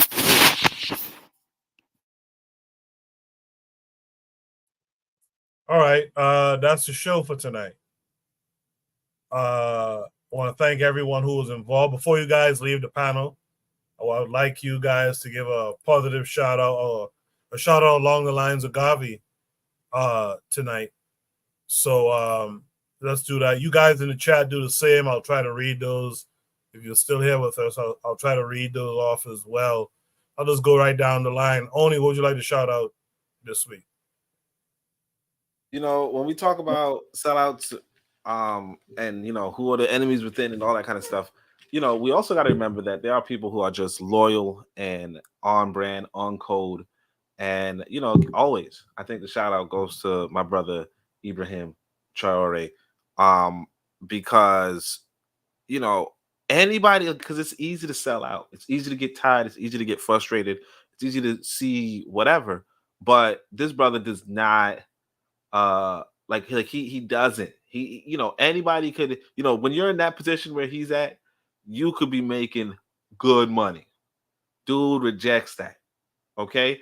And instead he provides for his people what they need. One of the recent stories was about the you know, he might be driving like a regular car or something like that, but he gave the medical staff, you know, these brand name vehicles or whatever, right? That right there is what we have to start celebrating. And when we talk about who, you know, who's the leader in the community and all that kind of crap, right? Or not crap, but who we talk about, you know, we can't bring in the same, we can't use the same sentence or the same phraseology for the brothers like Traore. So shout out to my brother Traore. That's it. Appreciate that, Oni. I'd like to point out this comment too from Afro Native World. He said, I think this convo overspent time on discussing Charleston White and not the matter of whether only someone with less economic resources cares about the community. Should revisit this convo without. I think that's a great idea, Afro Native World.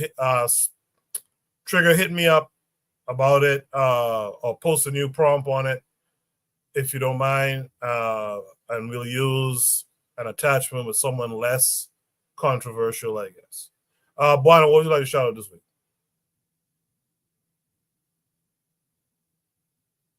Bonnie, you're muted if you're talking, brother.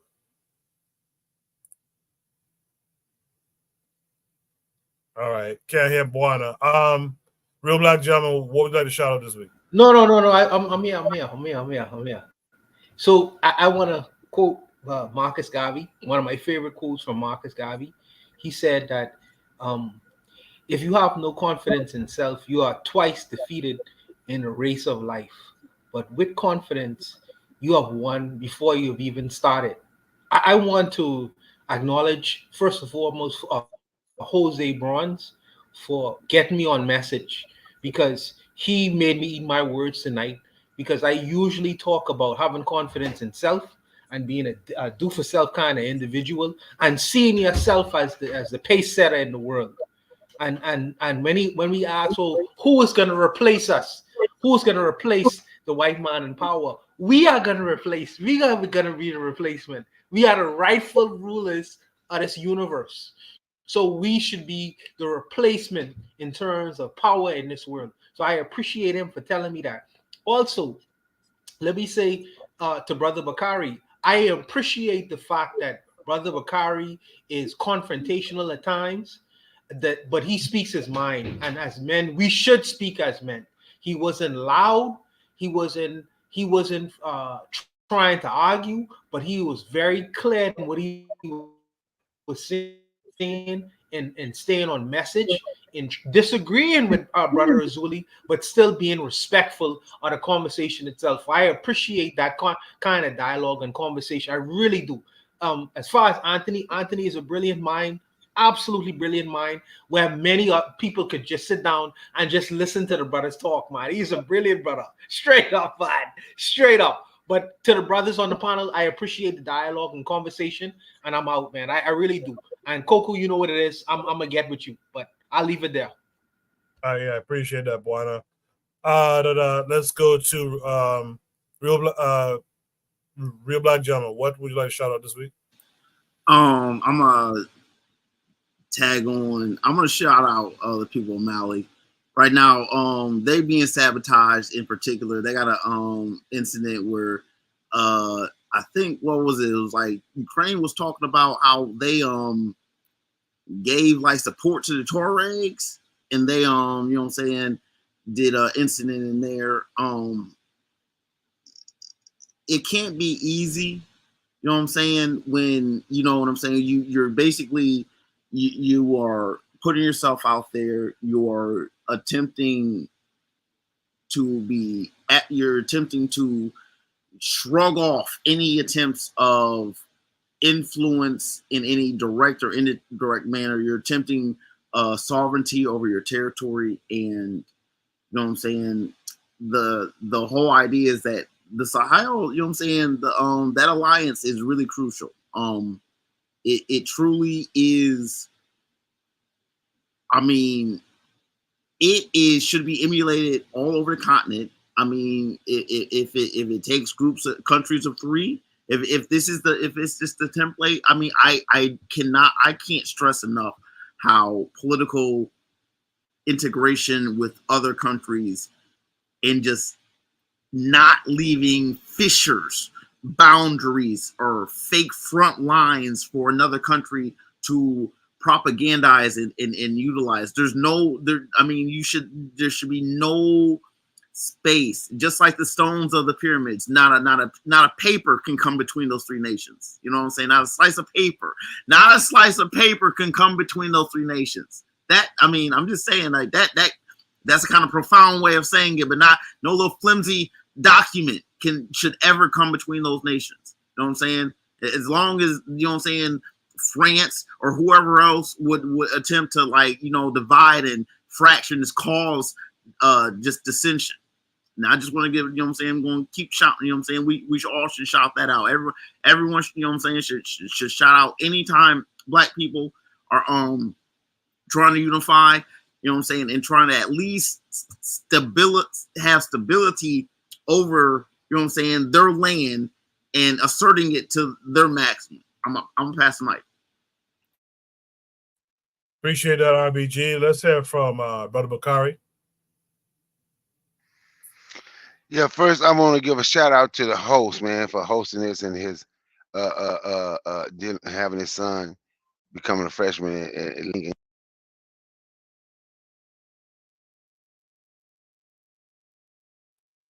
I think Brother Bakari's sound dropped out, right? Yeah. Yeah, Bakari, your sound dropped out. I'll come back to you, Bakari. Anthony, what would you like to shout out this week? Yeah, man. I want to give a shout out to the Honorable Marcus Garvey, man. You know, I just want everybody to know. Look, you see, I got my philosophies and opinion right here. Can y'all see it? Yeah. We see it. We see it. My philosophies and opinion of Marcus Garvey right here. And I just want to give a small take time out to give a small. I got a brother. I think Coco. I know you may have heard of him, brother Zahir Touré. And I know Carl's probably heard of him because you know he's from the socialist perspective. He's with community movement builders. His name is Zahir Touré, and he publishing his first book, and it's called the book is called Becoming African Radical. That's and the subtitle is Transformation in the Maguzi tradition. You know the Maguzi philosophy of the 6 African virtues. Yeah, his name is Zahir Touré, man. He has his first book coming out.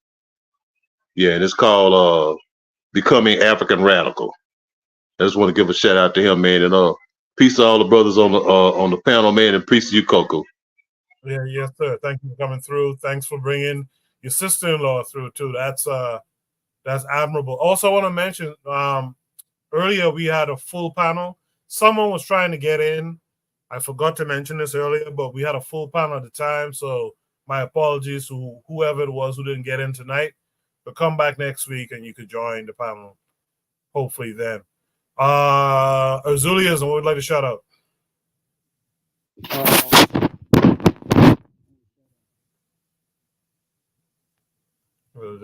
This guy fainted and died or something? What happened? You can't hear me? Hello? Okay. Speak now. Yeah. Go ahead. I want to shout out all the new energy that's gonna come into this world. May your warrior spirit never be stomped out. So shout out to that. And shout out to August 15, one of the most memorable battles in the Haitian Revolution. August 15, Kenzout. That's what Haitian people celebrated. All right, one. Appreciate it. Jose, what would you like to shout out this week?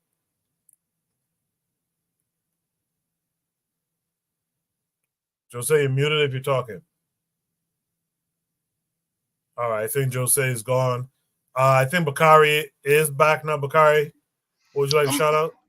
Okay, I wanted to give a shout out to the host, for hosting this panel. Yeah, for hosting this panel and having his son become a freshman at Lincoln University this year. I want to give a shout out to Azuli for coming on the panel, man. You know, me and Black Steel. He's normally the dude I debate with. You came here and took his place, so so I appreciate you coming on it. So I appreciate you coming on the panel. I appreciate the people. I appreciate the people in the chat, and I appreciate them. A shout out all the black people that's out here that's really trying and want to see our people do better. Oh yeah, and one more. I want to shout out to my young man, Big Mike. I sent him to Oni. He's seen him. Brother, I was telling you about 19 years old, designed his own car engine and put his own car engine together.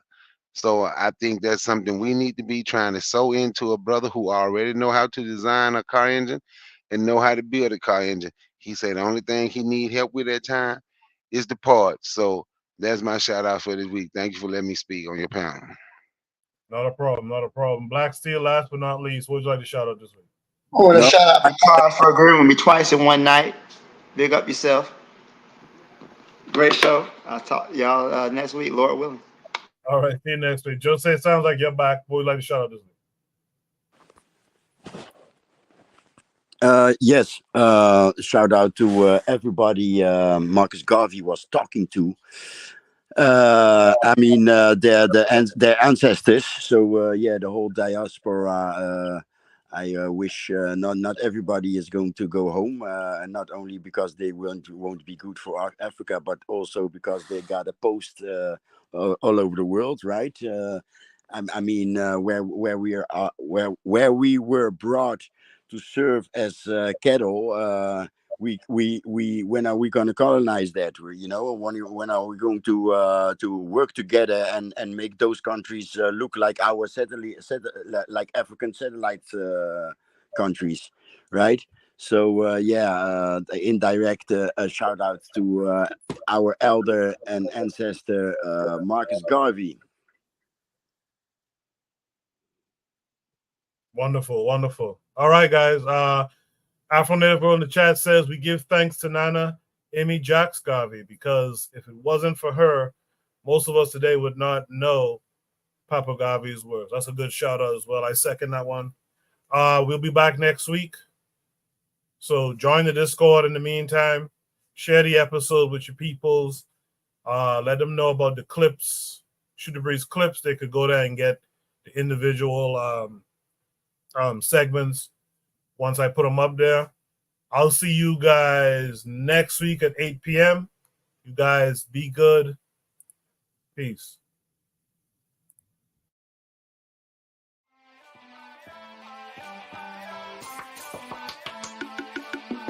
Thanks for listening to the Bitter Medicine Podcast with your host, Koku.